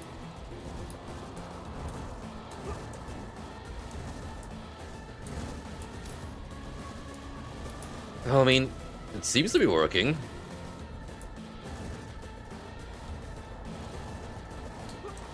How long can we keep up the egg, though?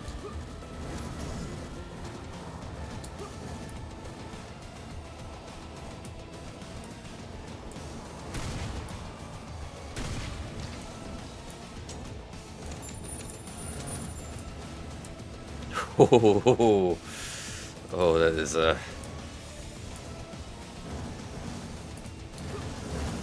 a lot.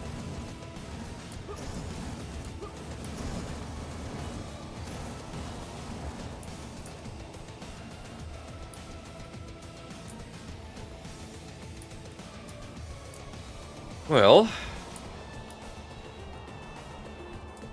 at the end of the day, it worked, and I conserved a lot of ammo.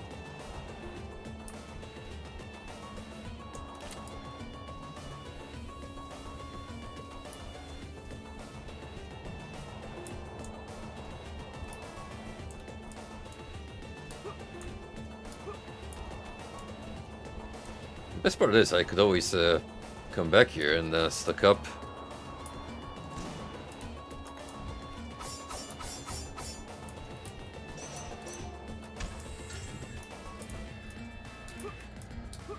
Black Bow sure is getting a lot of love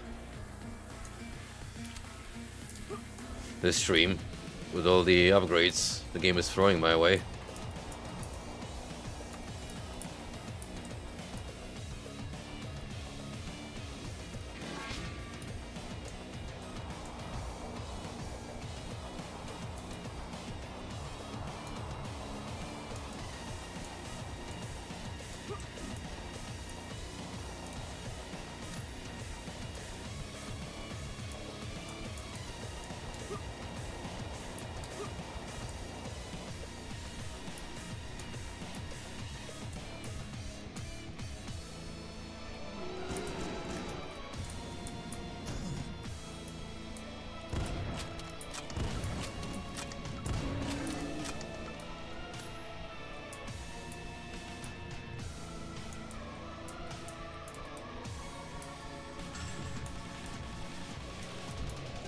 Good, that's exactly what we're upgrading now.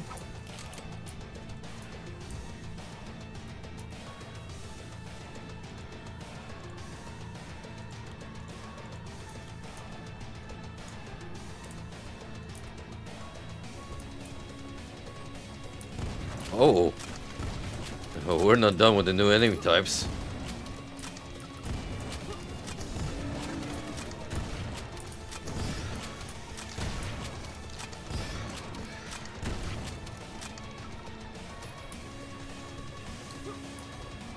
Those look like kamikazes, which is definitely gonna add an extra layer of potential tomfoolery.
I'll leave that for now.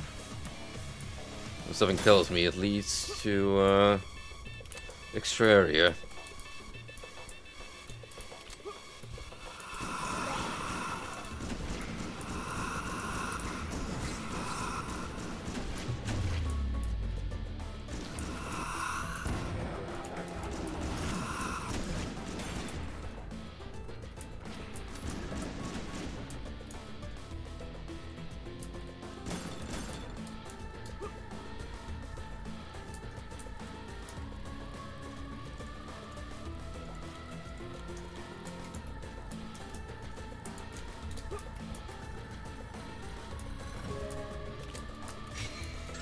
Lovely.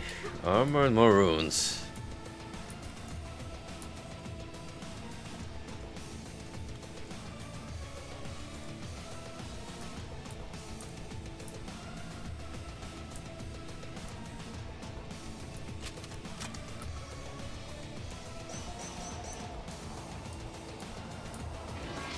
Looks like we were meant to go through here after all.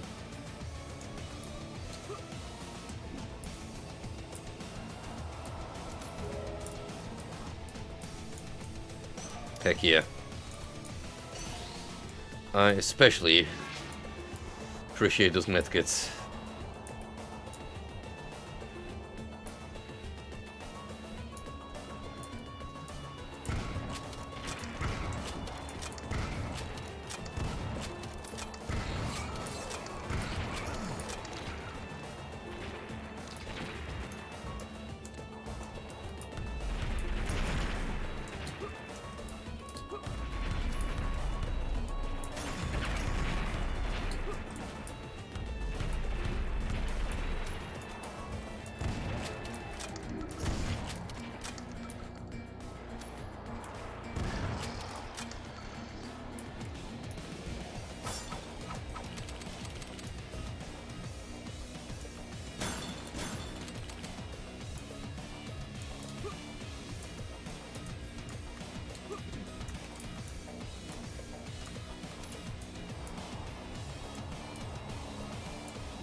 That almost made me jump. Fortunately, the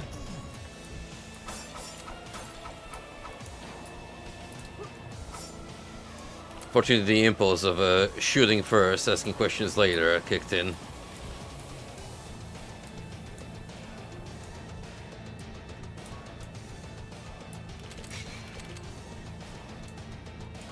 And as I expected, there is a four-parter involving collecting these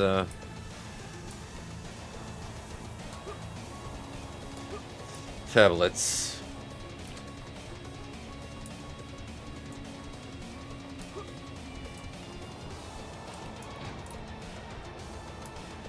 Or a three-parter.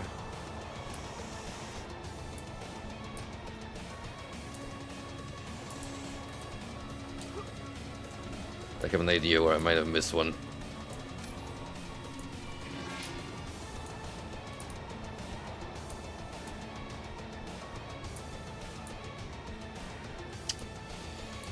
I'd have to go all the way around though, which is a little inconvenient. But now that I know where to look for the left side of the plate, it's doable.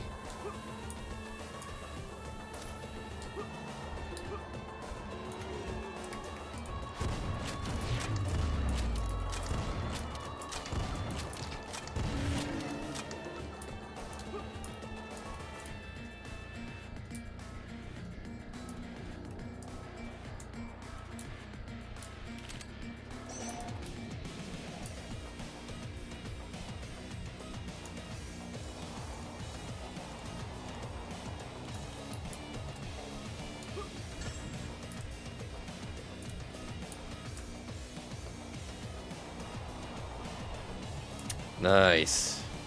Exactly what I needed to make the run back.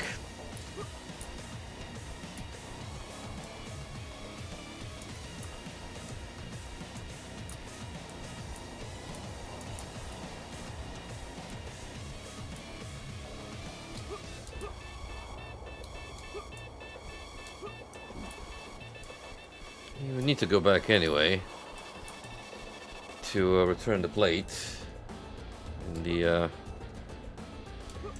proper building.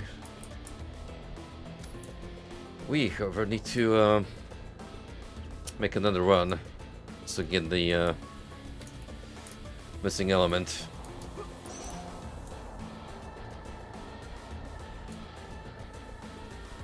Unfortunately, now that I've gunned down all the enemies, this should be pretty smooth.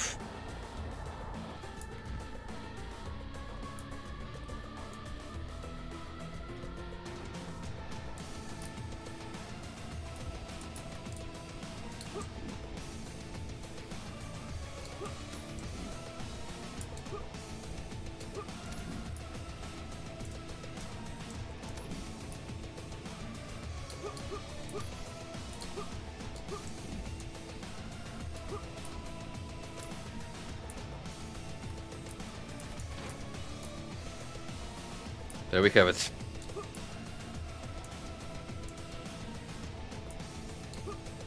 All that's left to do is assemble it at the correct spot.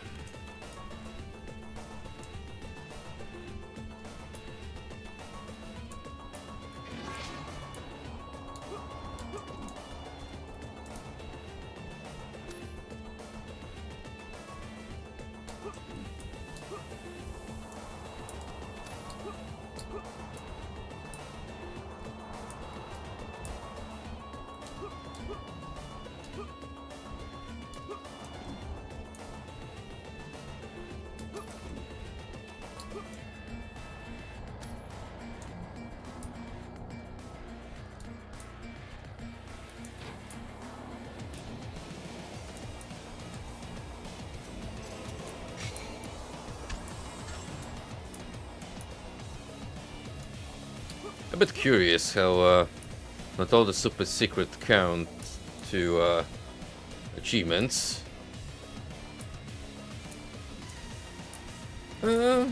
Maybe it's like the really obscure ones that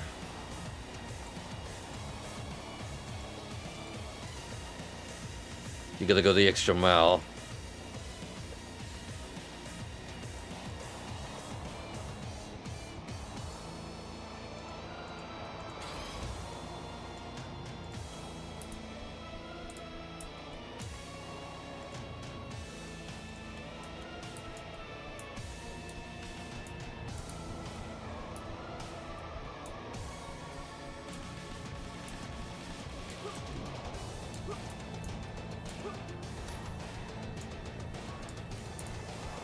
All that's left to do is keep moving forward. And remember that the dash needs recharging before I attempt any wacky maneuverability.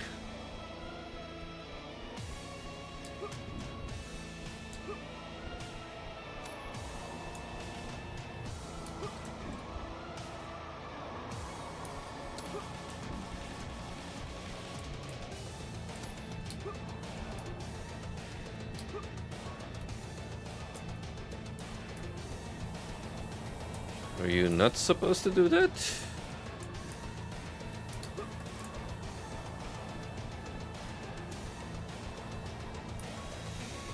It almost seemed like the game would allow you to.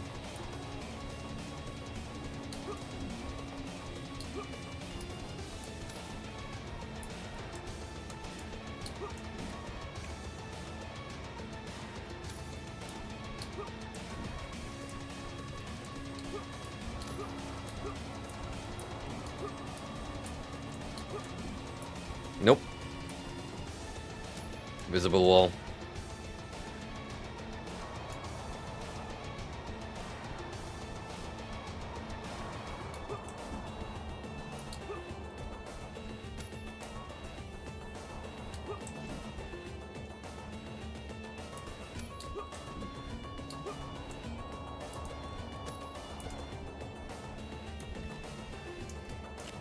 I'll make a save here, because I got the seeking suspicion that we're in for a bigger brawl. Even if it's less than 20 enemies, it's still gonna hurt, depending what they throw my way.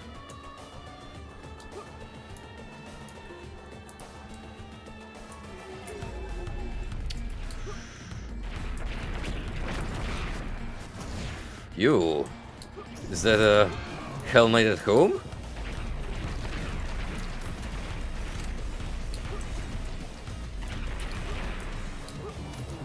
Regardless.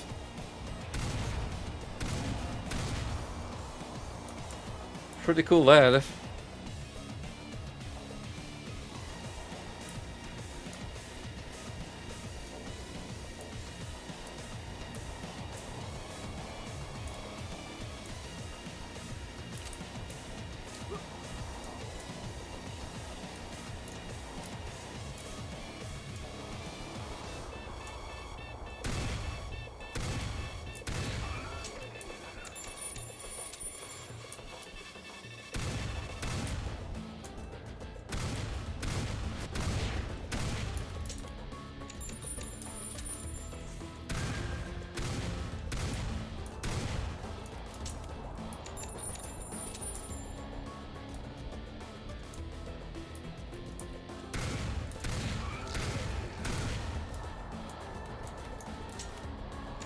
I have the revolver ammo to spare.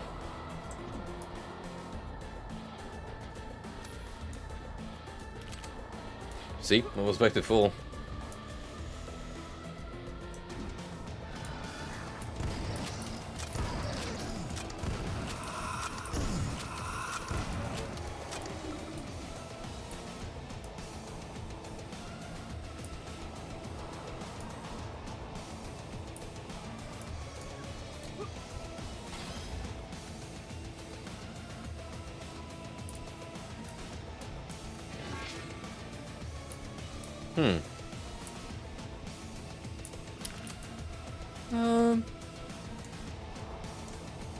Yeah, I'm not complaining. It does give me an opportunity to restock on ammo. Even if you've already dealt with the majority of the position.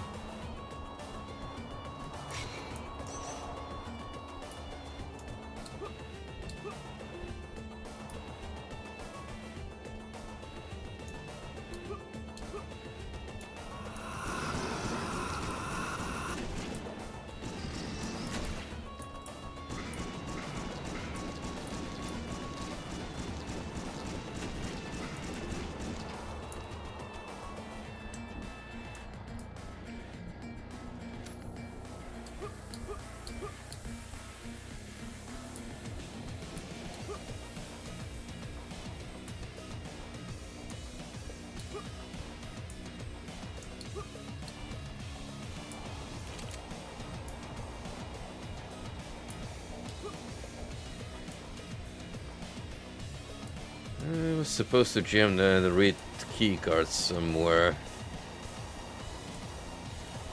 I'm really forgetting the exact location.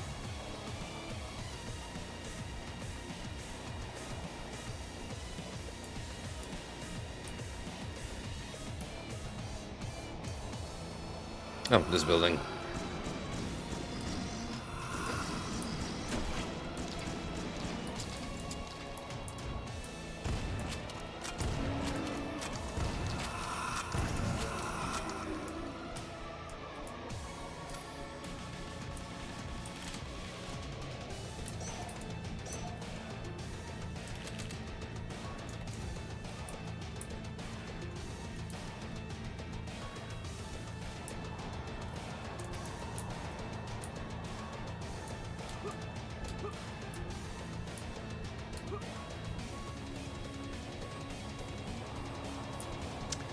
Ah, I see where it took us for a loop.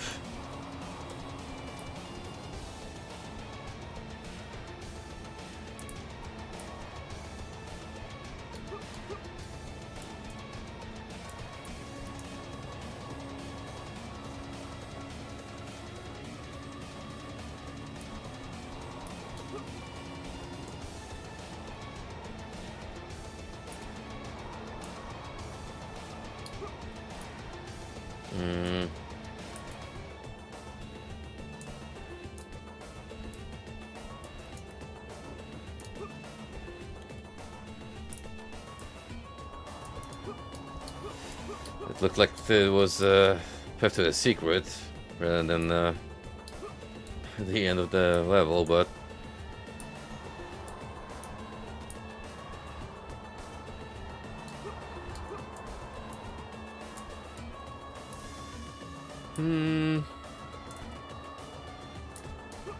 yeah, I'd say I got what I wanted out of here. There's for extracting the stashes someplace if I wanted to go the extra mile.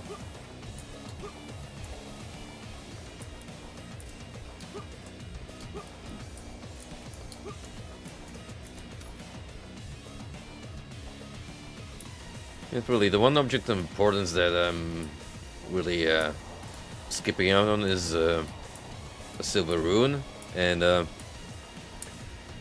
not really mandatory.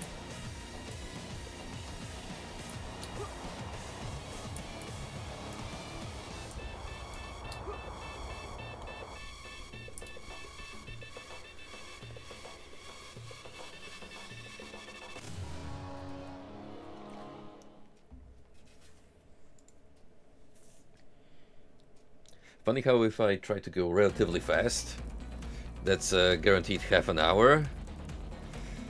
But if I take my time to properly explore, add another to a full hour.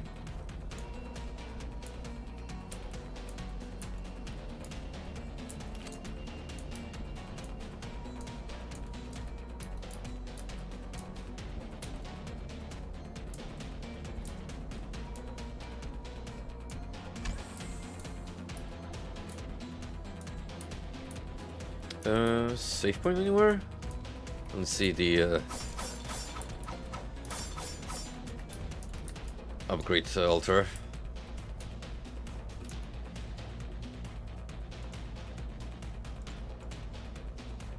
Maximum explosion rate of the Infernal Gauntlets. That won't come anytime soon then, because we are focusing on rockets. Oh shit.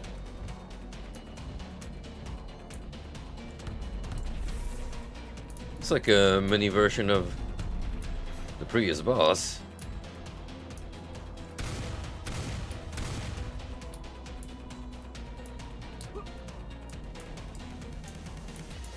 Albeit far squishier.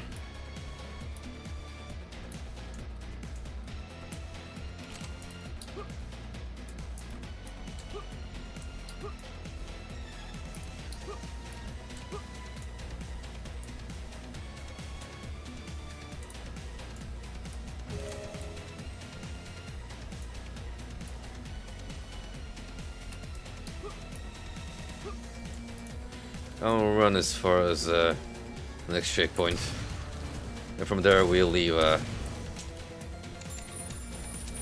Tread Templar until the next stream.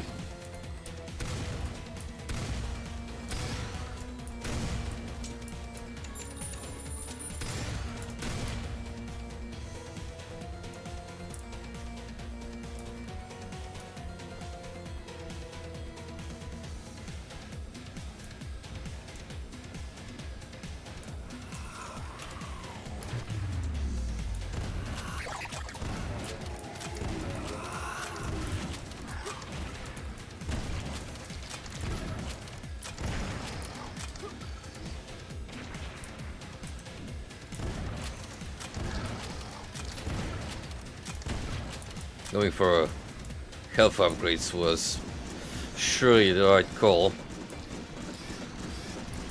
I'm really thankful, given that higher difficulty.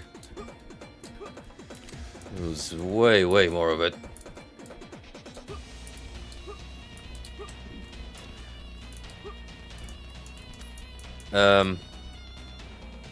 Uh-oh.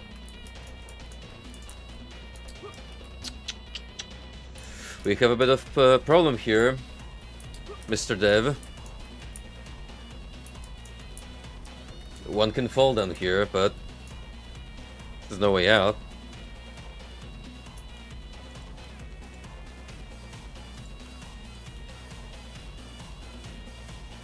Good thing the autosave came to the rescue. Well, if there is an autosave feature, then I suppose we can stop here and continue on our next occasion. Yeah, we can definitely wrap this up with one more sesh, considering that we have approximately like the same number of levels to get through when we started off. So like 5, 6, something of the sort. So, yeah, thank you guys for hanging out, and I shall see you all next time. We shall wrap this up, and I will give my final thoughts, so stay tuned. You all have a good Sunday, and see you soon.